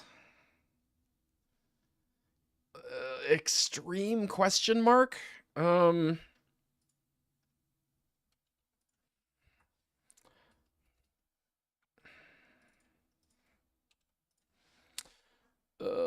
Purple alignment class mod. Sure. Give me gauges. Whatever. What refs? Discovered that you can moonshot farm without read-only. This is common knowledge. Yeah, no, there's... You also get XP from it. It's like a glitch that people on console use. That's about as much as I know about it. I know that it happens. I don't know how to, like, try to trigger it. Parts list collection, class 1. Okay, so item pool, go backwards from that.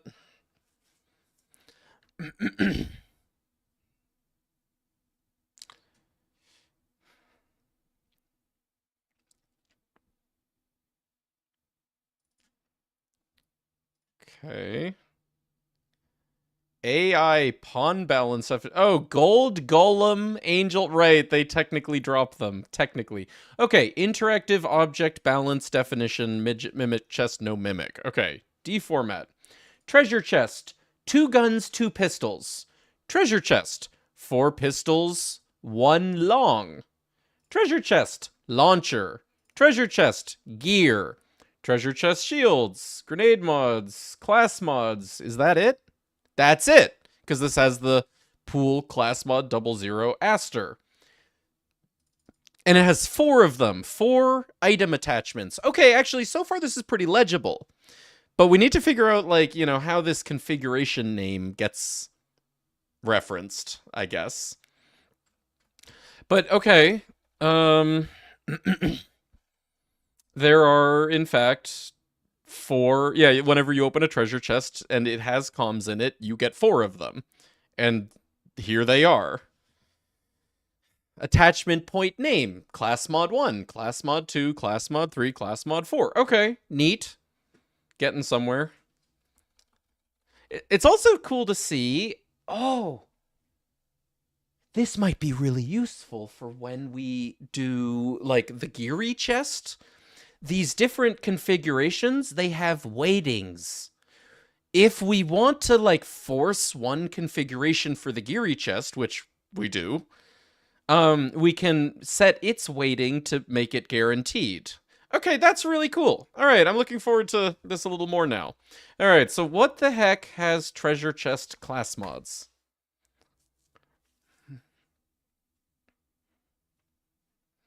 Interactive object loot list definition. That's not what we're looking at, is it? Oh, geez. Oh, geez. Okay. Now I'm a little more discouraged because I couldn't find anything useful that references that. Mimic chest, no mimic, but then, like, these loot list definitions. Oh, hey, but wait, hold on, here's one. GD Easter eggs, list defs, epic chest, eagle loot. Well, we know that that's the Geary interactive object loot list definition, at least. Not what we're looking for here, though. Um. Shit, hold on. I gotta pee. I'll be right back, and then we'll try to figure out what the heck references treasure chest class mods. Yeah.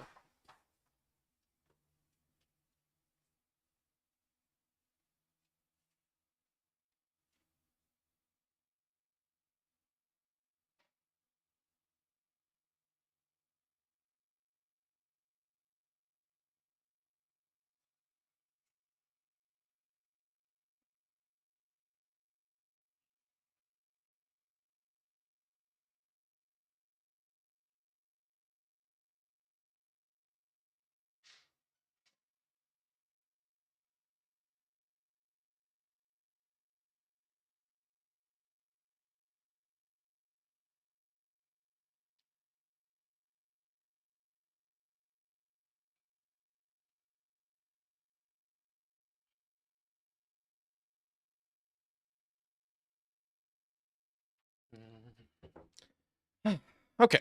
Hi. That was a time thing. Never stay long. No, sometimes you hit it and you don't get the check mark. That's all. Yeah. But the emphasis on the sometimes, like I don't know how the sometimes works.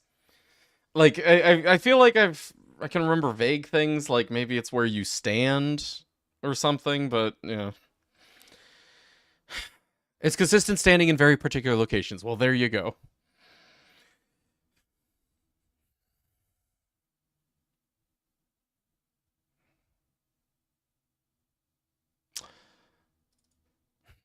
Treasure chest class mods. That really didn't come up with anything? Doll epic, mimic chest no mimic. Actually, I guess both of these are relevant. These these aren't different, are they?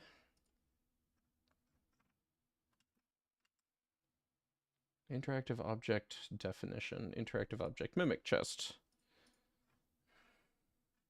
Has a BPD. Has all of these attachments. Do those have anything further in them? Glow, object mesh, object mesh, object mesh, object equals population point dynamic. What? Oh, chest spawn. Oh, that's for it spawning a mimic. How about that? Wish we knew how to get the check mark consistently. Oh, you're saying you have the opposite problem in runs where you want the check mark, you know, to like win the run, finish the run, but you don't get it? Really? It can just happen that easily by accident? My idea about it was more like how Biznap described it, where you had to stand in very particular locations to not get the check mark.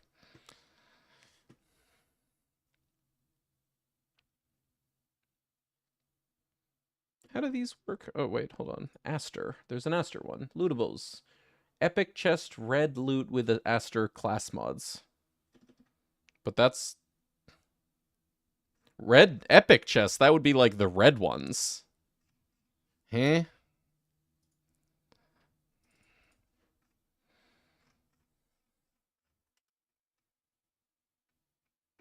Well, just in case, what reference is it? That's 5 hours well spent. Tedier gauge can in fact kill the legendary dragons. Wait, really? In case anyone was wondering, normal mode or what do you mean can kill them? Kill them how? Yeah. Okay, object grade dice chest. Yeah, so that's not what we want.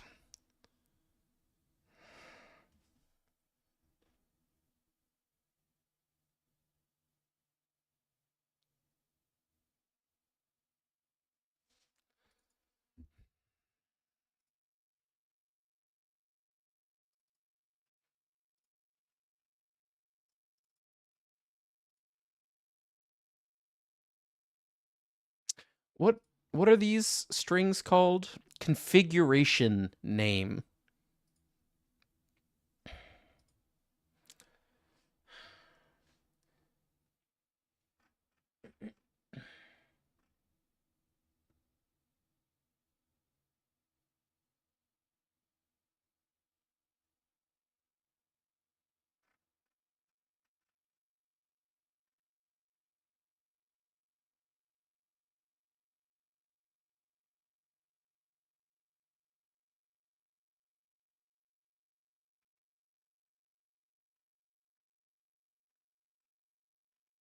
Oh yeah, here's the loot ninja stuff. Go figure. Hey, what's up, Kale? How's it going? Have you tried 30? Oh yeah, no, they're very thorough about trying 30 everywhere there's weirdness. Hey Konami, bye to Konami. Good to see you, Konami. Form a superstition about particular locations and angles you face. Yeah, right, exactly. Right. Form a superstition about it is the exact perfect way to describe taking that approach.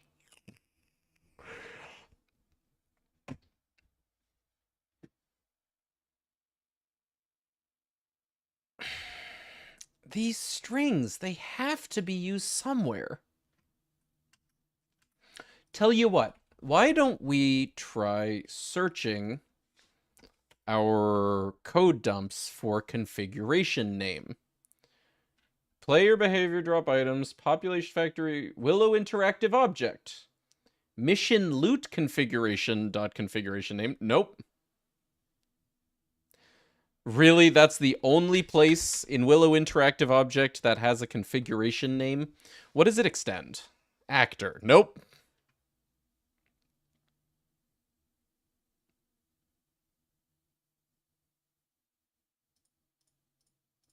What is this player behavior thing?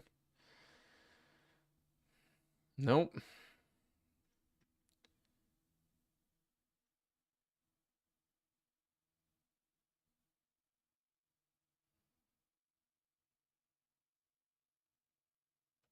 This doesn't have, like, Control F items. No. Item, no.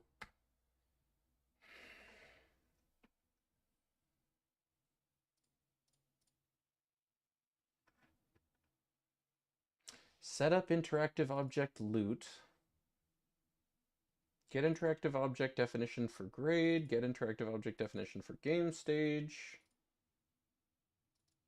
Spawned interactive object. No.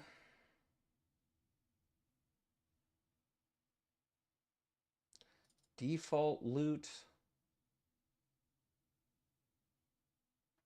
But see, it has to be like attaching. It has to be communicating with the Willow interactive object somehow to know like where to attach the loot at these various points. Okay,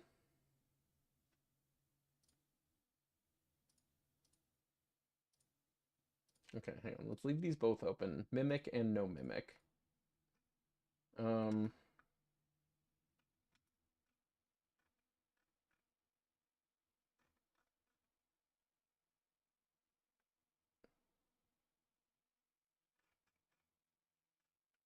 And you know, the only like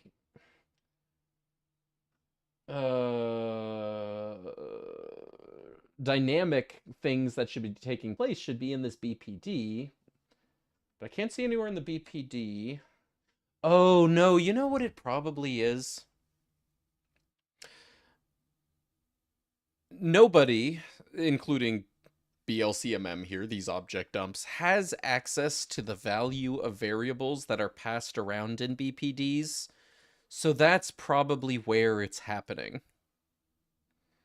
Here, let me try graphing one of these.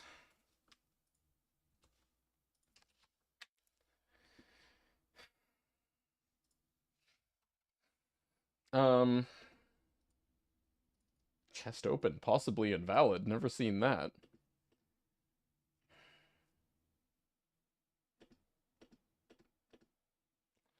Okay, anyway, opening on behavior sequence enabled. Locked. Spawning loot on behavior sequence enabled. Behavior attach items. That's what we're wondering is, like, you know, where's it getting the items? How's it determining the items?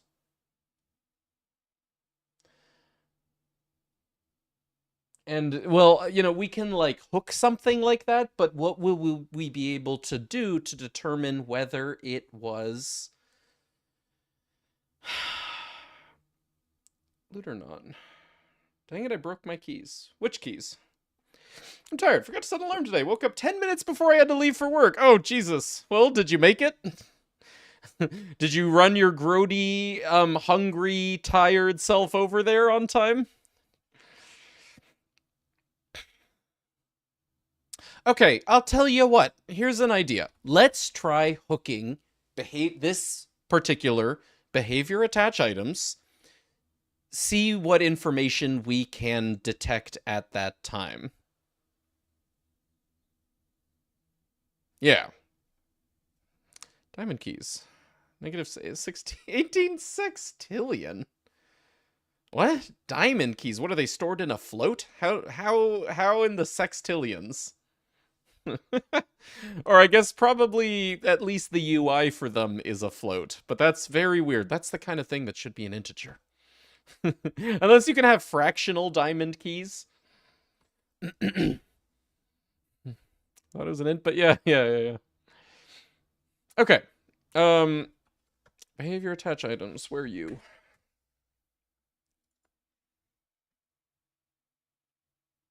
Actually, how does a behavior attach items work?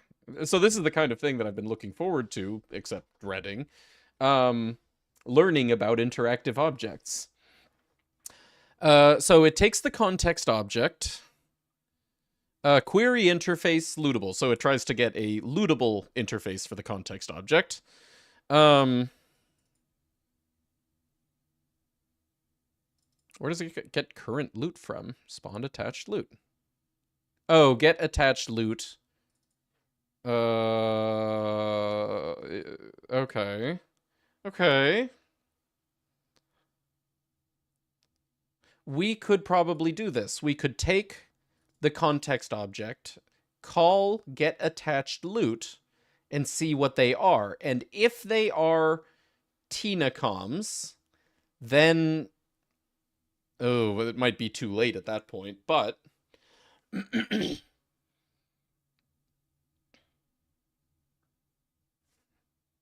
What, feeds into behavior attach items? Spawning loot on behavior sequence enabled. Okay. Yeah, this might be too late.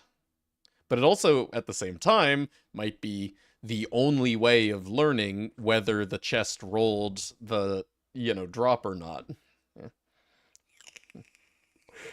They planned for people to have more than 2.1 billion.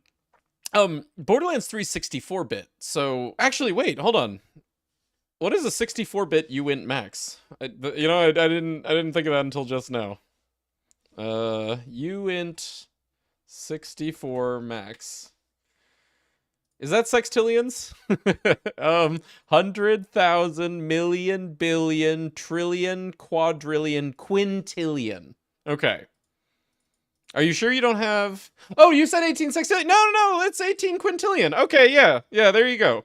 You have OX, FFFFFFF, etc. 64-bit diamond keys. Yeah. But you had negative. Oh, so int 64 min.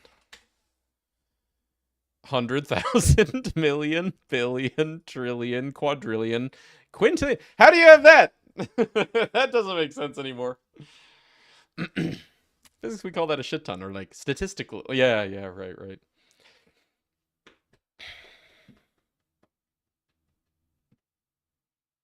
Well, what we might be able to do is set the attached loot of the context object if the context object's attached loot is what we want. Yeah, okay, let's try starting here. Apply behavior to context. Oh, wait, what does it do with them?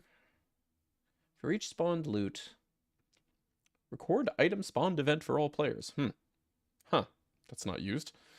Current loot, inventory, item location equals 6. What? Willow pickup out of inventory loot, get pickup. So at this point, yeah, it's already generated the item. So yeah, no matter what, this is going to be too late and we can't use it. What is current loot? Where is this used? For each spawned loot, current loot, but where's it set? Oh, that's how the iterator works. For each spawned loot, take the member and name it current loot. All right.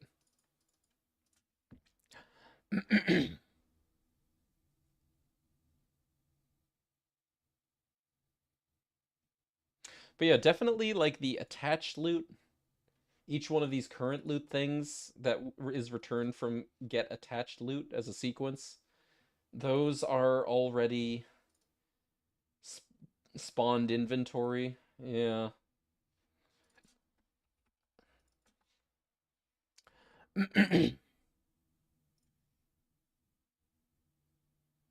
Spawned attached loot data. Struct. Okay, here we go. Willow inventory. Yeah, they're already made. We need to give pools. Okay, so that was spawning loot on behavior sequence enabled.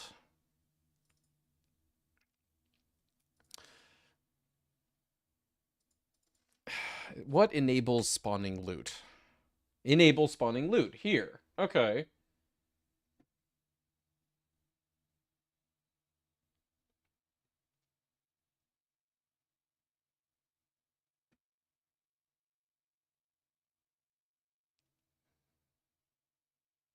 Change remote behavior sequence state. Enable opening. Okay, so maybe it's opening. Opening.onBehavior sequence enabled animation play. Enable opened. But that's like, oh no, hold on. Disable opening, animation play, set material parameters, chest opened, possibly invalid. Oh god, is this actually relevant? This possibly invalid thing? Uh-oh.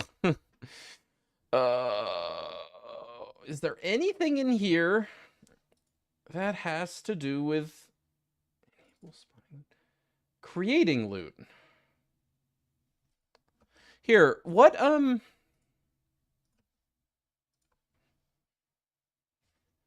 not you. Where was that behavior we were looking at? Behavior spawn items, no. Behavior drop items, no. Leave that open. Don't need mission tracker these days. Don't need a Willow AI pawn. Leave that open. Spawn attached loot data was... Okay, lootable.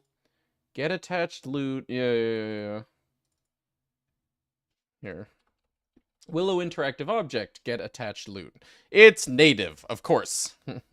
Hey, turtle. Going good. It's just, we're at the point where we just have to wire up things that we don't know how to wire up yet. We're working on interactive objects like Mimic Chest right now, for example.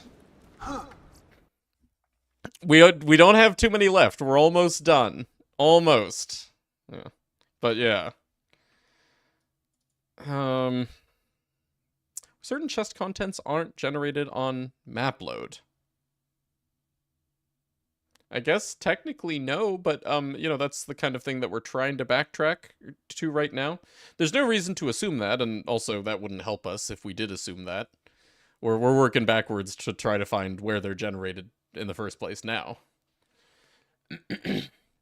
So, okay, what happens with add mission loot? Actually, well, yeah, because add mission loot was the only thing that Control F loot really showed anyway. Mission loot.pool probability, blah, blah, blah. Loot. Right, okay, the loot property, which we've seen, dot add item.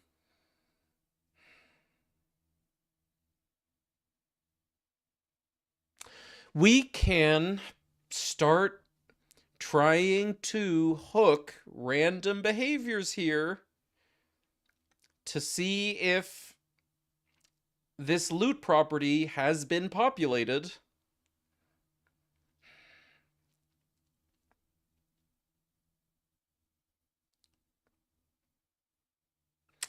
Yeah. Let's do it. Let me just go to my test. In here, we'll just log caller.loot, or actually more specifically, because we're going to be hooking behaviors, params.contextObject.loot. And we can just try sticking random crap in here. So, like, for example, behavior attach items, right?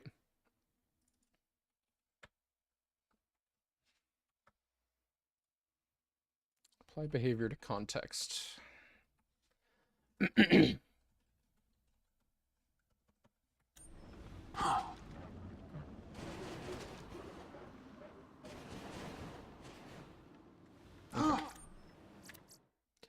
Hey, Galaxy. Good to see you. How are you?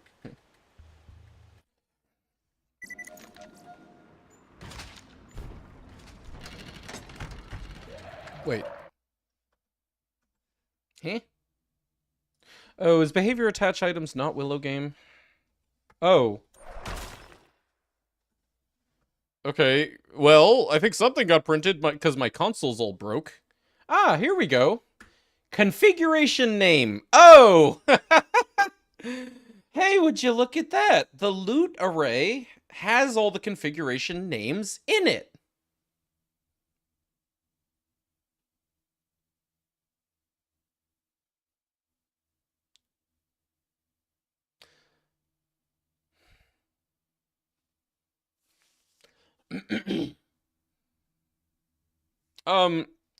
Format this for me, please. Or tell you what. Yay? Yeah. We could work with that if that's the way that it is. Chests are quite scuffed. Yeah, no. I knew that it would be a lot to learn working with chests.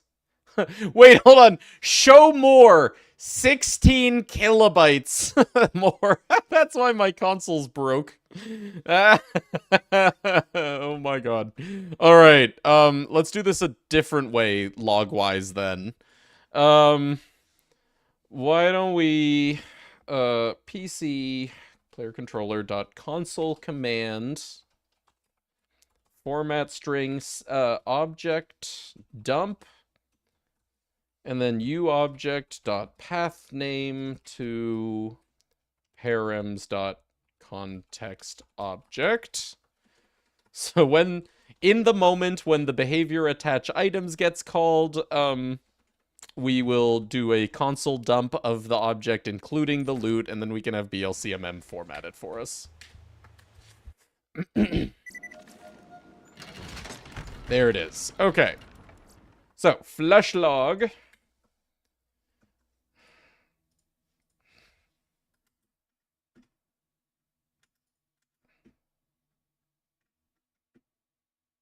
Okay, here are our loot entries. Okay. One of them is class mods. Cool.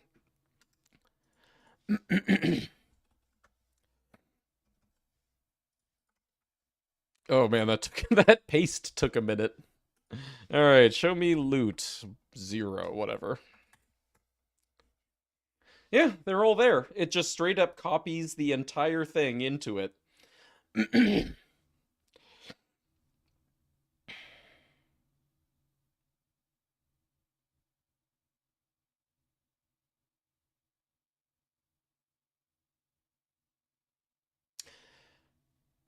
Okay, what did we get here?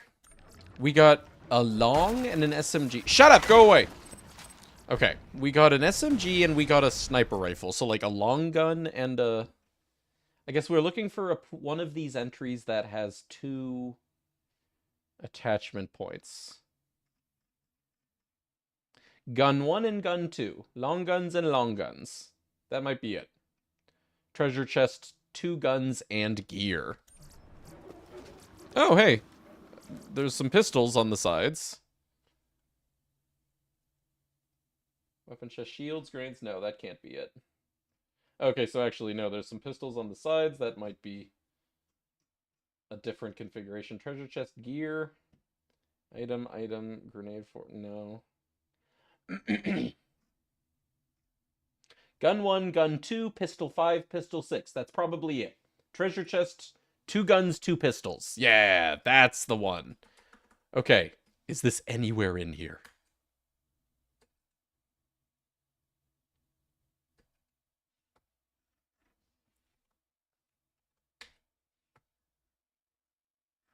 No. Don't wrap around.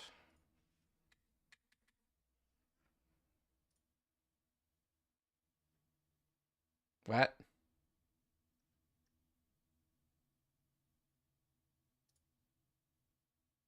Do I have like 2 dumps in here or something? Oh, I think I do. Whoops.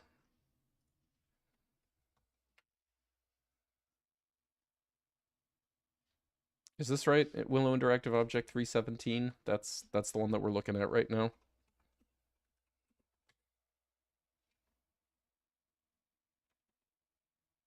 Maybe not. Oh.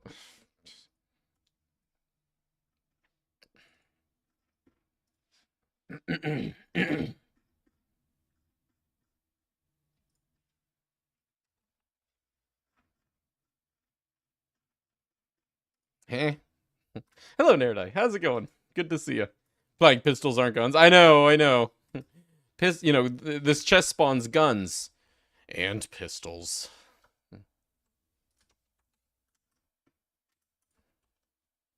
Okay, anyway. 2 guns. Yeah, okay. No, so that's not anywhere. That would have been really, really nice if it was just that easy. So what does the... Like, again, what I could do is I could just, no matter what, on the attach items behavior, replace treasure chest class mods entry. I could do that. But it would be nice to, only do it when actually rolling that. So I'd still like to be able to find where treasure chest class mods. Just planning for release things whenever that happens to happen. No rush, of course. Oh, really? You're actually just so excited that you're sitting there planning on what you're gonna do first with it? I'm probably going to release this by tomorrow night. I will tell you that right now. If I could figure out frickin' treasure chests, dude.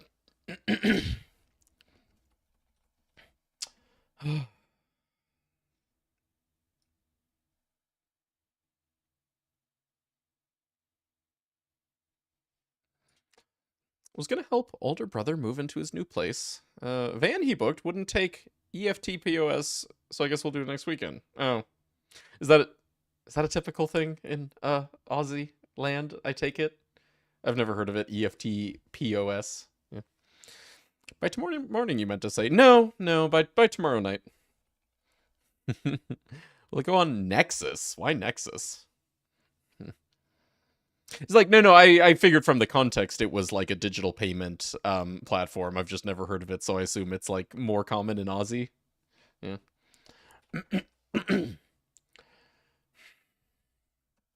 Okay. Behavior attach items. Did that have anything useful in terms of like, attachment points or anything being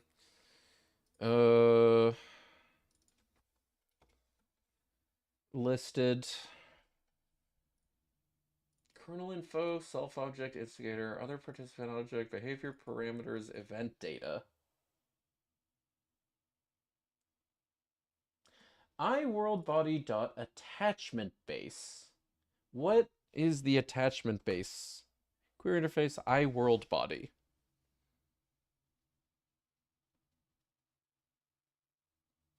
And then what does it do with that? Attach pickup to world body. Wait, but so anyway, at this point, we have the list of loot. But again, it's probably too late. We probably already have get attached loot having been called, right? So like if I were to affect these things, which we can try, hey, give me a loot pool. Yeah, Norfleet. There we go. Item, we have item here. Let's real quick see what happens if we replace everything with Norfleets here. params.context.object.loot. I guess we could say for loot in. And then what do these look like?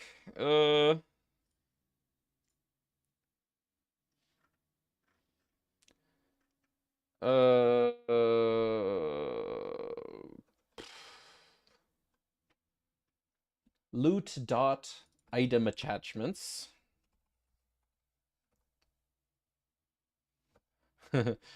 For attachment in loot dot item attachments. Attachment dot item pool equals item. That's this guy up here, our Norfleet. Item dot pool? Is that right? Oh crap, hold on. It's been so long since I wrote that code. Item list, I have it there. Give me items. Item pool has a pool attribute that returns an item pool definition. Okay, perfect.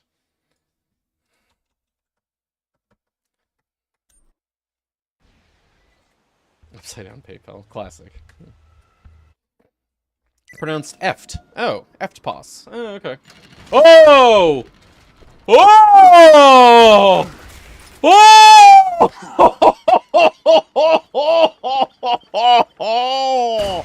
Whoa! Okay,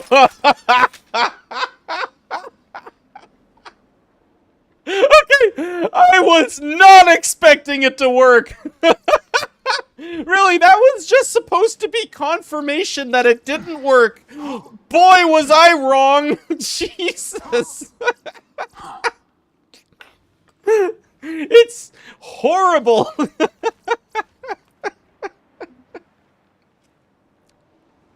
Okay, this is good news. So at this point, yeah, it's not too late. So, cool. Like, the items have not been generated. That's great. We can insert our loot pool. Again, I would like to more selectively assign our loot pool than that.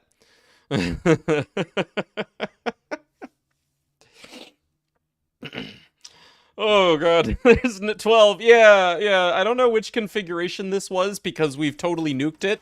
But in each piece of ammo, or whatever, and in each, item or whatever, we have a Norfleet, total of 12.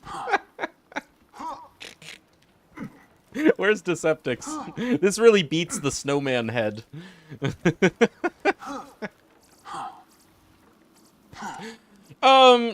Anyway. Great. That's actually fantastic news.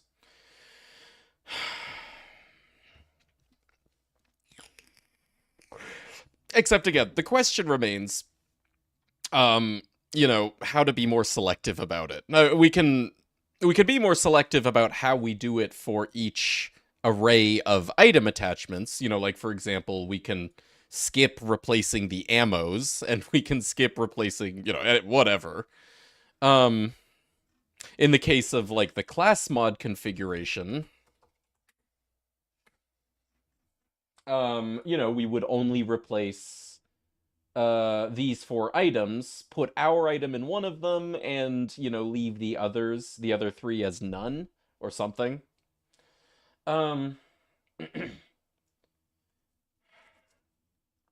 Actually, I wonder if we just got a class mod one. Because, like, 4 ammo, yeah, 12 total. Well, I guess they all most of them have 12 total.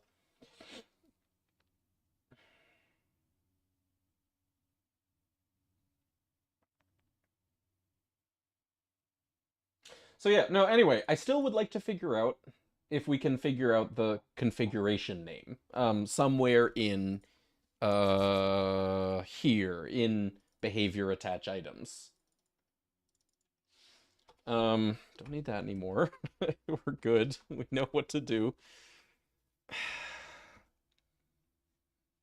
Configuration name. What else was in here? So, get attached loot is probably what spawns the items. That's what generates them. Attachment base? Maybe? What does this have? World body. This interface. 131 results. How do I narrow this down? Interface, world body? Yeah, okay, cool. Get world body location, rotation, velocity. Any of these a string? Name. Get world body attachment bone for component. Okay. Let's try... but then we'd need a component. Actor component. Bone wizardry I know, I got excited too when I saw that. What does attach items do with world body? Attachment base. Attach pickup to world body. Too easy. What's on local 3? That's the Willow pickup. Okay.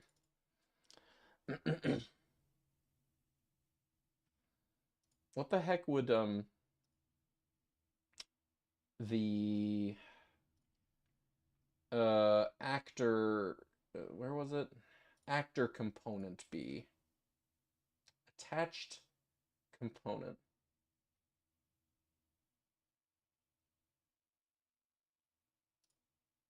So here, these ask for attachment point names.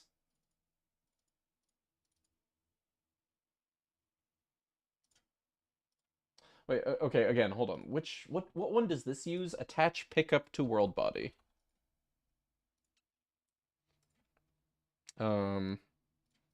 Control F. What? Okay, so what does attach pickup to world body come from? They respawn items, they respawn loaded point. Willow pickup. Oh, okay. Attachment base dot world body attach actor self, a bunch of empty parameters, attachment point name. But how does it get the name? That's what we want to know. Ugh.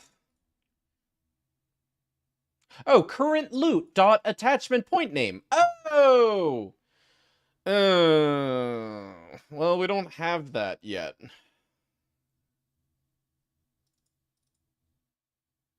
No, wait. Do we? We do. We do. But not context interface dot get attached loot. I could try calling context interface dot get attached loot. Context interface in this case is just the context object. Okay, let's see what happens when we print that. Okay, get rid of our Norfleets. Log params dot context object dot get attached loot. What is that? Return. That's on Willow Interactive Object. It returns a Boolean and then also, hopefully, an array that doesn't crash the game because it's coming from an out parameter.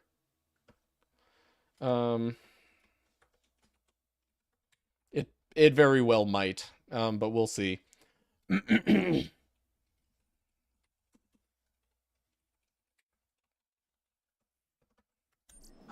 Goodbye, Norfleets. Weirdos.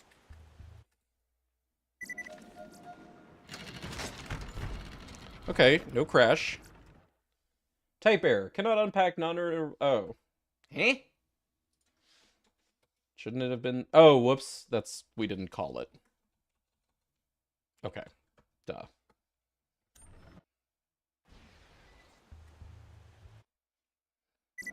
Hopefully not crashing is one of my top 3 favorite pastimes. Yeah. Okay, no crash.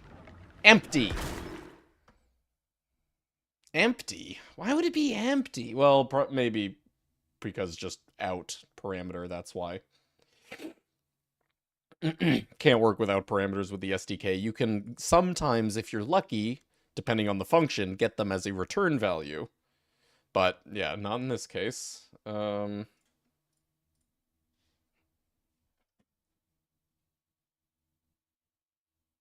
Okay, so it does seem like we don't have a way of... Norfleet incident sounds so ominous. Why is the thumbnail for a stream of chest build like 10 legendaries? We're trying to find an injection point for loot into mimic chests, and we did it! Also, it was 12, not 10. Thank you very much.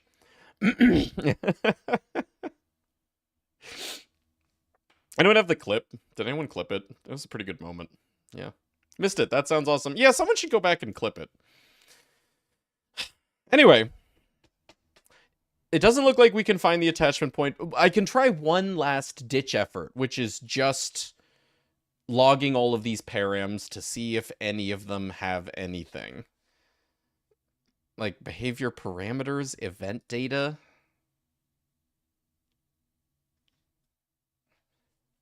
But I mean, those aren't even used here, so clearly they aren't necessary.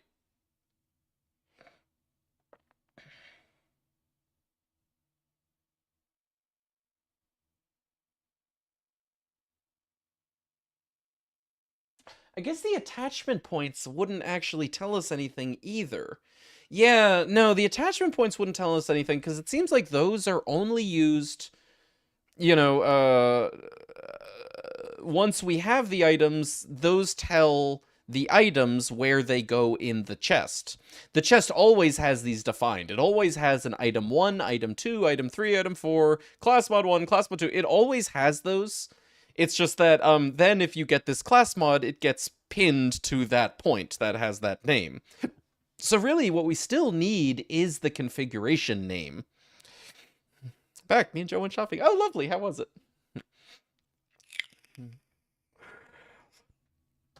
Glad you have such high expectations of me that you think I wouldn't count... that you think I would count orange beams at a Twitch thumbnail on mobile. I don't. I'm just mad at you that you didn't. And I'm yelling at you now for it. That's all. Yeah. Anyway, how's the shopping, Egg White?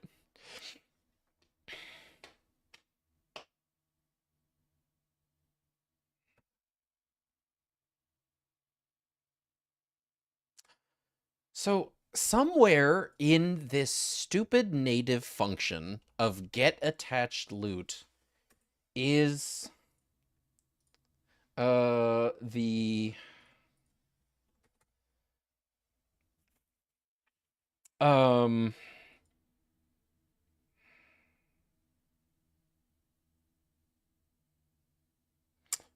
like, you know, where the Willow interactive object, I guess, determines the name. So, okay, I'm thinking it's probably not possible.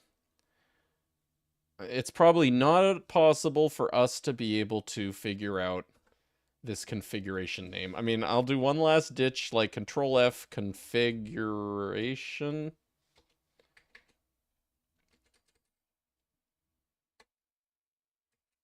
Yeah.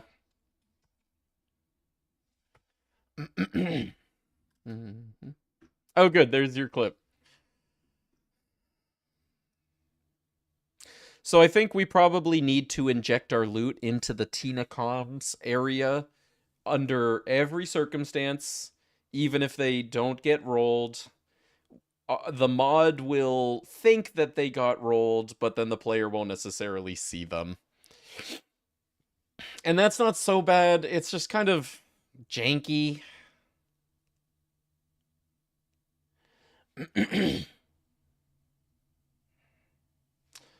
I'm doing like one last like glance over all of these objects' properties to see if maybe there's something that saves it, but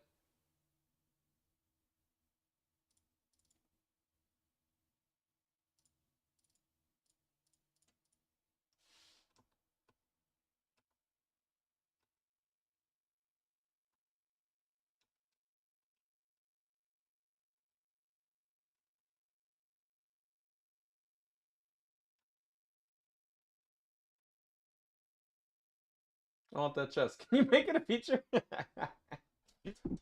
Excuse me, desk moved.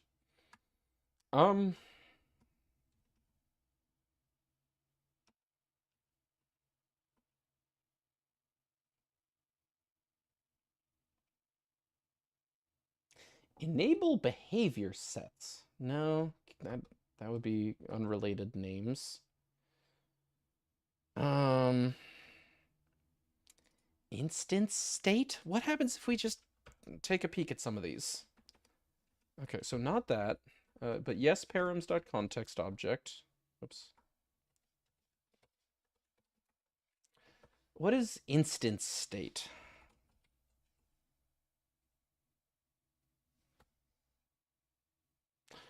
That's a lot of replication info. Maybe somewhere in the replication info it'll have it.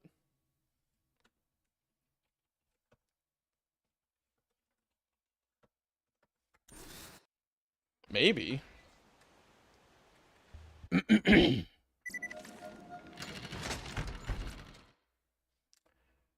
Oh. Nope. Well, what more was there to do with replicated state? Hold on. What was in here? Behavior consumer state? No. Instant state to state. Switch state field. Active switch fields. Remove body composition parts. BD to apply state files. No. Can you try to steal the chest layout role and do it yourself so you can track it more easily? No, God, no. No, I can't re-implement chest from scratch like that. No, no, no, no. What happens if Hook replicated event? No, directives, dialogue replicated, simple animation should be targetable, object mesh, player replicated, compass icon, allegiance, behavior set flags.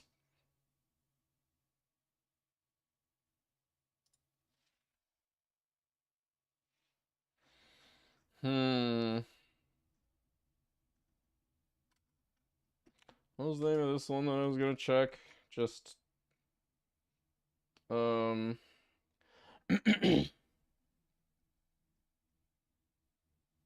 instance state.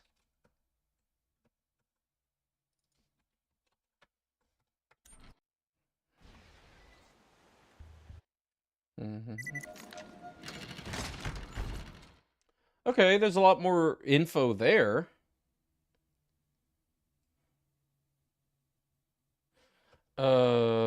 Can I organize that better? Flush, yeah, no, we're good. Python SDK.log. Yeah, wow, that's a lot more info. Deformat. No, it can't. Control F. Oh, well, here's an attachment point name. Oh, wait! Oh, hold on. This seems useful. What? Grenade 3. Yeah, no, hold on. This actually seems useful. Oh my god, hold on. No, wait, this might just be literally everything.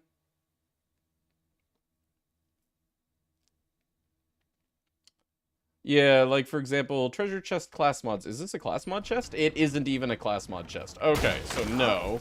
Those things that are looking useful aren't. Can something organize this for me? Hold on a second. JSON formatter. I don't know. Best JSON formatter validator online. Yeah, good. Fine. Here, dump this garbage into here, even though it's not JSON. Yeah, I know, it's a parse error. Just give me something readable here.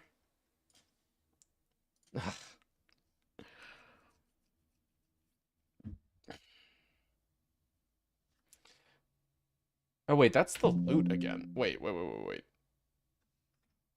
Oh, that isn't even the right thing. Fine.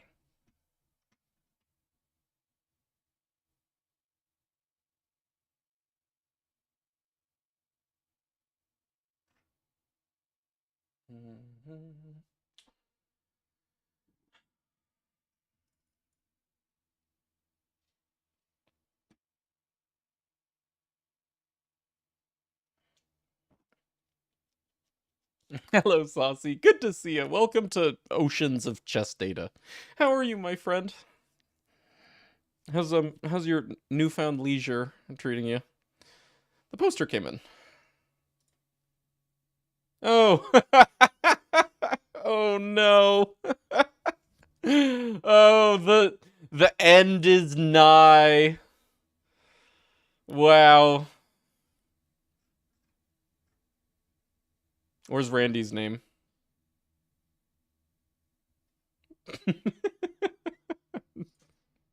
This movie's gonna rock. Yeah, dude.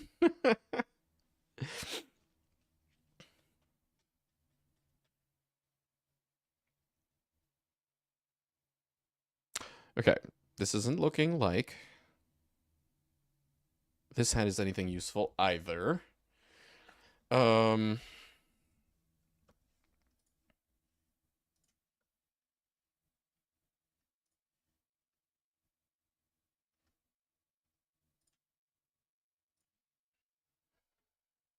Okay, behavior event, consumer handle, replicated state, allegiance children, allegiance parent, light environment, throttled, healed, dead, should be targetable, usability, mission directives, never challenge you because cost to use.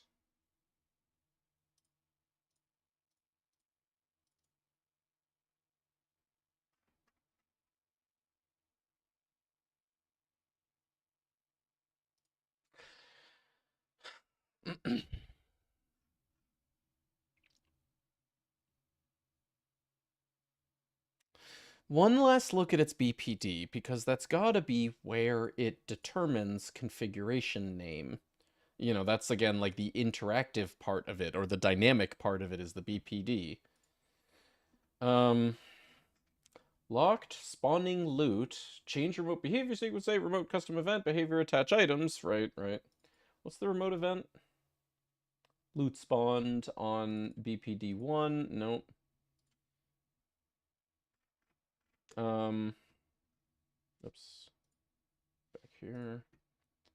Change behavior, enable sequence state. Disable spawning loot. Yeah. Okay.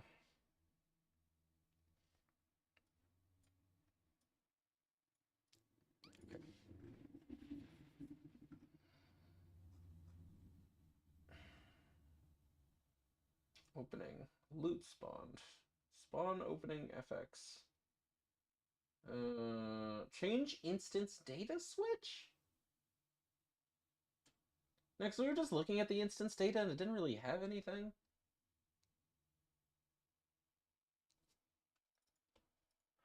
New value equals 1. Switches magic FX switch. Yeah, we saw that. That doesn't do anything.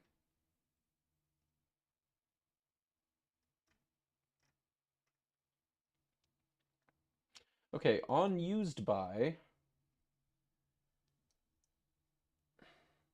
Material parameters, increment player stat, change usability, animation play, remote custom event, trigger dialogue event, change remote behavior sequence state, no, compare float, change usability. And that just changes it to spawning loot. That just changes it to closed.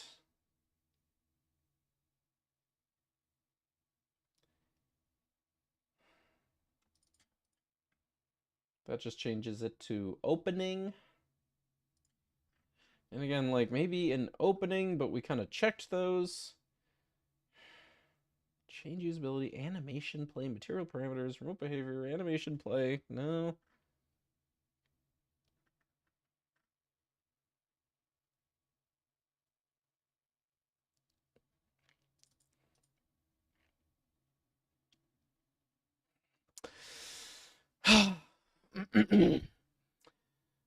I don't understand the science of instant mashed potatoes, but I appreciate it.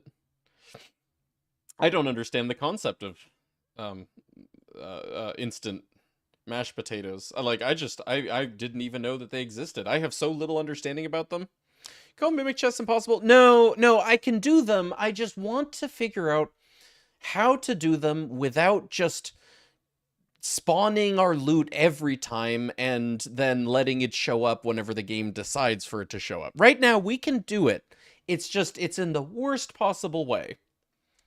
If we hook this behavior attach items, we can then, every time guaranteed replace the Tina comms. act as if the Tinacoms are being, or act as if the chest is rolling its loot drop. The problem with that is, A, it's inoptimal. You know, we're like going through all of our various loot spawning procedures, even though we don't need to. The other problem is, you know how we've been talking about maybe in a future version, we will have a tracker for the player that tracks when they've seen an item, when they've gotten loot drops, you know, gives them a like nice bestiary that like, you know, presents them with information that they learned through gameplay. If we did it this way, like if we gave mimics their loot drops, whether or not the player was actually going to get those loot drops, then that would cause problems later, you know, for these like future bestiary plans that we have maybe. Again, you know, besides it just being like, you know, really gnarly, like, you know, doing all this like work when every time the player opens the chest, whether it's going to like pay off or not. Which, I mean, in reality, that's more of a mental block than anything else. Like, that doesn't have any real performance ramifications or anything. The real, like, tangible concern is a future one, you know, again, like, what if we want to do the bestiary system, the logging, tracking, in-game tracking system. Yeah.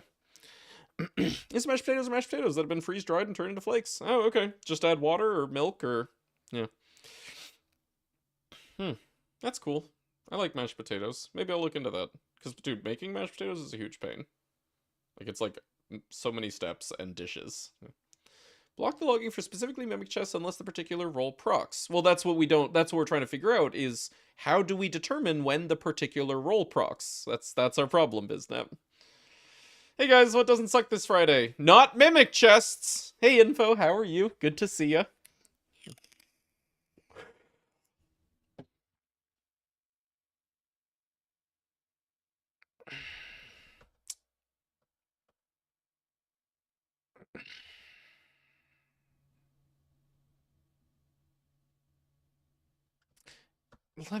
Again, I'm still just kind of desperate.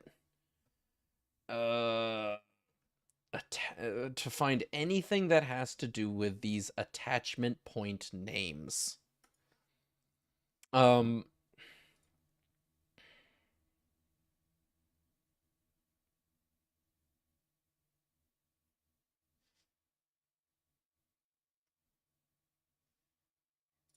It's nothing to do with that. Or no, it was configuration name that we were puzzling on trying to find.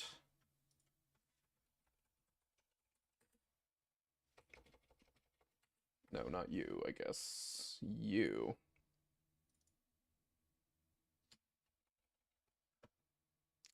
And there's nothing... Okay, no. Not in the log. What do vending machines do with them? Inventory configuration name. Featured item configuration name. Mission loot configuration name. If only that was so easy. Player drop items has a configuration name, but then interactive object, loot configuration data. Wait, where is loot configuration data used? Default loot. Nope.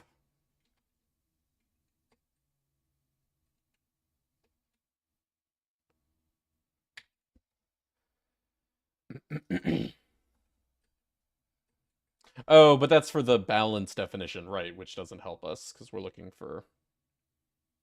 Here, how about configuration? Oh, that's going to give us a lot of results. Yep. Configuration, and then anywhere else, loot.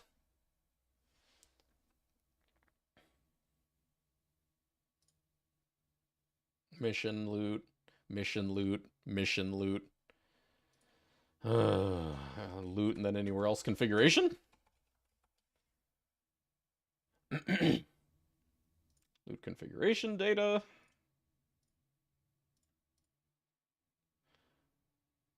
Interactive object, loot list definition. Oh, yeah. Player behavior, get player loot, loot configuration definition. right? Those are the, like... Yeah. Those were the entries we were looking at in the loot array.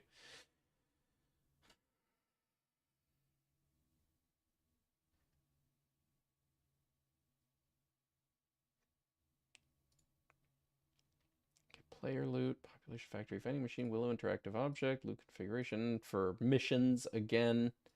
Loot.add item mission again. Willow player controller, get player loot. Yeah, no. God damn. Where in the hell would this be used? What was that struct? Loot attachment data.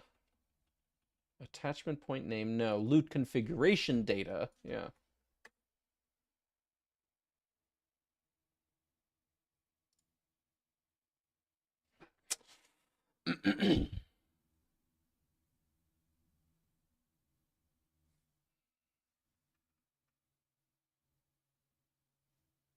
And that's like all in the entire game that's referenced.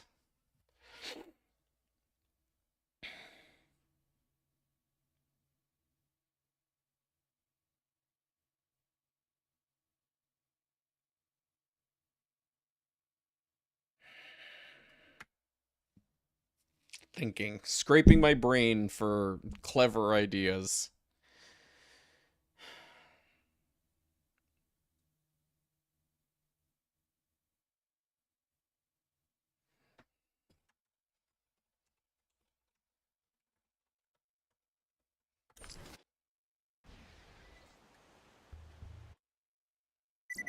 Totally unrelated, it's a small crest. Be around. Wait till you're done this completely so as not to distract you. No, go for it, dude.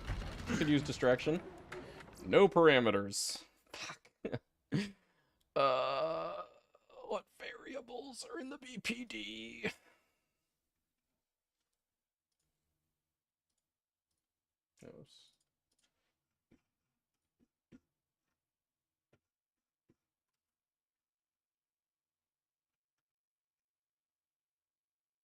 Solid variable, like context. Just context. Wait here, deformat this again. Consolidated variable link data, consolidated variable data. Show me instances of variable data. Nothing. No, not nothing. Player who used me, player who used me. No. Can I make a request? I was hoping you would ask. Instance data. On opening.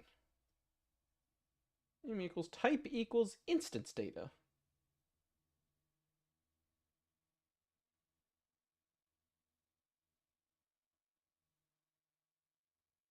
Forward kiss, please. Okay.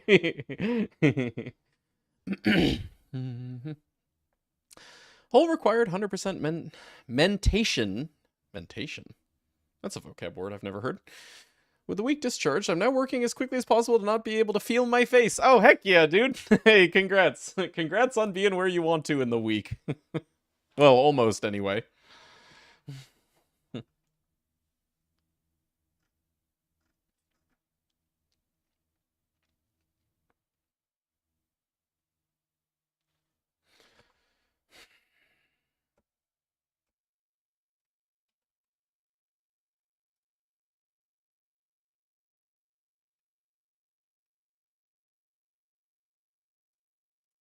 Alright, well, I'm gonna give up. We'll implement it with the, just blindly inserting loot, whether it actually is going to get rolled or not. And in the future, if that's a problem, well then, fuck future Mopey. Am I right? Alright.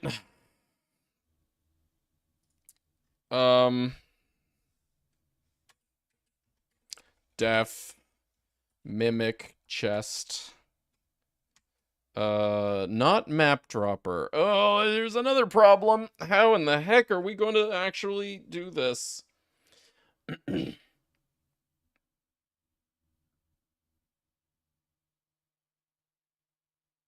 guess anytime we enable, okay. Please add a config option to block warriors pass specifically from randomization. Jack and the Warrior. No, I'm not going to add very specific use case tags piecemeal. Organizing races, not a logistical nightmare.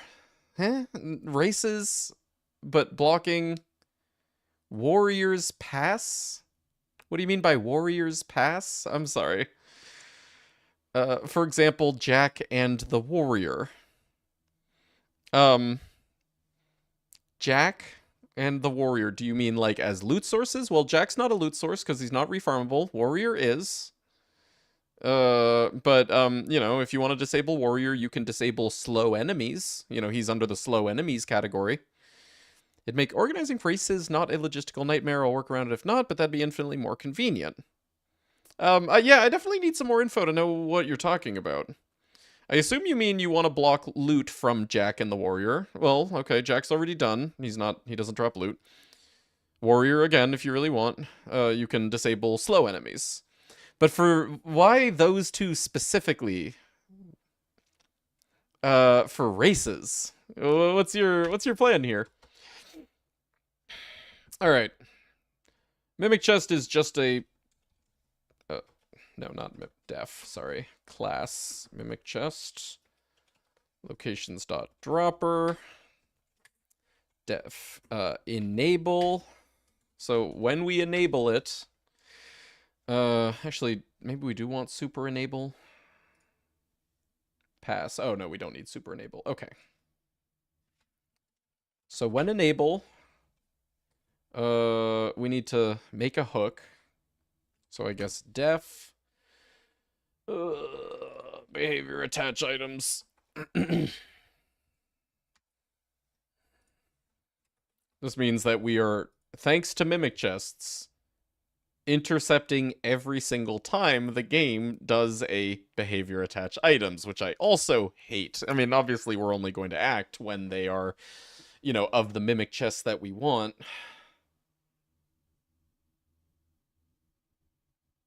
Actually, I wonder if we could just do this, would it just work if we just, like, you know, hooked use by? What if it did? That would be nice. Save us some code.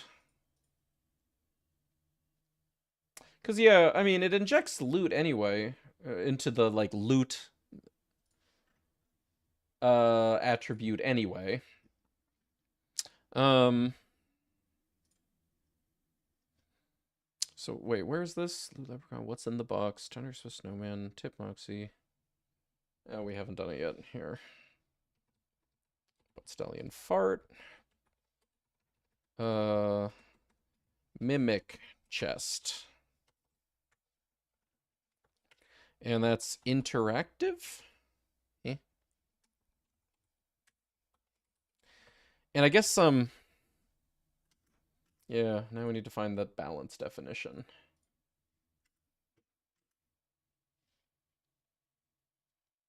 Oh, but no, we do need to write something custom. I want to host races, potentially tournaments. Jeez, you got big plans, huh? Lot hasn't even come out yet, and you're talking tournaments.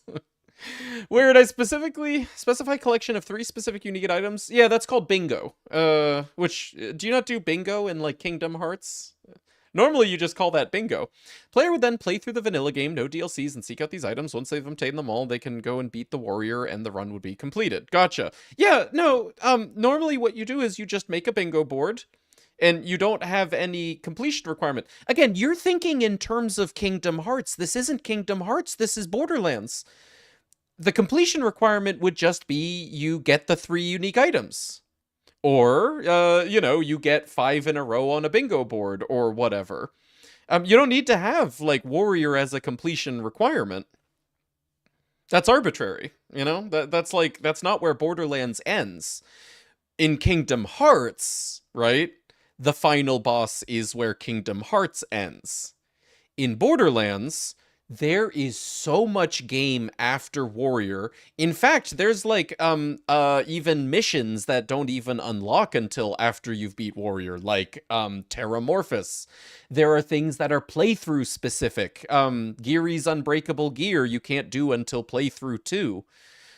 there's like, infinite examples of these. This is not Kingdom Hearts. Borderlands doesn't end with Warrior. Warrior is just one of many bosses, happens to be like, a main story campaign boss that you do like before turning in the final mission of the main story campaign. But there is no reason why that would be the end of any kind of like Borderlands experience. You know what I mean? So instead, I would just focus on either no like end game metric the same way you're used to having with Kingdom Hearts, no like final boss or whatever, just whoever like completes their bingo board or their 3 like specific unique items first wins. And then 2, or alternatively, have something other than Warrior be like, an arbitrary metric, like, I don't know, beating OMGWTH, who himself does drop loot, but you could disable digi enemies or something.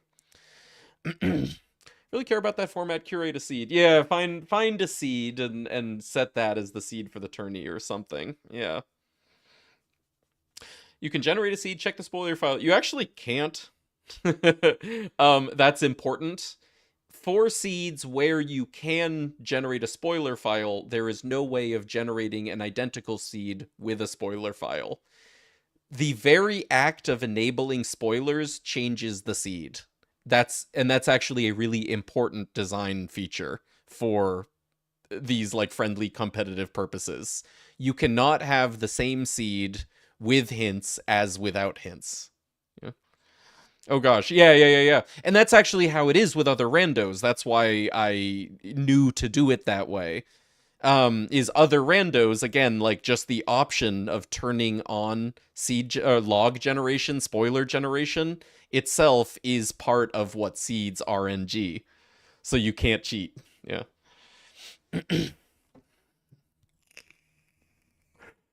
Exits are immune to terrain. Oh, that's interesting. Never would have considered one way or another. Yeah.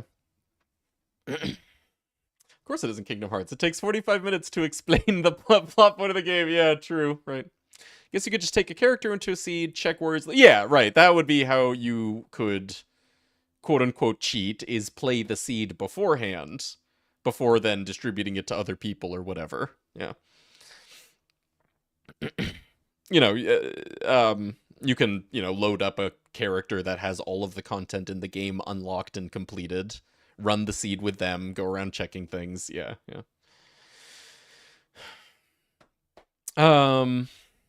Anyway, no, we can't just use the generic interactive because we do at least just want to affect very specific entries in the loot thing, but we will do a subclass of interactive. And see if, hooking used by works that way. It was in Kingdom Hearts. No, I know you know it isn't Kingdom Hearts, but I'm trying to get you to think in terms of Borderlands, not Kingdom Hearts. Because, like you're used to, Don't want to run races, take 3 or 5 hours. I'd like this to be a repeatable thing as I host. I'd like a community event. Okay, yeah, that sounds perfect. Like, you definitely would want to disable slow enemies or something. And that would disable Warrior if you really wanted Warrior to be a completion metric. But really, if it were me, I would just say don't have a completion metric like Warrior, because that's not like how Borderlands works. There is no completion metric generally, I would just curate a seed with like, the most appropriate settings for like, 3 to 5 hour session. And then have, like your 3 completion requirements, and just play until someone gets all 3 completion requirements. No Warrior. Yeah. Okay. So here we want to override should inject, I guess.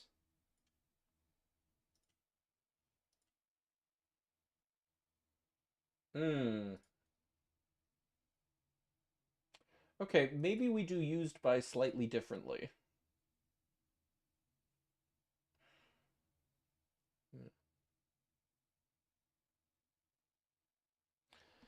3 to 5 hour endeavor. Yeah, I mean, speedrunners maybe, but like, you know, think of like an all quests run. What's all quests right now? 4 hours or something. If you just do base game, from new game, using, you know, all of your skills as a world-class Borderlands 2 speedrunner, that's 4 hours. Yeah. No, it's shorter than that nowadays. Okay, one problem, this is not current patch. So actually it would definitely be longer. Or sorry, this is current patch, so it would definitely be longer than, you know, world record, that's for sure. Yeah.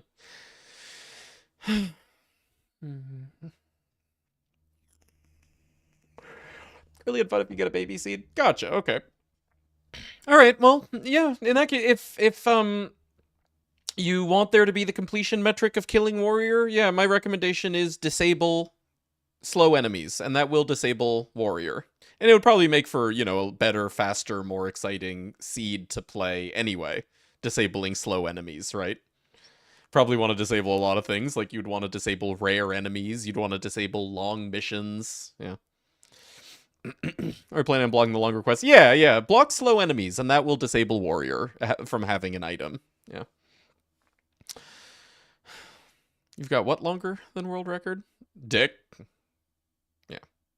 Don't disable Vorak. Yeah, for a 5-hour run, yeah, I'm sure it's going to include Hammerlock DLC and Vorak. Yeah.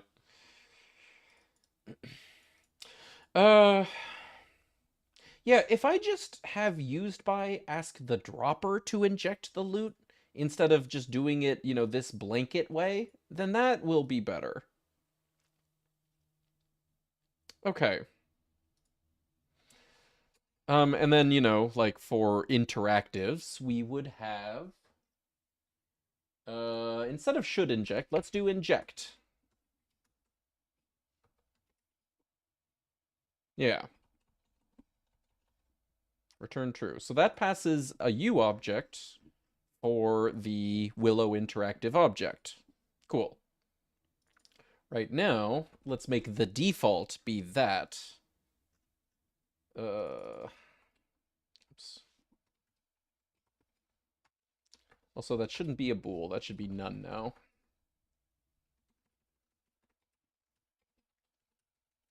Pool equals... Oh,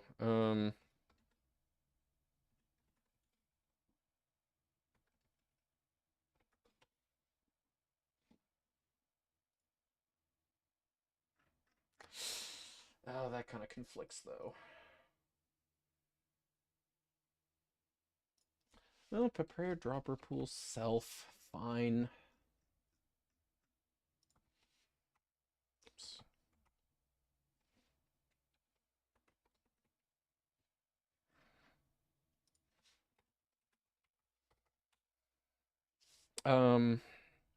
Pools inject equals prepare dropper pool self. Pool equals oh my god, I should have copied everything. Yeah, here. For dropper in droppers dropper dot inject caller, and then return true. But then back up here, oh my god.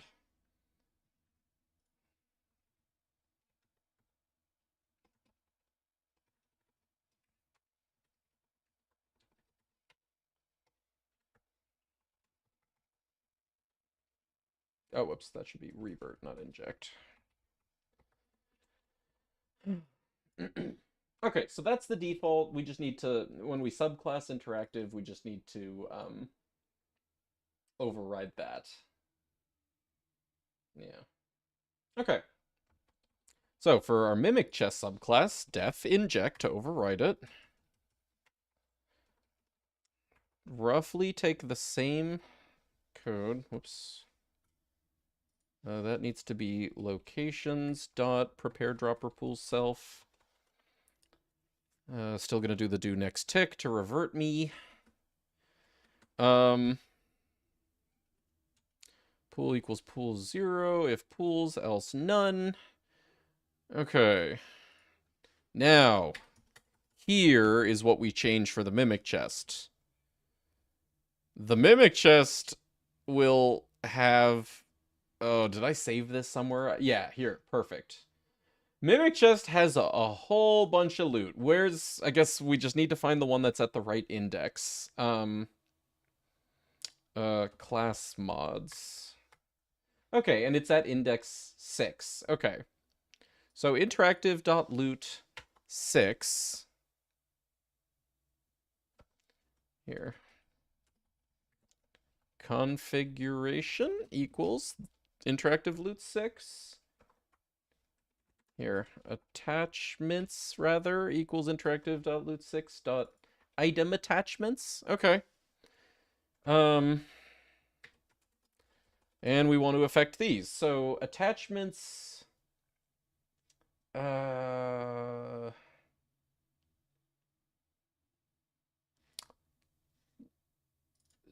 through 4 dot item pool. 0, 1, 2, and 3. Dot item pool equals... By default, all of them are going to be none. Now we can just pick one. 2. We'll pick 2 equals pool. Okay.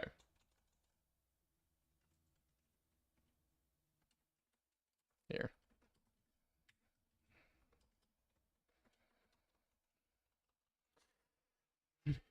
All right. That might just do it. What's the balance of this thing? Balance definition state. Okay, it's 2 of them. Object grade mimic chest, no mimic.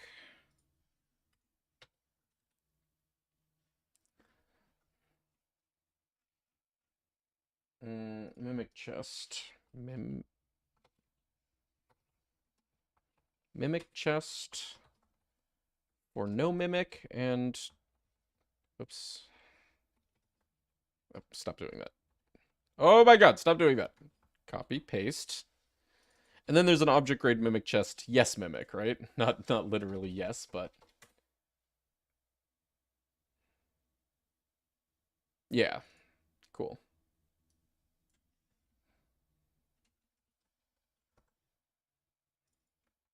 And then finally, I think we also want a pawn for the mimic, but we'll do that after. Let's see if this works.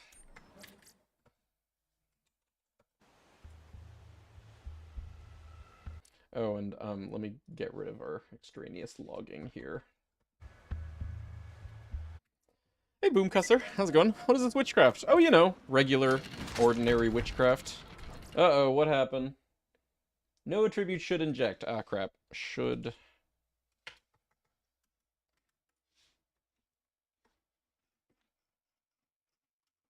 Oh, that's under locations. Where's my should inject? For dropper in registry. I guess, yeah, we're not doing that. Dropper to inject caller. And actually, that's an important thing that that takes place even for droppers that have none. That's where that happens. Okay, cool. Good. Alright, try again. Hey, Cobalt. Back at home. Congrats, man. As opposed to what? Okay, no errors. And right now, I mean, it should be injecting every time. Are you Discord too for this mod? Yeah, I guess I should do that. Explaining the purpose of the Commander Discord. Nah. I think having them be separate makes more sense, right?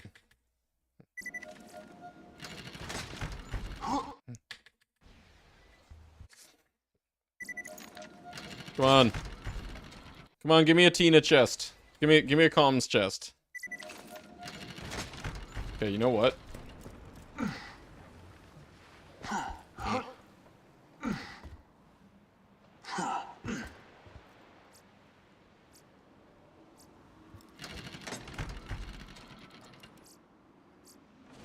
Mission 1. Give me one more chest so we can go through 3 each time.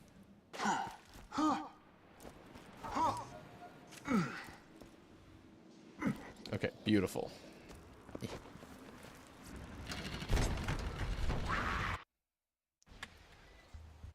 have separate groups of channels for separate mods, but each mod has like 6 channels. You know, installation instructions, help, etc. Yeah. Walking longer fights would do what I want. Yeah. Thanks for indulging. Yeah, no, totally.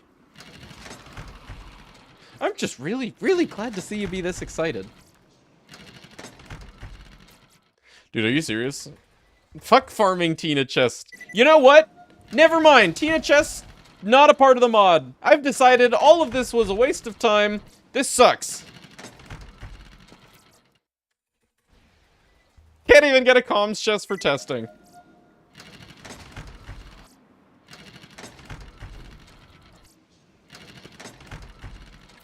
Oh.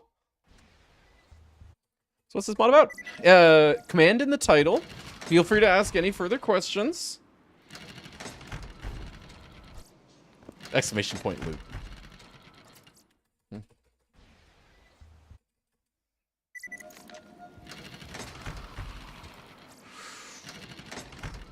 Are you kidding me? Bruh. Yeah, there you go.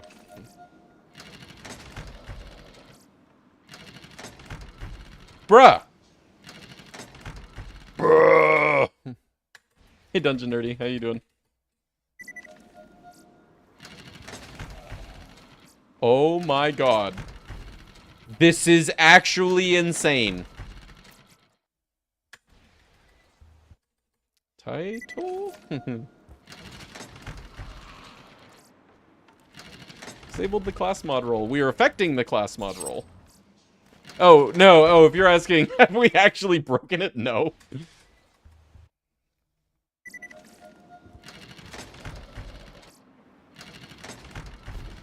It just sucks this hard.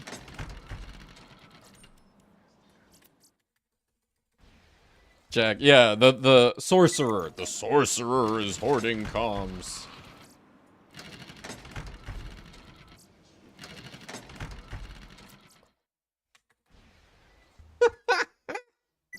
This is insanity!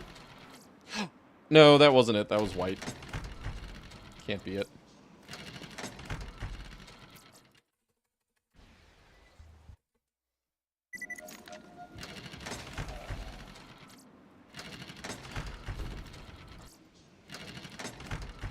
Oh my god. Maybe they can't do it. Maybe they can't give it.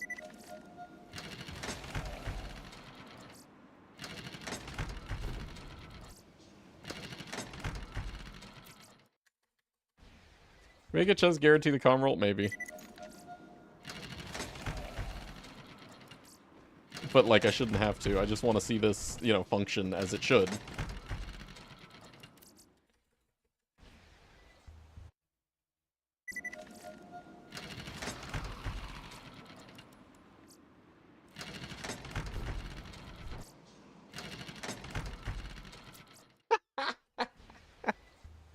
This mod, you kill Savage Lee and you get a gub or something? Yeah, but more specifically, with this mod, Savage Lee might be your gub farm. Savage Lee gets reassigned a new loot item, and it could be the gub. Or, your Herald source could be repeating the mission, Face McShooty over and over, because Face McShooty got assigned the Herald. Random each run, random each seed. There's a seed system. You create a seed, or you, you know, have your friend share a seed to you or whatever, and so long as you're playing with that seed, it will be the same each run.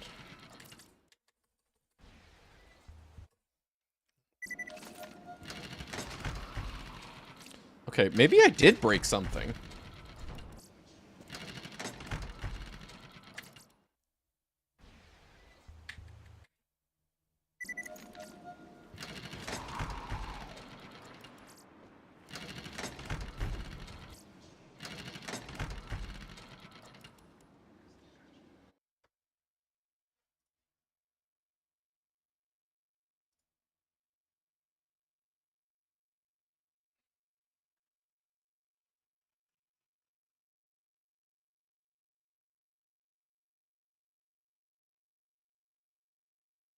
Expect to get from the chest when good roll? I guess we could check. Hold on. Let me.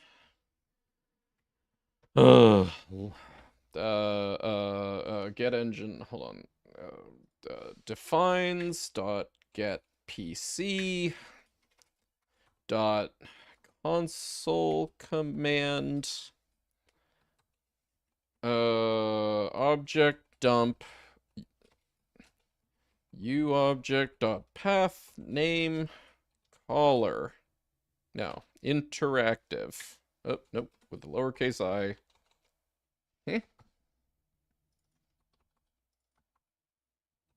Interactive. Oh, look at that. Nice typo, me.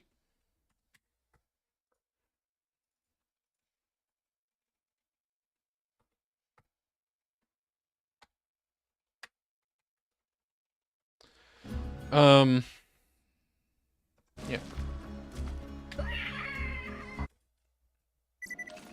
Imagine the Norfleet on Knuckle Dragger. Yep. Okay, so it is getting cold, and there's our object dump. Actually, here. Flush log. Gah. You.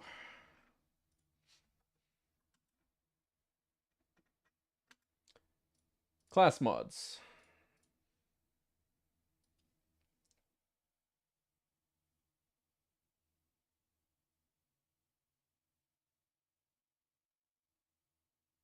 Item pool equals none. Maybe that's why. Maybe it breaks. Maybe setting any of the item pools to none breaks it. Lyuda. We are expecting the Lyuda. Cool.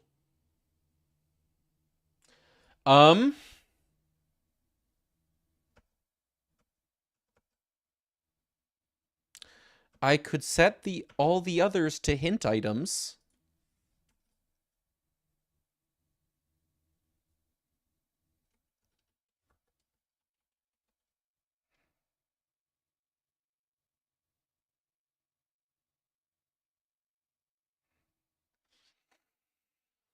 Could that be an item size problem? No, I don't think so. No, the game's not that smart. I think it's the item pools being none that actually might be the problem. Okay, so how about this? If self.location.item is not none,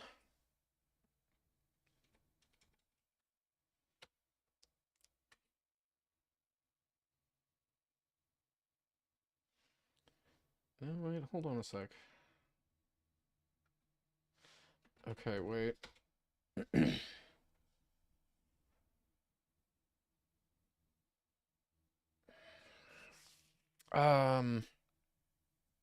No, yeah. If self.location.item, okay. No, so we're always gonna do that.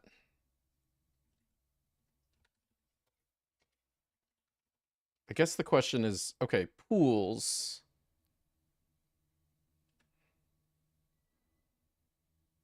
Sorry, working through this.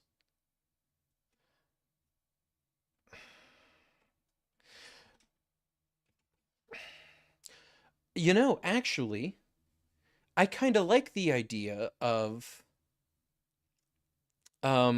if the player has mimic chests disabled in their seed, then mimic chests just break the class mod roll and never show the class mod open. Oh, that's actually really cool. That's a good thing. You know, because like part of the design here of the mod is just because you disable something in your seed doesn't mean you can then go and farm that thing for its vanilla location, because then you disable slow enemies and you just end up farming bunker for a sham. No. So, yeah, we can leave these all as none if not pools. All right, here. If not pools, right, we don't need to do a different check. We already have this one. Or if pools, Attachments 0.item pool equals self.location.hint pool. So we'll fill all of these with hints, except slot 2, which we will actually put the real item guaranteed. Okay. Otherwise, for index in range 4, attachments index dot item pool equals none, and it breaks it. Okay. All right, let's try that.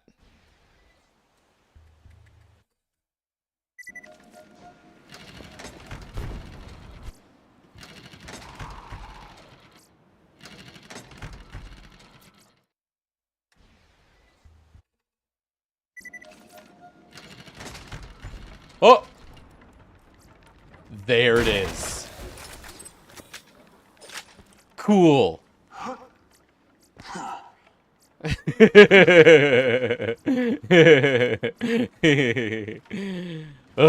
Hey Trevor, how's it going? Yeah, it is really silly looking, but that is not something I'm gonna fix. Who cares? It's silly looking, and that's good. You know, it's goofy. Yeah, goofy but exciting. Exactly. Goofy's not bad. Exciting is good. Yeah. Cool. Programmer graphics. Yeah, totally. Right. They did. No design guy for this work here. Okay. You know, I could pick.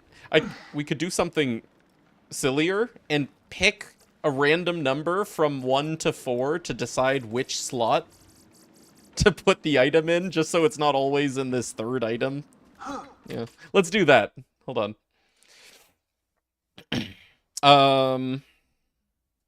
If pools, slot equals, import random, slot equals random dot rand int from 0 to 4? 3? Yeah, that's inclusive, right? Pi log pi import random pi log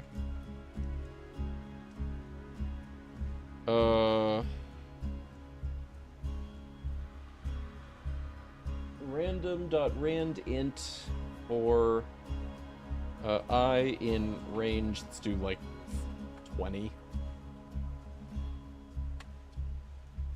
What am I missing?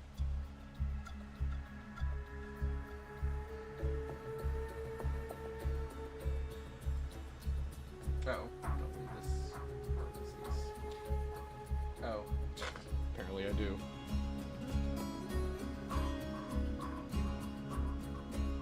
Three, 2, 1, 2, 2, 1, 0, 3. Okay, so it includes 3 and 0. Okay, perfect. Is it possible to roll more than one? Do you think it should be? We could. So the other interactive objects are guaranteed, right? We could make it so that mimic chests, each slot is an independent roll. And I guess, you know,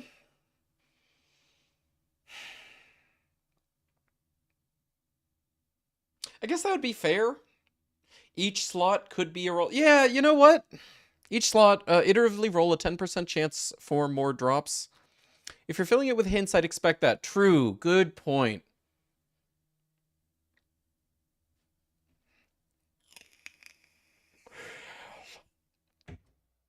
Oh, you know what? Okay. Mimic chest. Mimic chest. Okay. Rarities. Rarities equals, and we're going to give them 4 drops, and it's going to be nice and in line with the way that my code should be. How much should each one be? Just 25%, you know, a 1 in 4 for each of the 4 slots? Is that right? Or do you think it should be more or less generous than that? Anyway,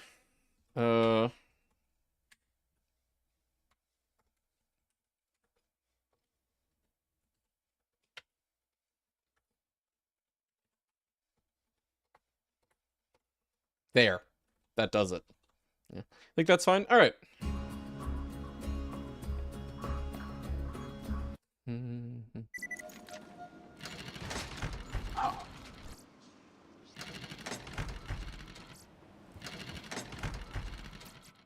Yeah, terrible farming those chests are probably good. Well, I mean, they were already giving a guaranteed item. Now they have 4 1 in 4 rolls, which is a little bit better than 1, technically, statistically. But it's not much. It's not very different. Sometimes now you'll get chests that have 0 items in them, whereas previously you didn't. But, you know, sometimes, rarely, you'll have chests that have multiple.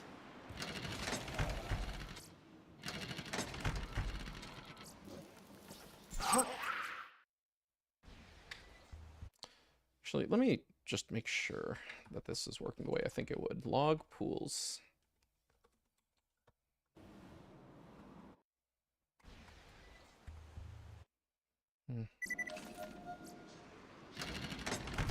Oh, whoops, get rid of that.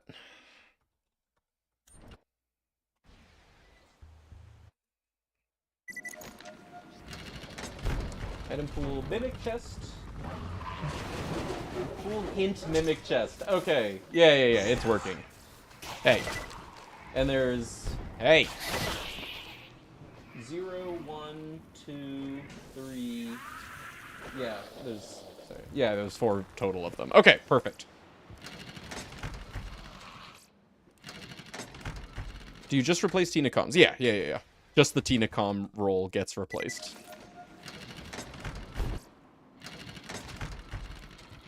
Show it to me!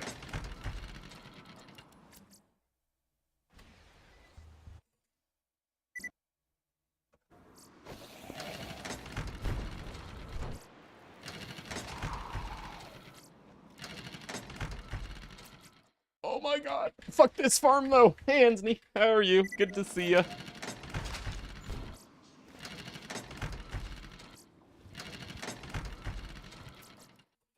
Going for my seed to have Tinacoms on something even worse than this. Well, slightly improved in loot rando for as far as Tinacoms is there's separate sources for blue Tinacom and purple Tinacom, and you never get white or green Tinacoms. There we go. Alrighty. Cool.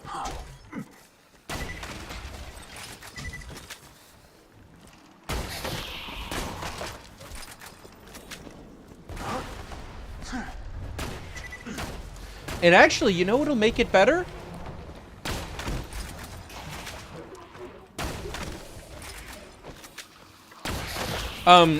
Regular mimics. When you kill a regular mimic, it is going to drop 4.25% chances. Just like the chest does. This, essentially, is going to be guaranteed when you get the enemy and you kill it. So, actually, mimics are going to be a lot better than just this bullshit. Yeah. So let's make sure to add that. Enemies has pawns. I can import enemies from other. Defines locations, enemies. Mimic chest, and then pawn. Sorry, enemies.pawn. And we need to find the mimic pawn. Let's go to a map that has them. Meta mimic room. Yeah, no, totally. Yeah, exactly. If you have something that you really like from mimics, then that gives you encouragement to do dragons in order to have a good mimic chest farm. Yeah. Okay, so you can even skip the yeah, true. Sure, yeah, true. Logging. Give me my died.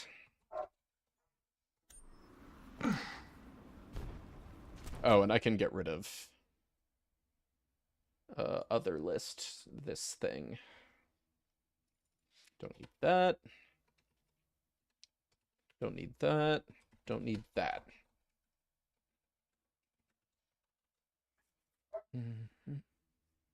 Oh, actually here, I can clean this up too.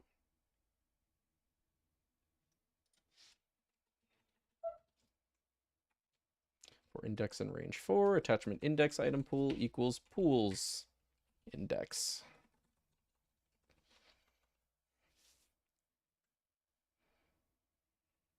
Yeah. Or even better, equals pools index. Oops. If pools, else none. Nice. Clean.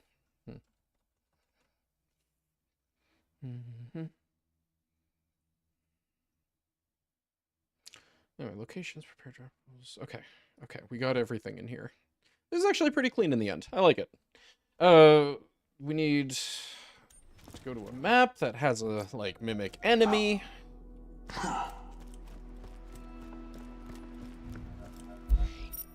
Forest. Only updating to 11. Oh, yeah. I don't mind it. It's just an aesthetic change. It's, like... It's, you know, not significant. Hey, thanks, buddy. Okay, poop. Poop. Nope.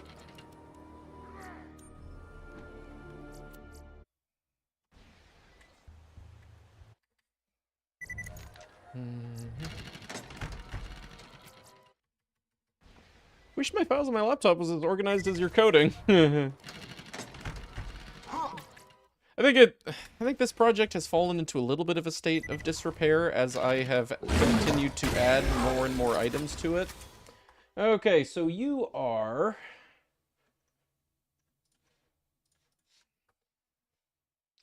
Pawn balance mimic.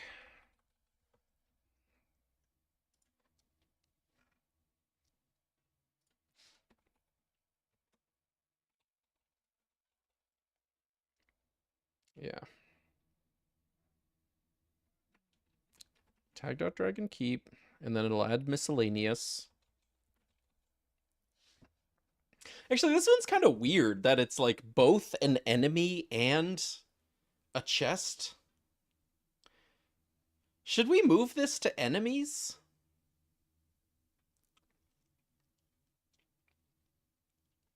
Or should it stay in miscellaneous?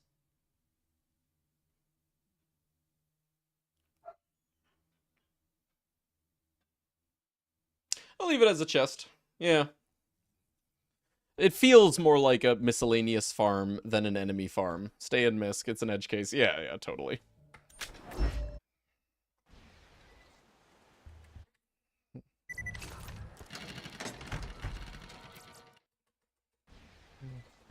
Make a new folder, hope I don't forget the location. Yeah, right.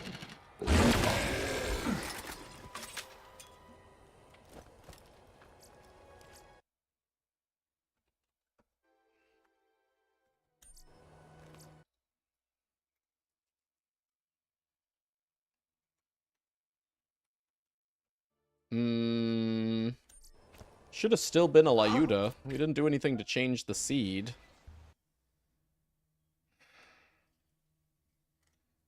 Why wouldn't... Oh, plus it didn't do all the rarities. Oh, wait. Duh. We don't need all that, just pawn balance mimic. Duh. Duh.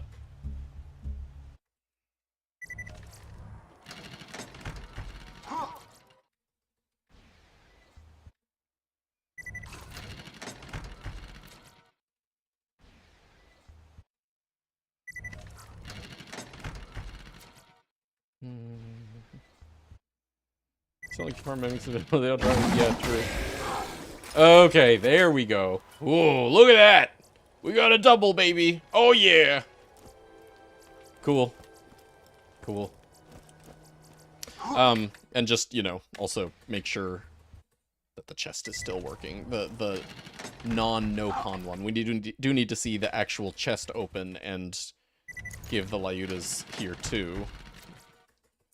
Hey Ghosty, how's it going? Is BL modding via Python done by hooking into game functions, calling them via Python? Exactly. Also editing attributes on game objects via Python. There is a SDK. It's a DLL that you put in the games folder. That exposes a Python module. That then itself has, provides the means of interacting with the objects that it exposes.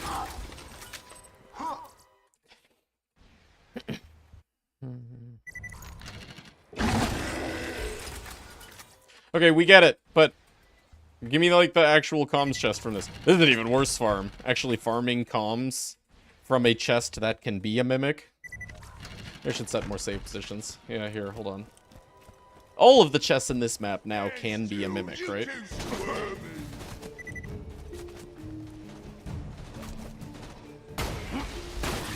Except, I guess... No, that's the voids. This one can be a mimic.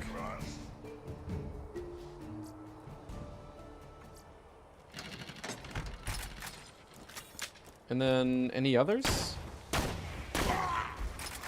Like near the tree ants, maybe?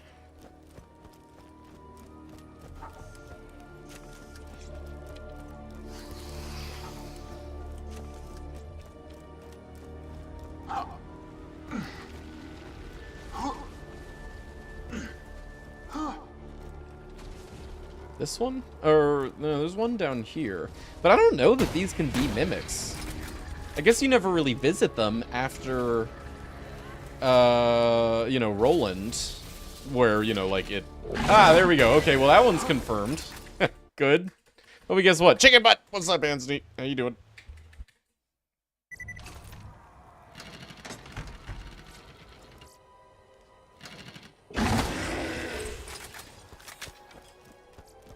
Okay, still need one at position 2. Yep. Ah, excellent. Except we haven't confirmed that this one could be a mimic yet. Oh. No, wait. Position 2, position 3. Crap.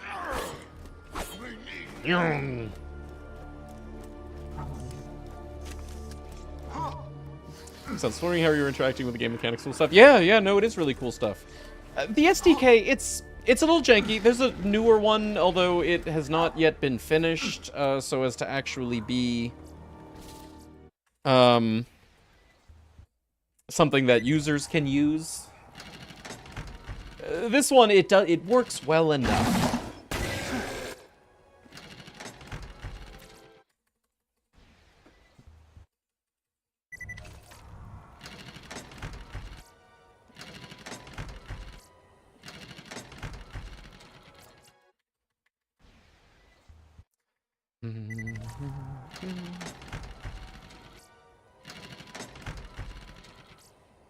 If we get... There we go. Alright, so this one confirmed is a mimic chest. We had gotten Lyuda out of that. Alright.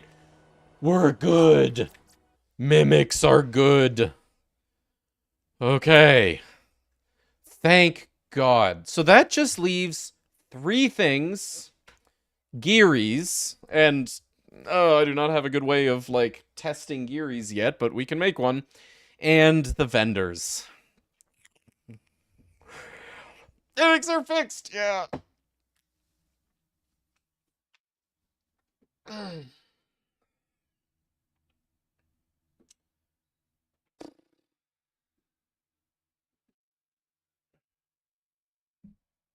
you see Banana? Or is my head blocking him? Oh, yeah, look at that.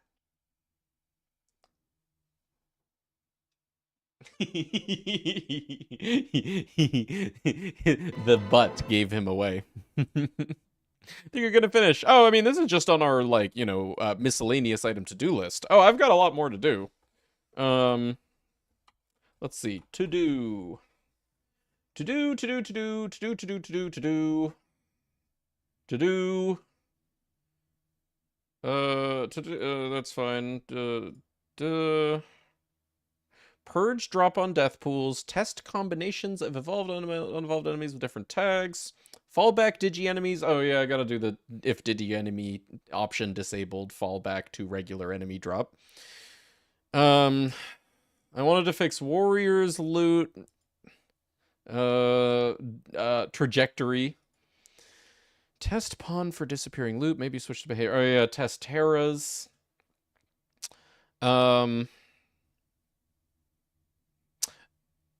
Hatterax. Oh yeah, I gotta do Hatterax. Hatterax doesn't drop loot right now because actually that's on our to-do list. That's an interactive object. Ah.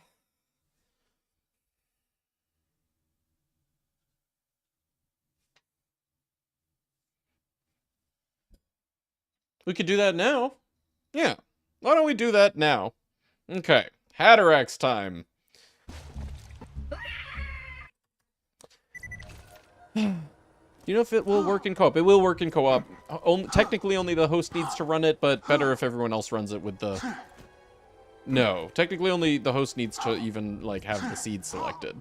Everyone else should have the mod installed for best experience, though. No.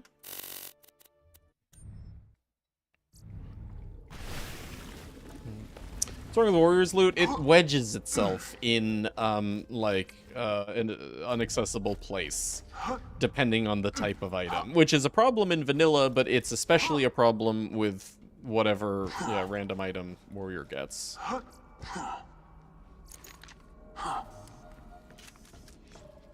we have to do this every time.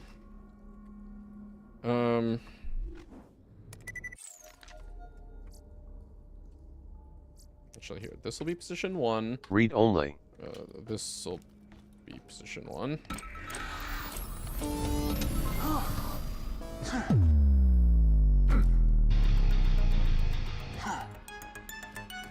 Oh no, he's level 40, get him! Ooh, look at how clean. We already did that part. Okay, so these things. We can probably take everything that we've learned from working with the mimic chests. That was not for naught. I can guarantee you this is going to have...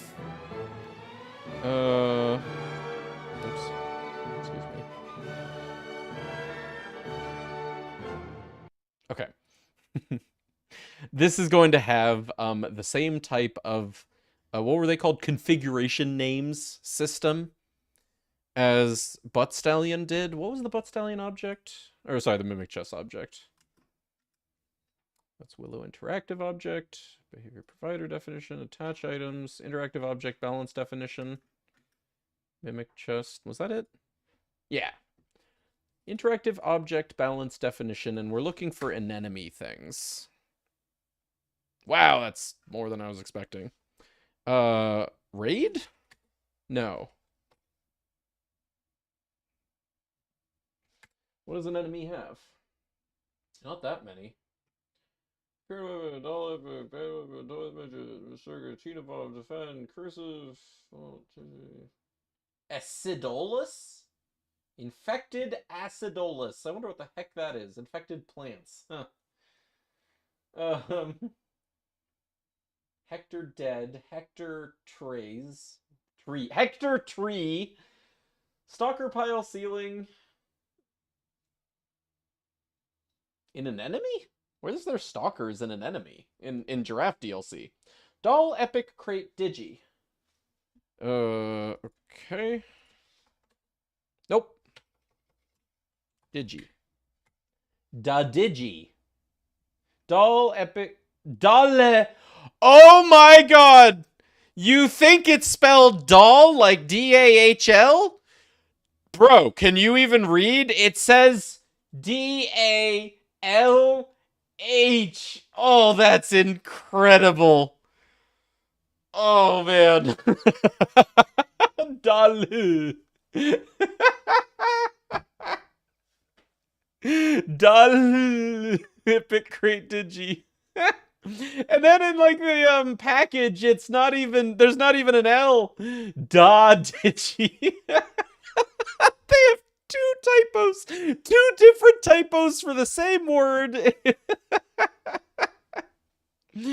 Oh my god. Anyway,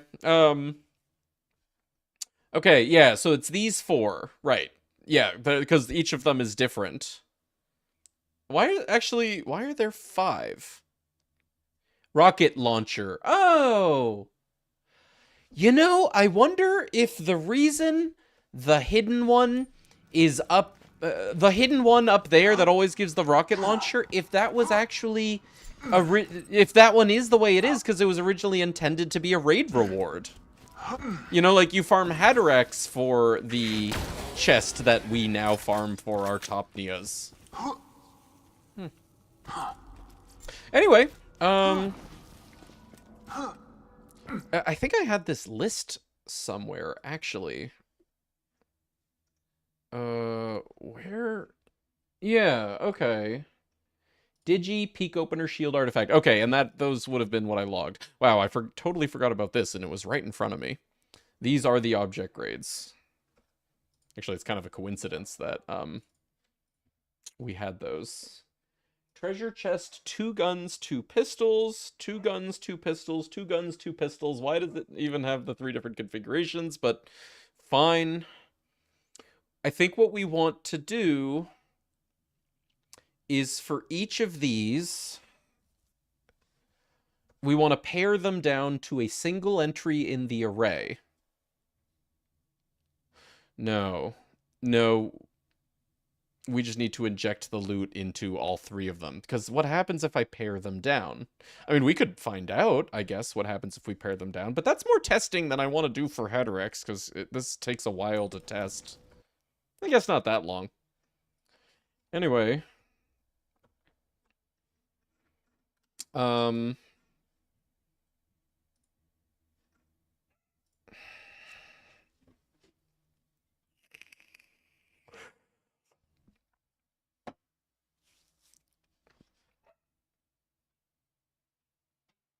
Yeah, I'd love to use the same interactive object code, you know, just another subclass of interactive like we had done.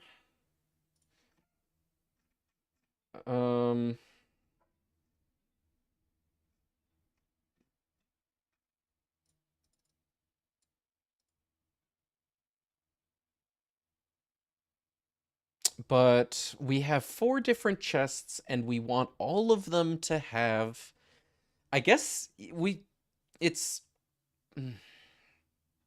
The way that most raid bosses work is, in Loot Rando, is we give them 2 guaranteed drops, and then I think like 2 50/50s. I don't know, hang on. let me check with the new Loot Randomizer wiki that we have going. Locations. So give me like, I don't know, Hyperius. Yeah, 100%, 100%, and a 50%, and a 50%. So I want to distribute that across the 4 chests. Dull is canon now. Da Digi. Every time I think my coding is bad, I remember that stuff like this happens, and suddenly I feel way better about my mistakes, yeah.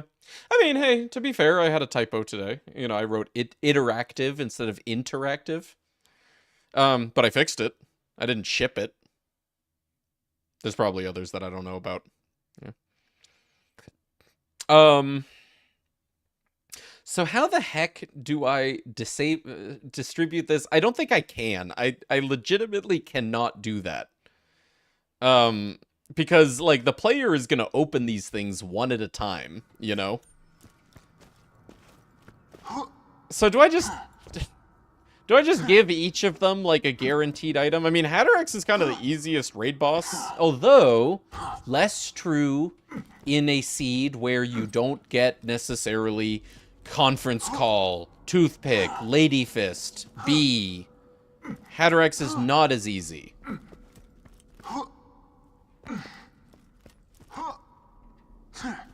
What do you guys think? what do we put in these 4 chests? How do we do it? Each one has to be independent. So, like, each one could be, like, a 100% chance. Each one could be, like, a 75% chance. What do you guys think would be the best solution? Cool giving guarantees. I'm wondering if it would be more fun to not do guaranteed. Because, you know, the fun thing about having multiple rolls, but each one isn't guaranteed, is it's, like, exciting. Sometimes you get 3 drops. Sometimes you get 1 drop. Sometimes you get 5 drops. You know, like, the variation itself is fun. You know, like, oh, wow, we got the high roll this time, or, oh, man, you know, this time we only got the 1, or whatever. I'm kind of thinking maybe the solution is give each one a 75% drop.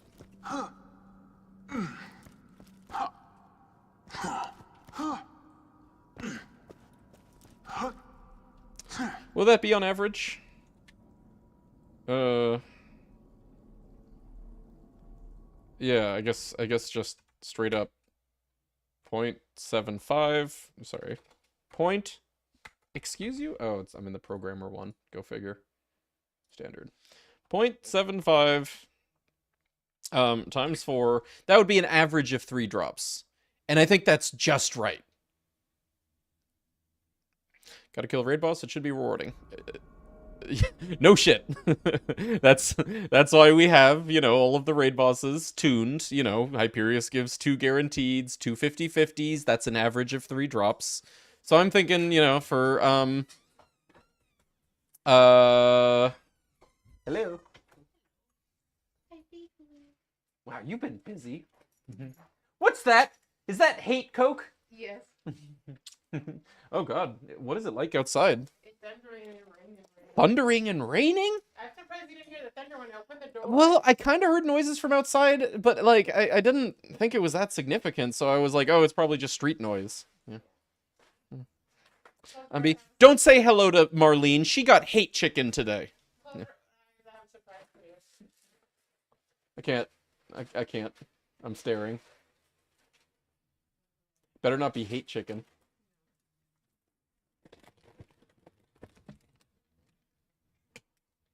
Oh. Oh. Thanks. Wait, hold on. Can you leave it over there for now? Because I'm not going to eat a delicious, delightful lemon meringue pie right now. Huh? Yeah. Perfect. Thanks, babe. Hate chicken? Yeah, Chick-fil-A. Yeah. Can't support hate chicken. Yeah, I can't. Neither can I, but some people can.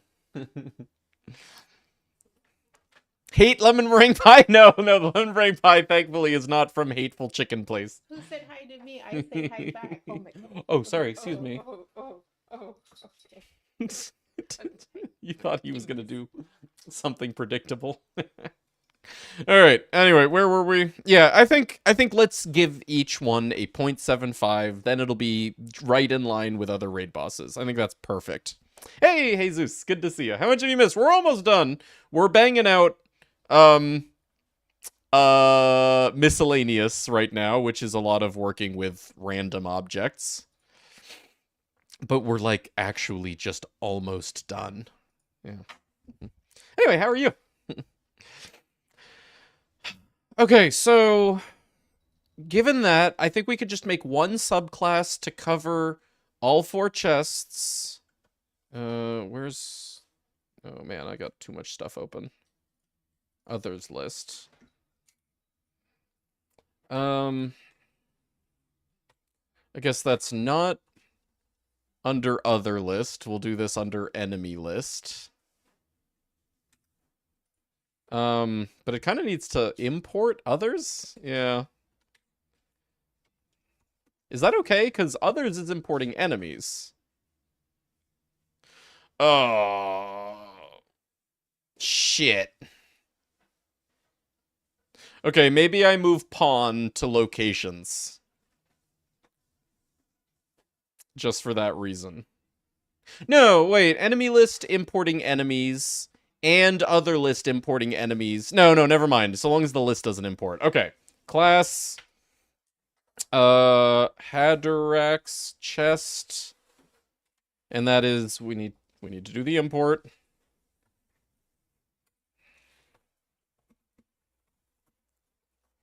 Other list? Oh, that's weird though. No, we just need to... No, what am I talking about? We don't need to import other list from locations. Import interactive. Yeah, duh. Okay, forget me. Freaking myself out. Hatterax chest is a subclass of interactive, and we are overriding inject. And I think we're mostly going to end up copying some of the behavior here. So we are going to generate our pools and our revert. But in this case,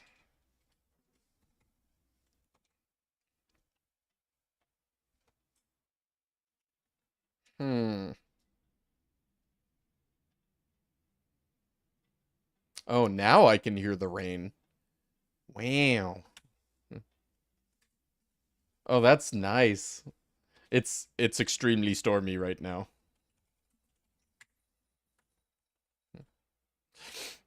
Anyway, yeah, this is gonna be weird. So,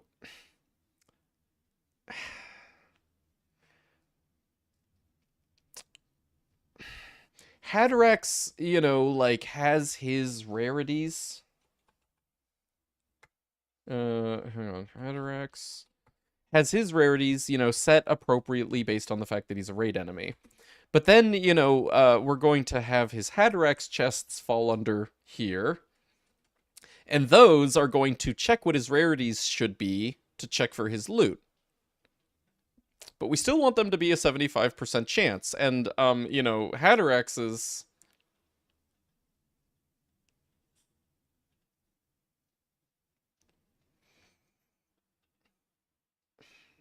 Fuck. I mean, really, I kind of have to do this. Rarities equals... Oh, man, I've also never done less than a 50% rarity. New tag for Hatterax? No, not that. I can do a manual override. The concern that I have is it's going to screw up my wiki generation. Right now, you know, Hatterax on the wiki lists the rarities as he has them in the game code because I generate the wiki automatically from the mod's code, you know? And so I need to, like, now do a frickin' manual override of what the wiki will say. You know, it'll say 75% chance, even though... Oh, generate wiki, how do you do that? Oh, I just have, you know, that in one of my modules, is I can run the generate wikis command, and it, like, you know, makes all of the GitHub markdown to copy and paste into the GitHub page. That's all. Like, this here, def generate wikis, then just makes these two files, itemwiki.txt and locationswiki.txt. Yeah. But anyway, that's fine. I can add an override for that. To do, add wiki override for rarities to reflect for 75%. Yeah. Shipping us the ability to make our own wikis, Pog. You can have it, yeah.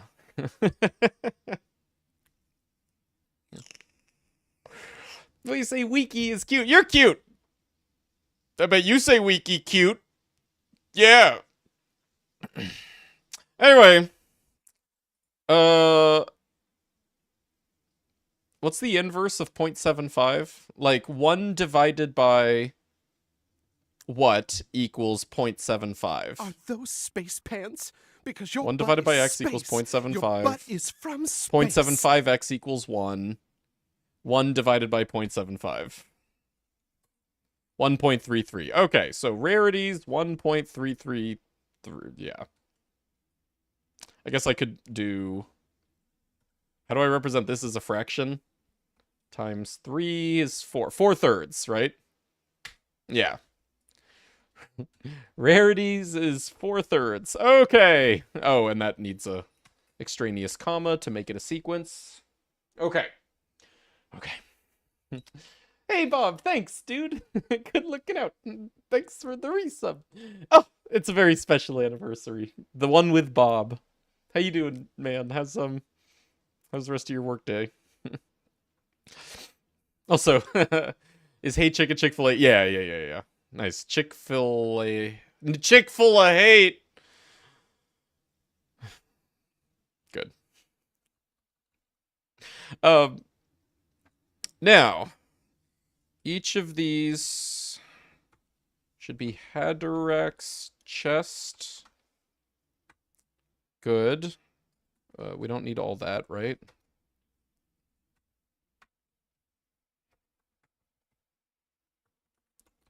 Okay. And then we write our Hadorak's chest.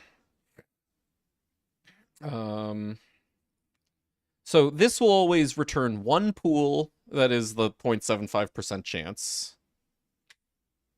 Yeah. Work week was tidying up things before your final day? Cool.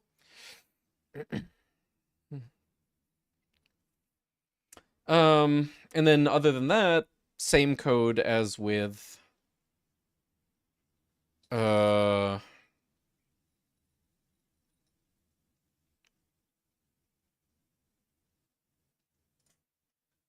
where's my other list? Okay. So the reason you don't increase the flying speed in ghost mode. You can do that? Is that like what, a setting?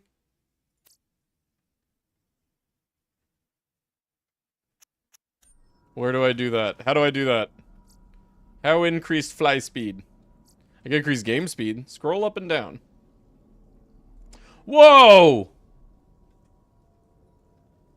No one told me that! That's sick! Okay. And that's persistent? No, you have to do it every time. Oh man, there's thunder too. Wow, I've never had a thunderstorm in California before. This is wild. I didn't know that. Yeah. Is there a reason you don't increase the flying speed in ghost mode? Yes, I didn't know you could. Apparently no one did. Okay, anyway, we have our pool passed to us. Give my reference for here. Attachments equals interactively. All right, so each one. God, I hope each one works the same. Oh, I really don't want to make a separate class for each of these all 4 of these chests.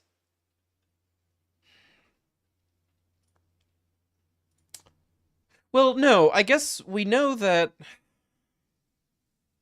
for each one. Here, show me an example. Okay, doll, did you create... Here, I can get rid of all this crap now. Oh, whoops. Fuck you, BLCMM. Let me reopen closed tabs.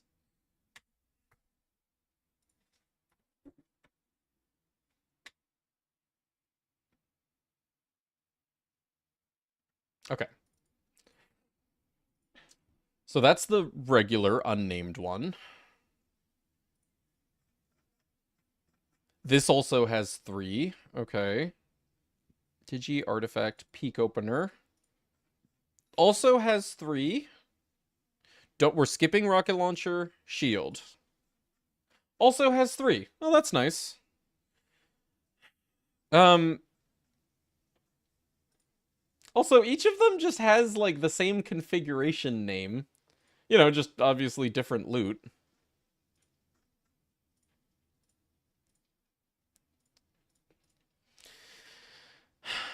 I don't think I care about, like, picking the right spot in the chest to make it look good, do I?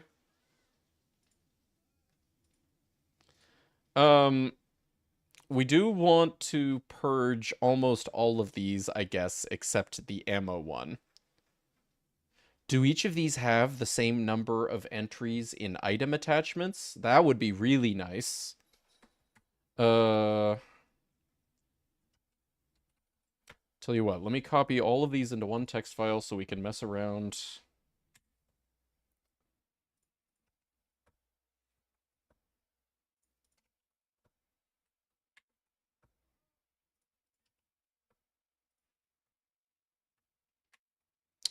Okay, now we just want the lines that have item pool equals item pool definition.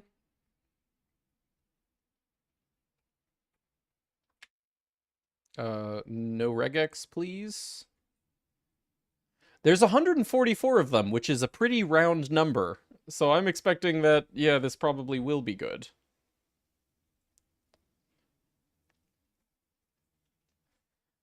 They all seem the same to me. But here. Shit, what's a good way of doing this? I guess if we're dividing them by 12, then there's just 12 each, huh? Because yeah, there's 4 chests, 3 configurations each, 12 per chest, that's 144. Okay, alright. Wow, this is like really easy, just because of how nicely this lines up. Here we grabbing chicken curry sandwich. Oh, lovely. Enjoy. Okay. Trying to keep track of all of these like little bits of knowledge that we're acquiring as we do this. So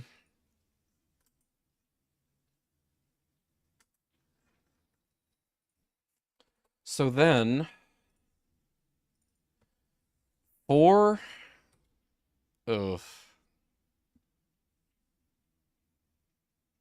I guess let's start by figuring out which exactly like we want to affect. We want to clear all of them except for the ones that have ammo. So we don't want to affect 0, 1, 2, 3,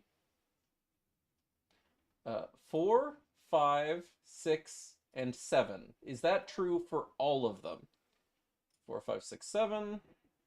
4, 5, 6, 7. 4, 5, 6, 7. 4, 5, 6, 7. Yeah, looks like it.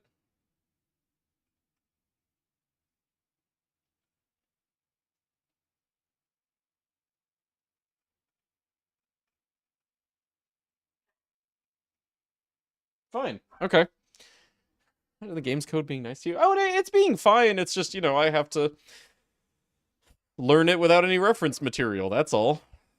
Like, none of this is problematic. It's just a lot of data. You know, I can't ask the game to have less data because then it would be a more boring game, right? So, anyway, within this scope, we're only working with one of these at a time. And we're working with, yeah, the interactive object. Here, attachments equals interactive object dot loot. Although in this case, we actually want to iterate through all of them. Yeah. So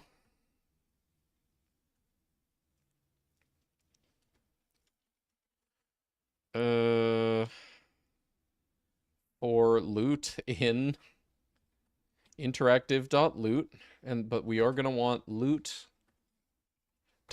attachments. And then there's 12, 4, 4, 4. These middle ones are the ones that we're not touching.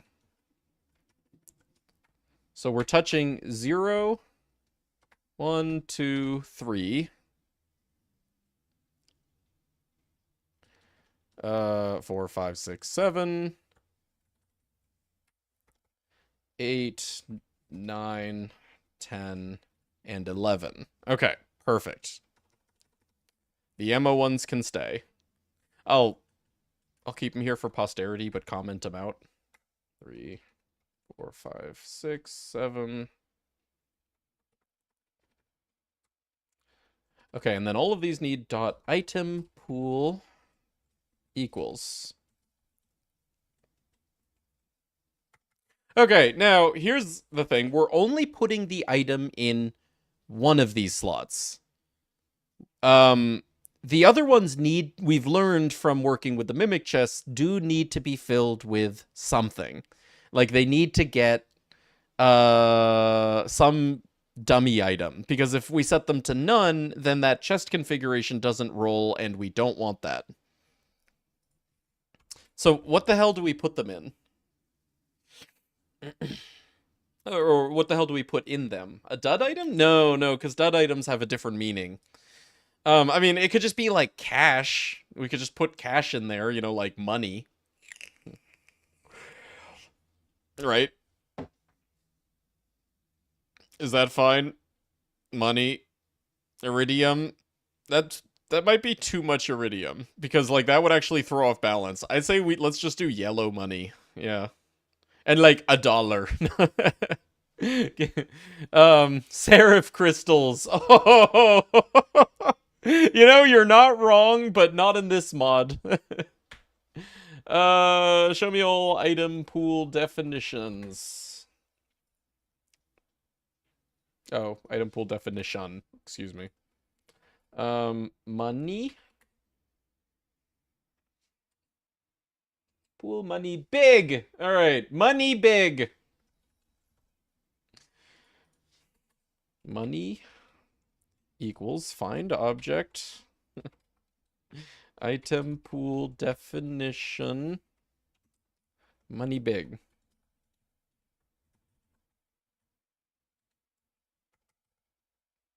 And then the ammo can stay the way it is. Yeah. Money big! Yeah. Don't you love that thing? It's like it's so exciting. It's in all capital letters even. You don't normally see that. You know, GD, item pools, ammo and resource pools, pool money one, big. Okay, but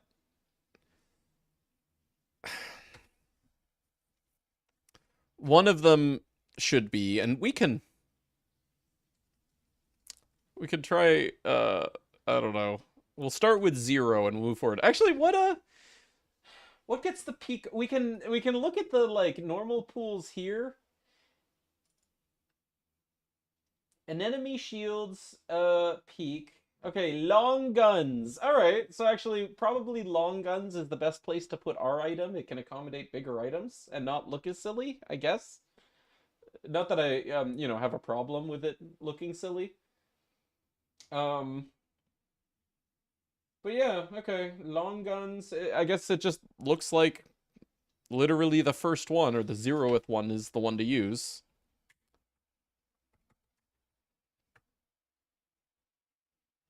Yeah. If not pool here. Pool equals pools 0 if pools, else money. Do I really not have find object here?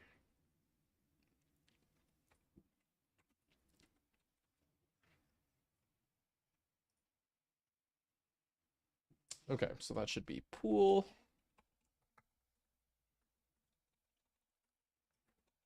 Okay. Oh, and then of course we always need to defines. Oh, do next. Nope. Okay, gotta import defines apparently.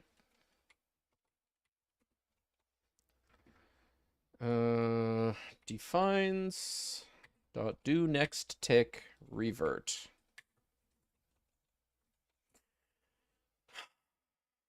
Okay. I think we're good. You know, I should always just have those there. Yeah, you know what? I just realized, why haven't I been doing that all along? That's, like, foolish.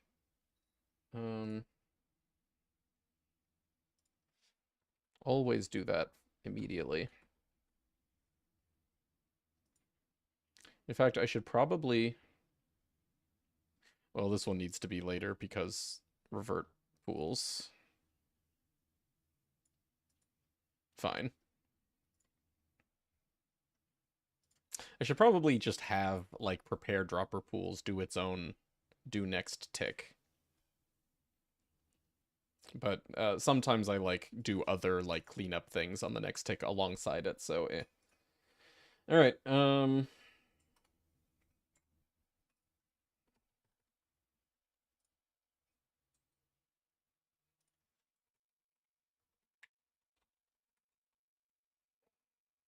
haven't had a chicken curry in a while, and it's so good. You know, having not grown up with curry, I never developed a taste for curry. So whenever other people talk about lusting over curry. I can't relate, but I'm jealous because I know what it's like to be able to have that much enjoyment out of a food thing. I can't get it from curry.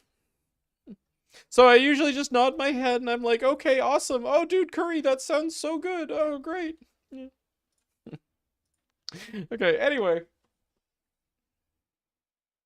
That might just work. That might actually be all we need to do. Am I forgetting anything?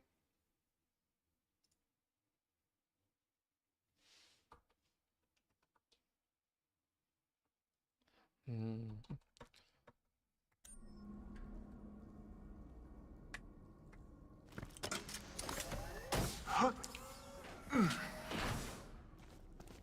Okay. It worked, but where's the item?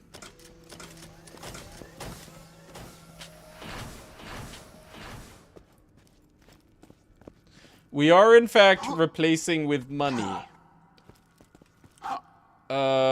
Maybe it wouldn't work without a save quit. Hold on. Okay.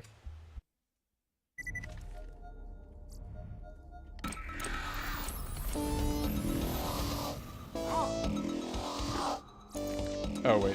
I'm getting stuck.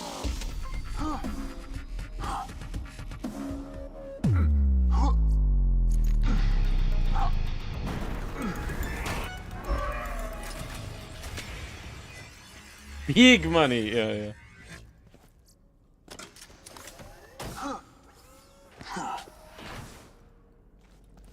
Also, we're still getting the comms.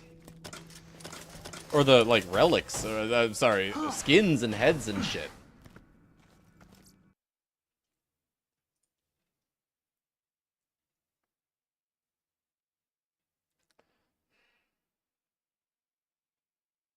So I guess, actually, one of these probably does the skins and heads.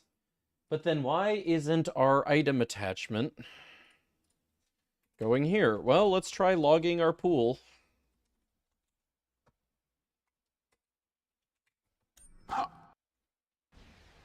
Yeah. Okay.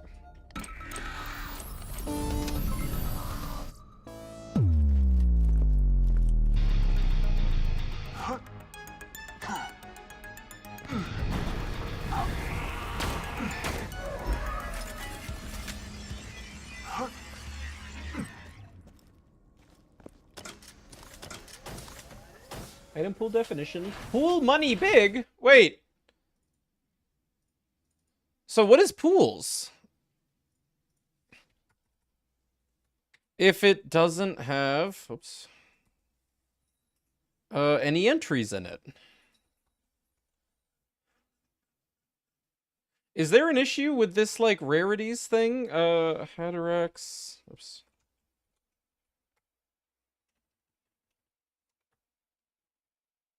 Oh my god.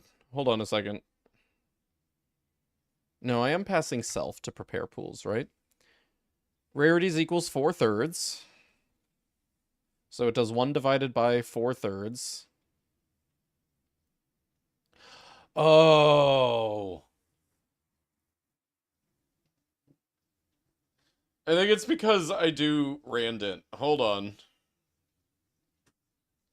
I think, yeah, the fractional thing, the 4/3 chance, does not work with the way that we roll loot.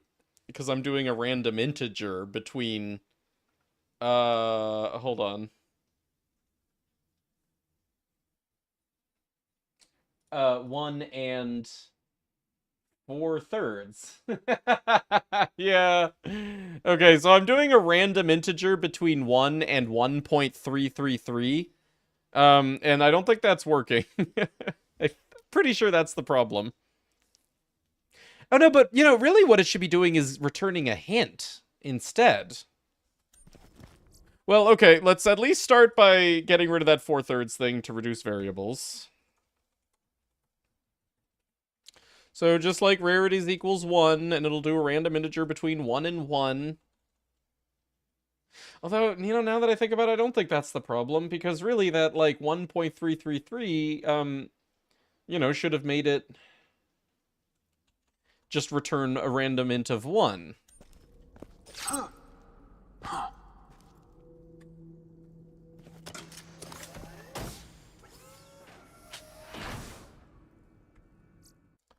Yeah, it's not returning any pools, but Hadorex is assigned an item, right? Um...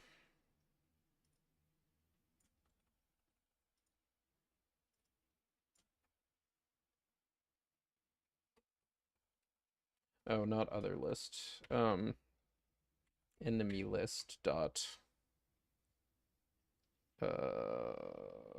enemies.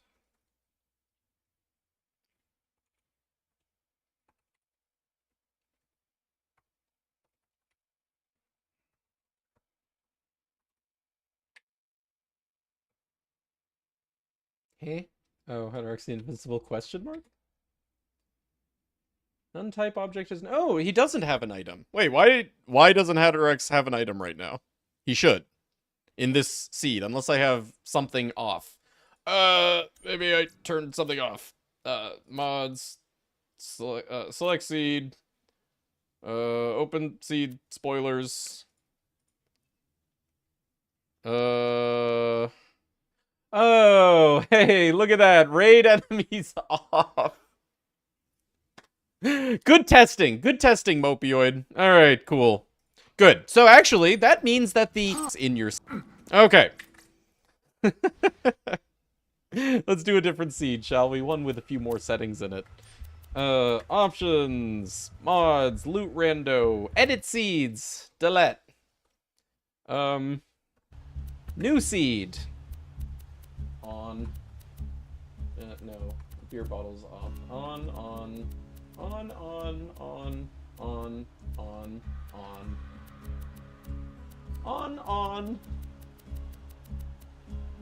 Okay.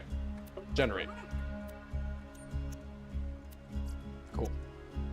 This seed is JKK. You know. Hey, Pyrex, welcome back. Host need to enable, only the host, yeah, technically only the host needs to enable it in multiplayer. But better experience if all of the players, run the mod themselves as well. They don't need to run the same seed. Only the host needs to have a seed selected. But, all of the clients should also be running the mod just so that they have, like, the, they don't have weirdness, like... Fantastic. So they don't have weirdness like,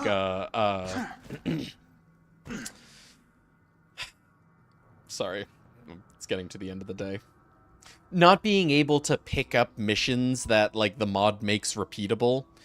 Or, like, you know, seeing objects that should, not seeing objects that should be there because the mod makes them be there, you know, for the purpose of repeatability.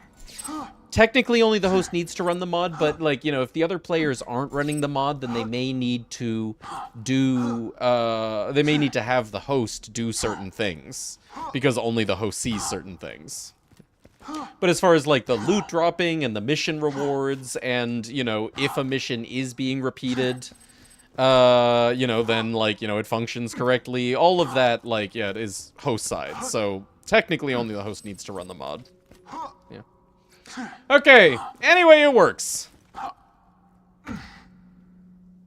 Oh, did that make it over the microphone? Dude, we just got some serious thunder, bro. Yeah. And hey, look at this. It even looks correct. Cool. All right. Hadorex done. Except I am a little, you know, disappointed that... we can't do the fractional thing. But you know what? At least that means that I don't need to... have a workaround for the wiki. I could just fill this with 4 ones, you know, 4 guaranteeds, and then Hadorex, you know, each one just, like, guaranteed spawns 1 of them. Yeah. Cool. Did you kill the launcher chest? No, do you think I should? Like, you know, specifically kill the launcher chest?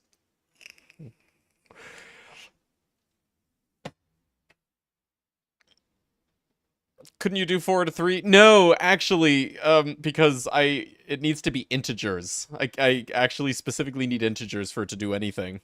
4 out of 3 would be the same thing as doing 1 anyway. Yeah. Hey, good job. Hey, thanks. How are you? Good to see you. Probably. Maybe later.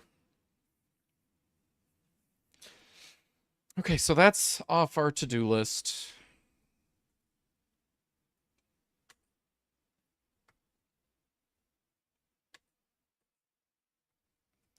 Hatterex, good.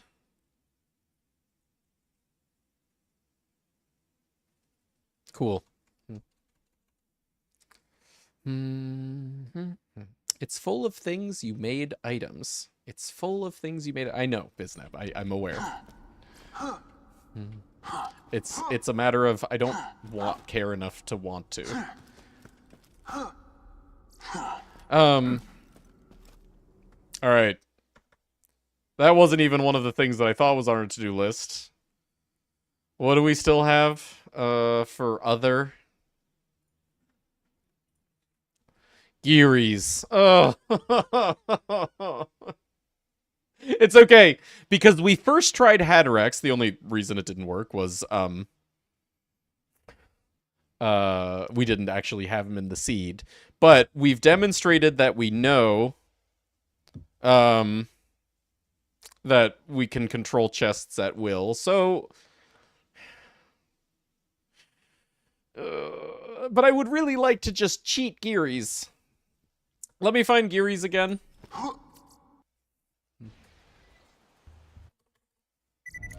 Jules will never get your name right ever again. He just did! Sylvionic 13. What do you mean?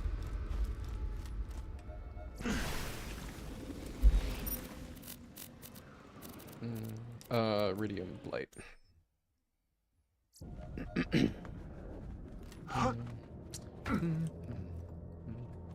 Get all. Sequence. Name. Flush log. Don't need you anymore. Launch stop. Alright, APOC. Help me out again. Hey, Secret Turtle. Or so you may seem. Hello, how are you? So what trigger...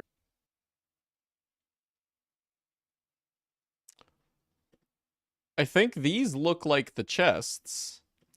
Willow population opportunity point 2, 0, and 1. Those are probably them. Because there's 3 of them, right?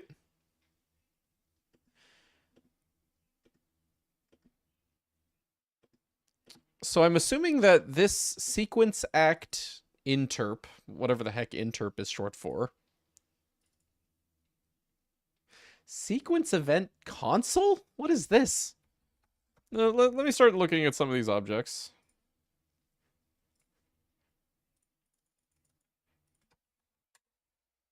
Oh, space in there.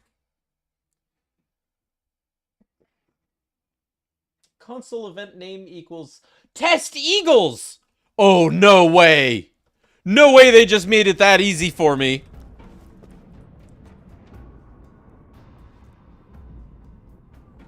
How do I use a console event name?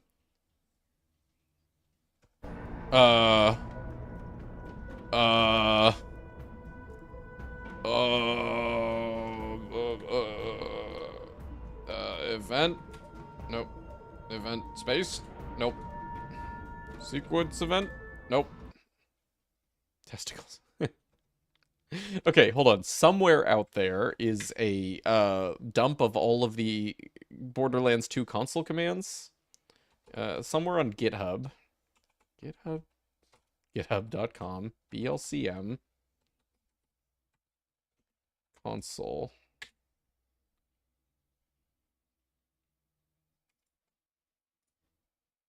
Ah, beautiful. Found it. Okay. Event. No. Sequence.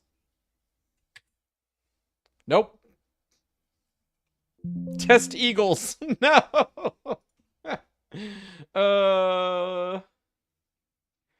Man, that would have been so nice if that just worked. I'm still willing to check this. In like BL here. Do we have anything for sequence event console? Nope.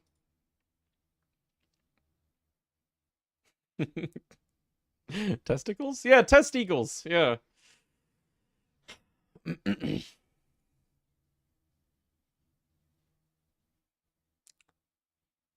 Player controller. List console events. Can I, like, you know, trigger a console event? Console event. World info. Get game sequences. Get game sequence. Find sequence object by class. Nope. List console events. Server cause event?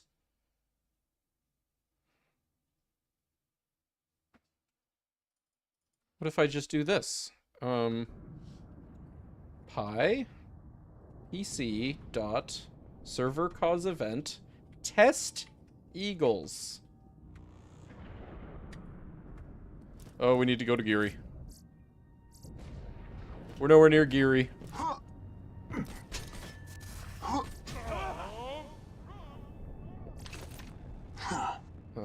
Y'all? Hello, Anthony. Good to see you. How's class today, dude? Or, do you have classes these days, or are you on,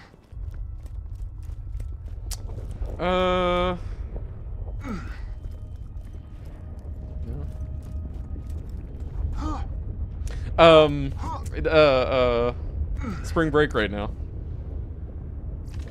Okay, hello.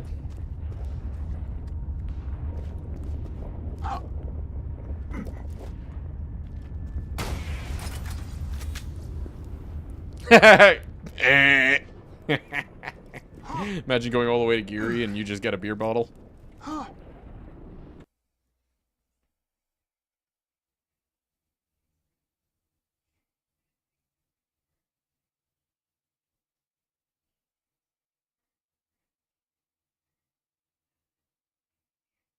This seems like it should work. Maybe I just typed test eagles wrong. Or maybe I need to save quit and do it again. Here, before I forget. Save my position. Okay. Scroll up down should make you go somewhat faster. Yeah, no, we just learned that. And I have yet to actually adopt it into my muscle memory. We literally just learned that. Did you literally just learn that too? Where was the one that we wanted? Test Eagles. I think that's what we did. Here, let me try save quitting.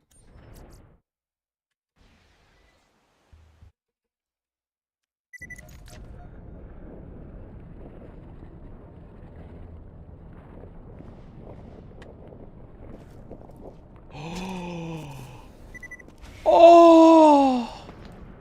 Happy day! Are those space pants? Thank you, Because Gearbox! Your butt is space. Your butt is from Hey, space. Rick Bushy, good to see you. How are you? Happy 7 months. Appreciate it. Thanks for like the lucky number of time together.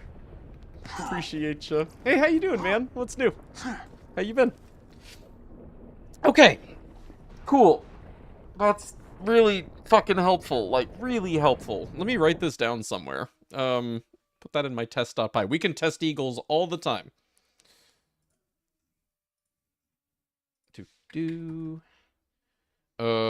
PC dot... What is it? Generate? No, server cause event. Okay, server cause event. Test eagles. Man, it's just that easy. Gearbox actually doing something right. I know, that was so helpful of them. Seriously.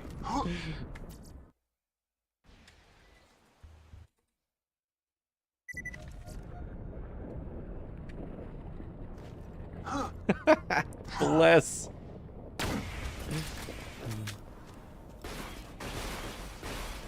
Okay, so now we actually need to make the things. Let's start by creating our entry. That is also going to be under other. So where's our others list? Oh, did I close that? Oh, here we go.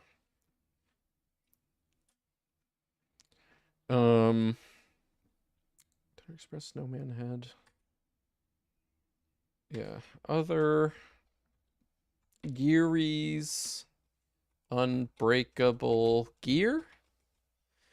Is that the exact name of this Easter egg? Is there, like, you know, that's the established, like, community recognized name and everything, right? Okay, tags equals tag, what? Oh, here, that nice comma. Tag dot very long mission.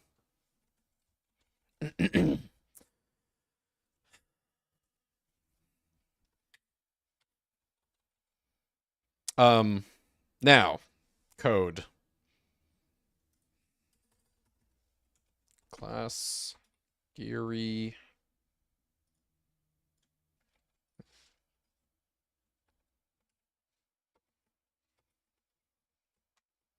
And that is an interactive. And we're going to be overriding inject, just like the others. This is going to have, I guess...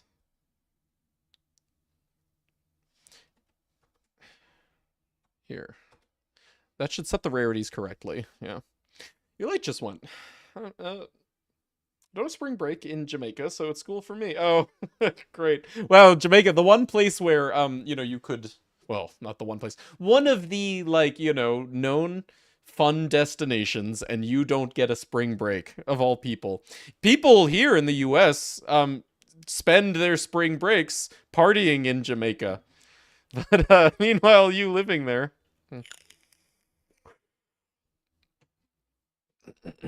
Okay.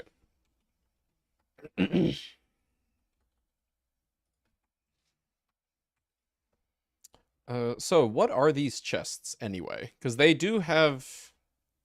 We actually saw them. We saw, like, Eagle or something. Interactive object balance definition? Yep. Control F Eagle? Yep, there it is. Object grade Eagle. Okay. Default interactive object equals Hyperion chest, but then it gives default included loot list. Okay. Well, anyway, so long as it's object grade Eagle, it's good. And then when we get one of those, we have the Willow interactive object here.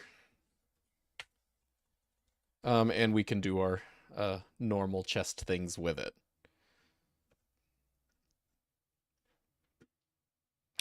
I see. It gets a interactive object loot list definition, which is different.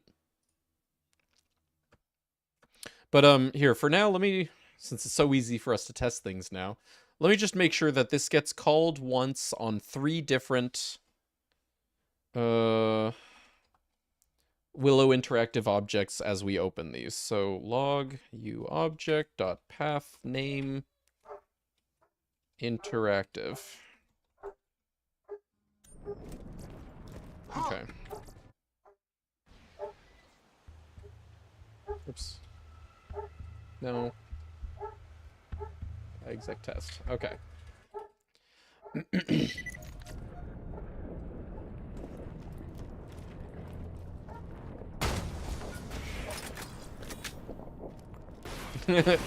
I got a rock.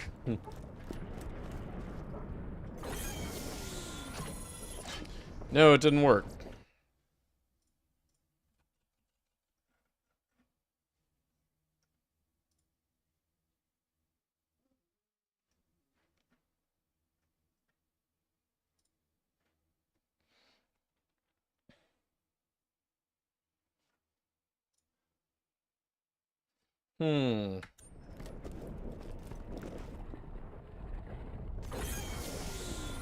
That one worked.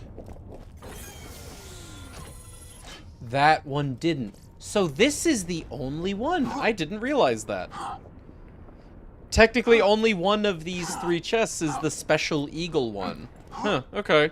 That's fine, but we do want to, you know, put more loot rolls in this thing. So... And this means we also probably want to, like, control which arrangement it goes for. Default, I'd include loot lists. How does that work? Hey, Macma, how's it going? 12 Norfleets, yeah. Okay, so this does also provide different configurations. Fine. Okay.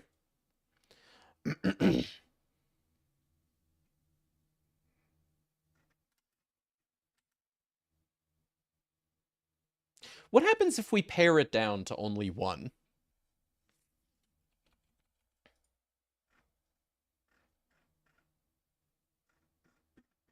Like, if we, when we're intercepting the interactive object, set its loot, hold on,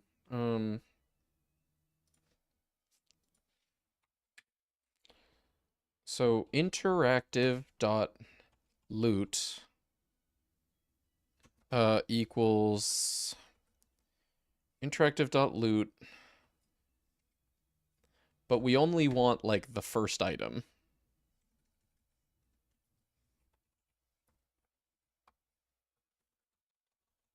Then is it always every time going to give this configuration that has long guns? Well, I'll tell you what, we can test that by interactive dot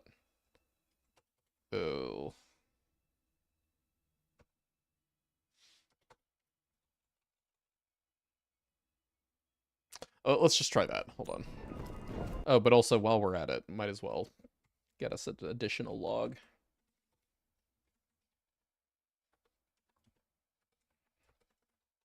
To see exactly what that looks like. But it should look like, you know, the same as these entries.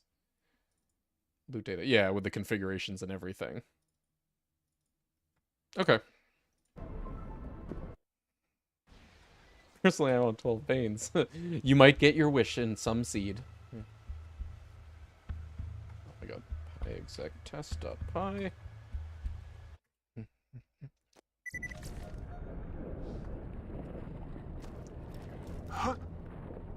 Go away, you're not a part of this.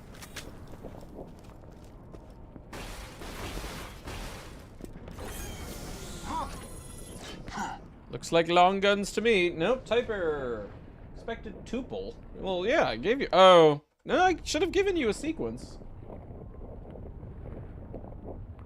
Maybe that's the problem. Hold on.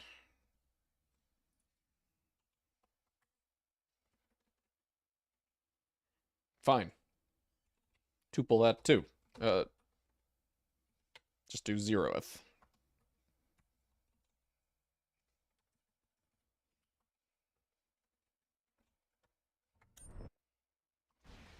Frickin' SDK can't expand a generator.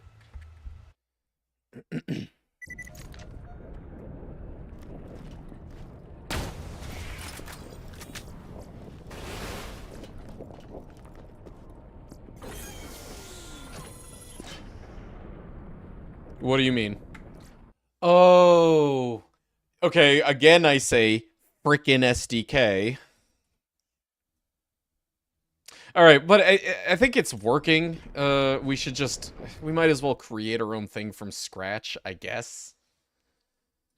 Okay, so the SDK has this problem where it can't pull an item from a property and then reassign that item as is to the same property because it's really expecting you to assign that property using Python objects instead of Unreal Engine objects. If you try to assign an Unreal Engine object to, you know, a property that has Unreal Engine objects as its type, it doesn't work because the SDK is not expecting you to do that. So you have to convert every Unreal Engine object into a Python object. Which means, again, we might as well just, like, make our own from scratch. Like, interactive loot. You have a nerd question. Yeah, I love nerd questions. That's what we're all about right now, dude.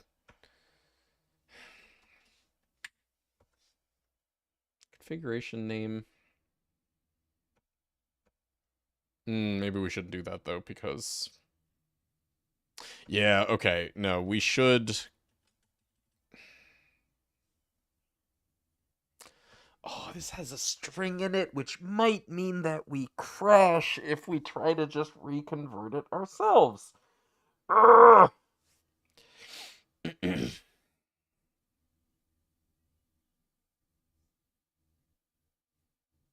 Well, if I just assign none to some of this shit...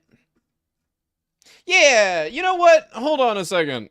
We learned, working with mimics, that if you assign none, it probably breaks the other configurations. So, okay. Interactive.loot. Here, for loot in interactive.loot. Whoops. What? Okay. For loot in interactive.loot, but only from the first item onwards. Loot dot... Actually, what if we just change their configuration names to none? Or, you know, what if we just changed all of their weighting to 0? Yeah, base value scale constant. All right, I like that. We can make them weighted. Loot data, yeah. For loot dot weight equals just nothing.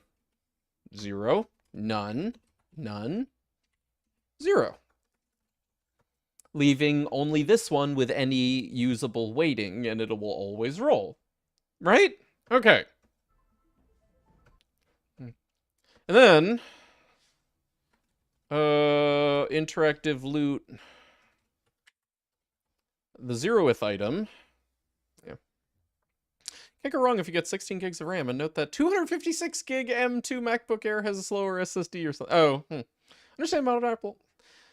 Who understands modern Apple laptops? I'm looking into one for school. Oh, no kidding. I don't. I'm way out of that loop. But I really, really do envy you for being in a position to not be out of that loop right now. I will live vicariously through you and your delightful daily macOS driver.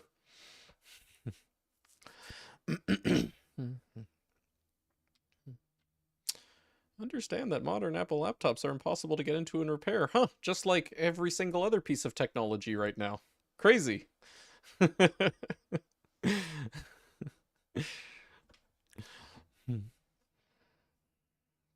Your bias as an electronics repair person. That's cool.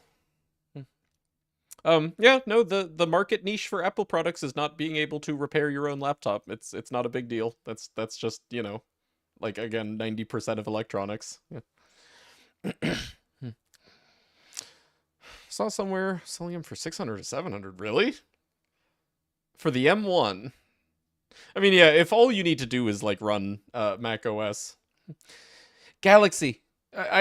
It's okay. What we should be working towards, you know, since consumers don't care about right to repair like you do, don't get mad about it. It's not a situation where everyone else is wrong and you're right, or we need to, you know, like, impose legislation telling everyone that they're wrong. Let consumers make the choices that they want, and that includes products that prioritize things other than right to repair. You don't need to get upset about it. This is other people choosing things that are different from what you choose. It's normal. It's not Apple being evil or Samsung being evil or every single TV manufacturer being evil. This is what consumers want, is they don't care about right to repair, and they pay their money towards companies that make products with other priorities besides repairability. What we should be working towards, since, you know, clearly this is what consumers want, is recyclability. You know, we shouldn't be throwing out electronics. That's bad. But, you know, to say that, like, you know, there's some, like, moral high ground when everyone else just doesn't care about it, you gotta have perspective, you know? Anyway, interactive.loot. Loot data. Okay, so we're just working with the first one, and we want to put things in long guns. Yeah. Never had an Apple product. What's great about Apple products is mostly the software. The hardware, up for debate. You know, like, yeah, they're slick, and they have, like, you know, good build quality. But what the reason that I like get enjoyment out of Apple products is the user experience, you know, actually using the thing all day every day. Mac OS is like leaps and bounds the best operating system I have ever used. And I've used a lot. Windows, it's incredible just how bad it is. We all know that.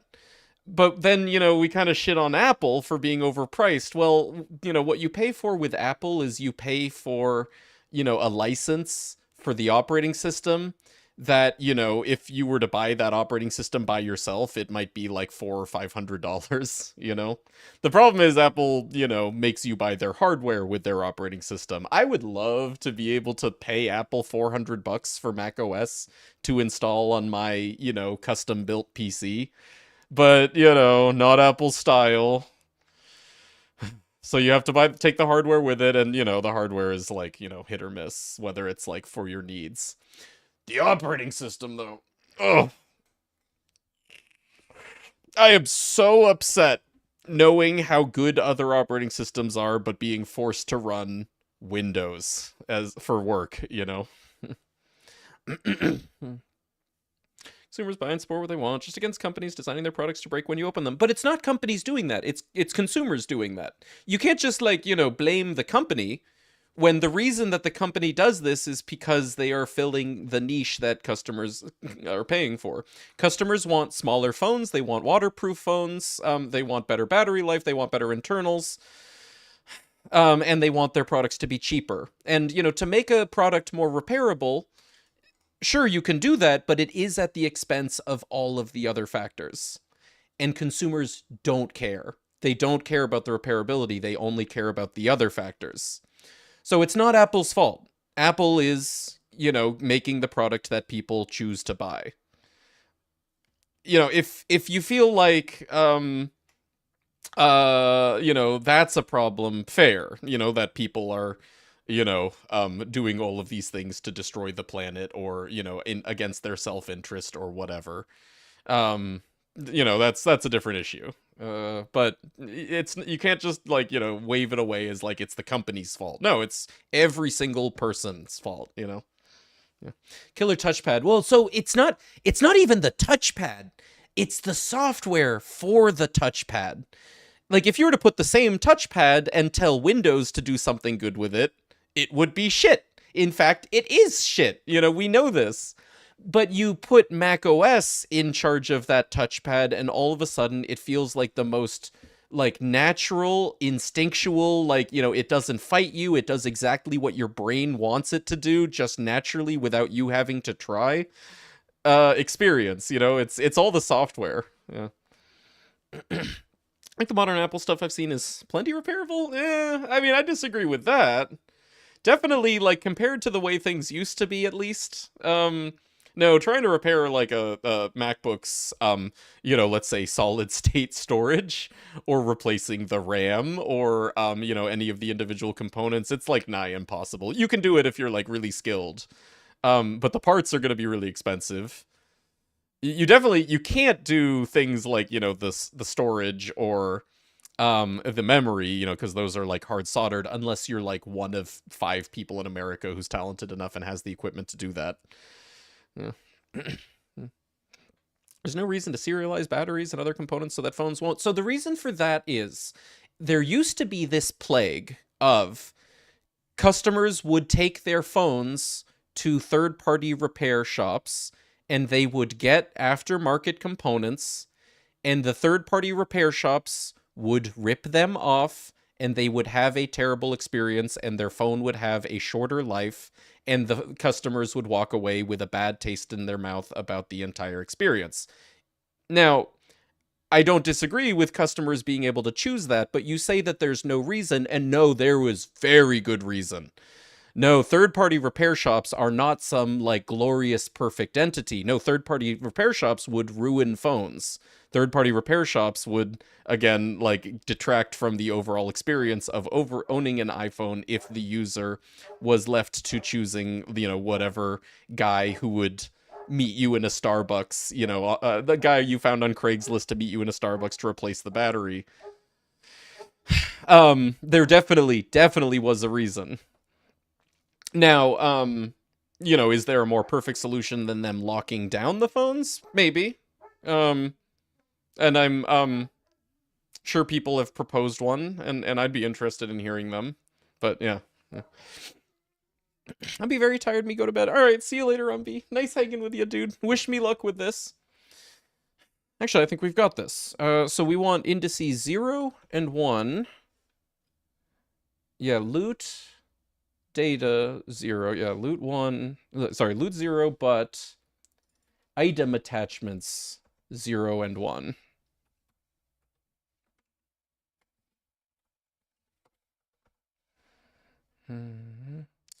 And that's it. Dot item pool equals our pool. But we need to get that. Pools equals. Here, we could just copy and paste from here.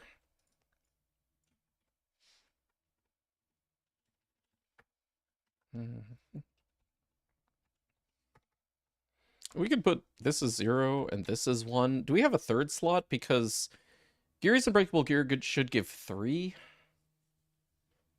Ammo,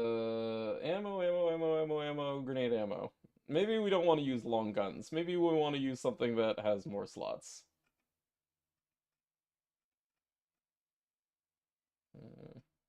There's nothing that seems to have exactly 3 slots. Rocket launcher. Ammo, rocket, yeah. Well, we could choose one that has 4.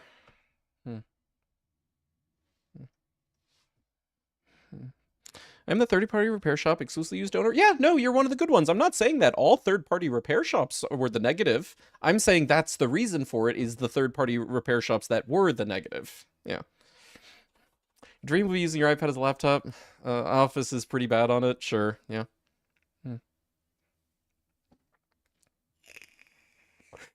Again, it's like immersing yourself in the like right to repair scene, or you know, you yourself being, you know, especially one of the good ones in the repair scene. You know, you can get blinded to the fact that there is such a thing as bad third-party repair. I'm not, again, saying you're bad third-party repair. God, no. But you gotta remember, there is bad third-party repair. And you can even say confidently, because your butt is space. all your butt repair is from space. is worse than Apple's.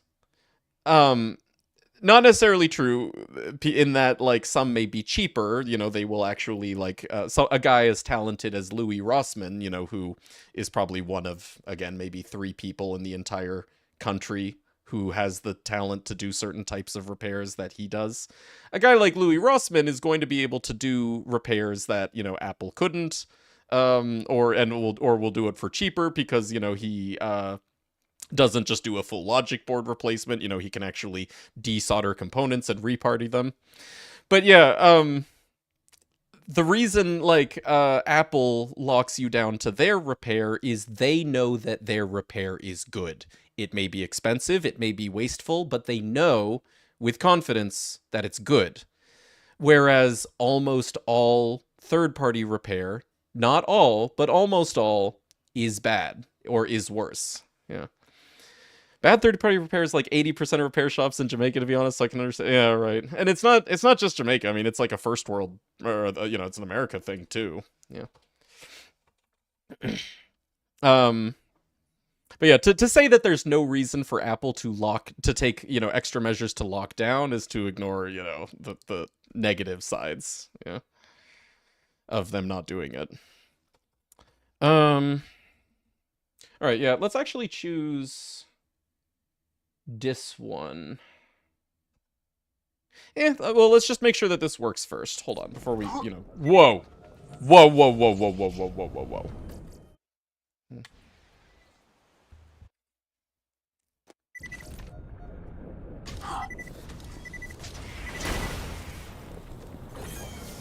Nope, didn't work. Oh, God.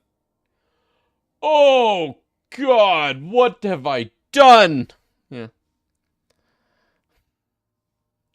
Not read only.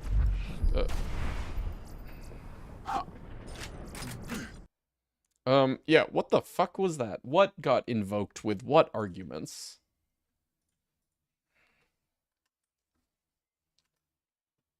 Get item. Incompatible function arguments, following argument types are... Okay.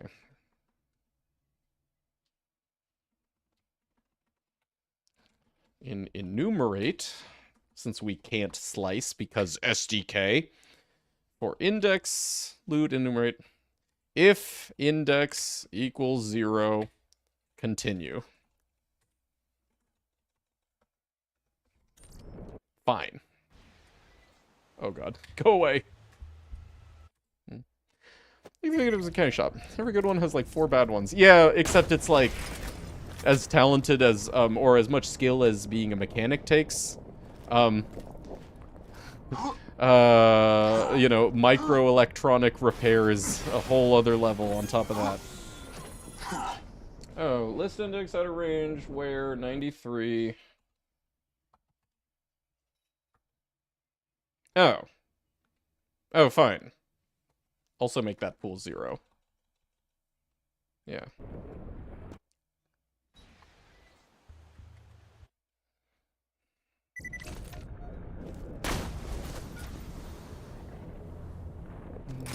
If one day I can switch to the macOS app to do desktop stuff on an iPad, I would just buy a keyboard in case not have a MacBook anymore. Yeah, right.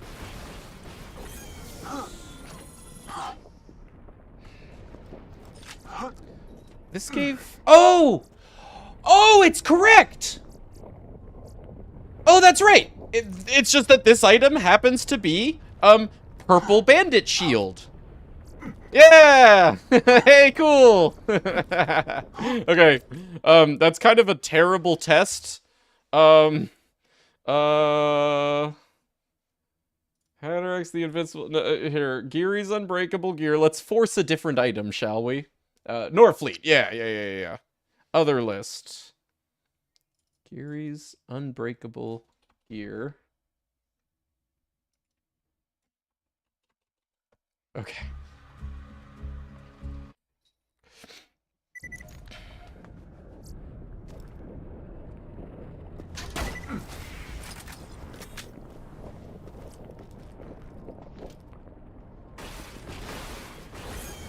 Oh.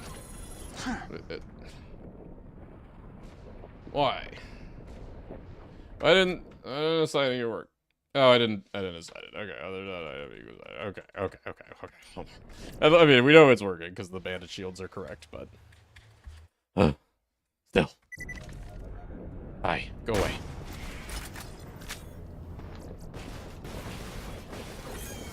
What the fuck?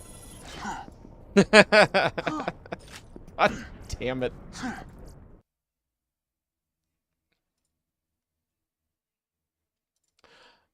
Okay, it's because I'm working.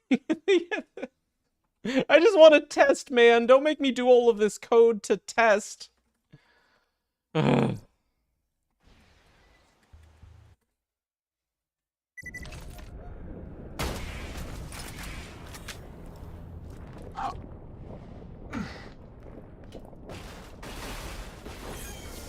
There we go. Okay, beautiful Norfleets in a chest.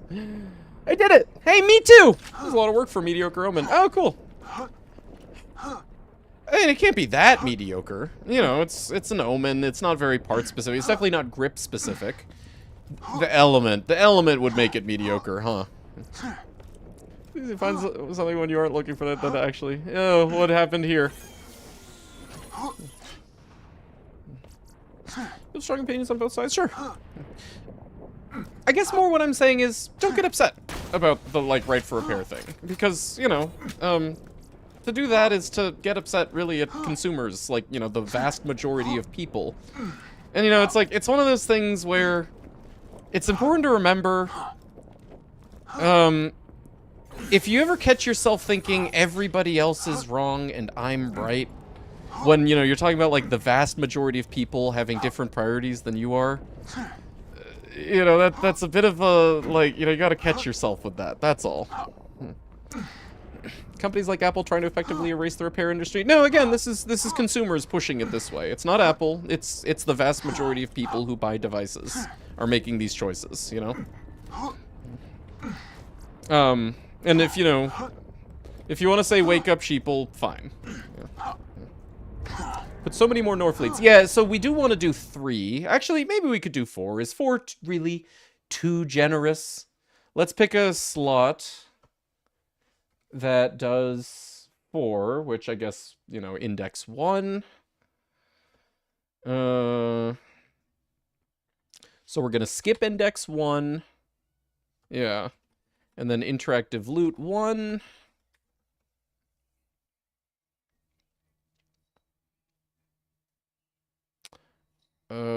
Here. Attachments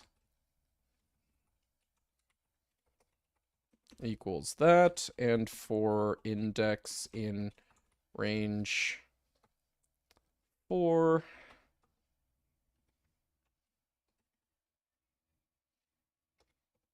Oops, no, let me keep that. Attachments 0 dot item pool equals pool 0. Yeah. Okay.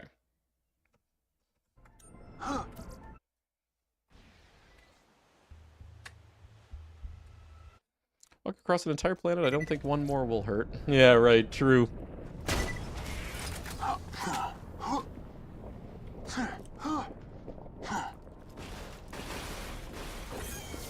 What? Did I do the wrong one?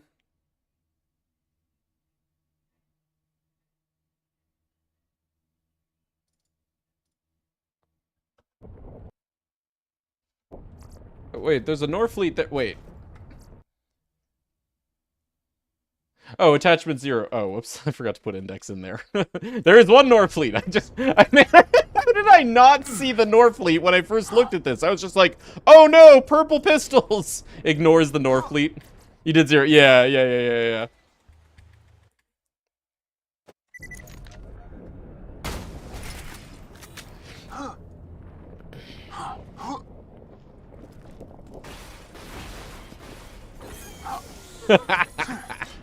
Awesome!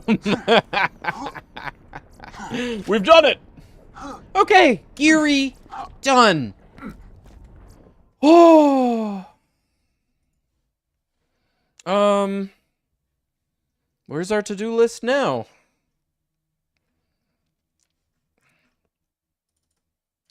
That's it. Just Seraph vendors and Torg vendors left. Oh boy.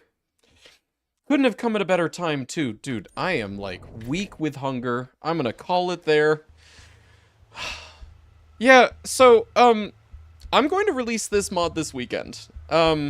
If not, tomorrow morning for Biznap. No, just kidding, Biznap, don't get your hopes up. Have a different plan. Stream Sunday instead of Saturday. Probably tomorrow night, if not, you know, by Sunday morning. I'm excited. I am really excited. Next time you see me, we'll be playing Loot Rando. So, I really hope to see you then. Honestly, I don't even want to say Monday, because I might just be so excited to do this than, that we may end up streaming, like, the moment I release the thing. I don't know. I'll let you guys know in the Discord when the mod's released, when we're streaming. Exclamation point Discord if you're not there. But thanks for being here today, everybody. Thank you for sharing with me what is definitely, you know, the last Loot Rando dev stream. And I hope you look forward to the first Loot Rando gameplay stream.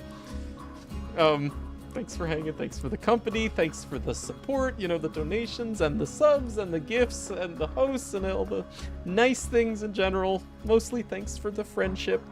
And until next time, have a good night.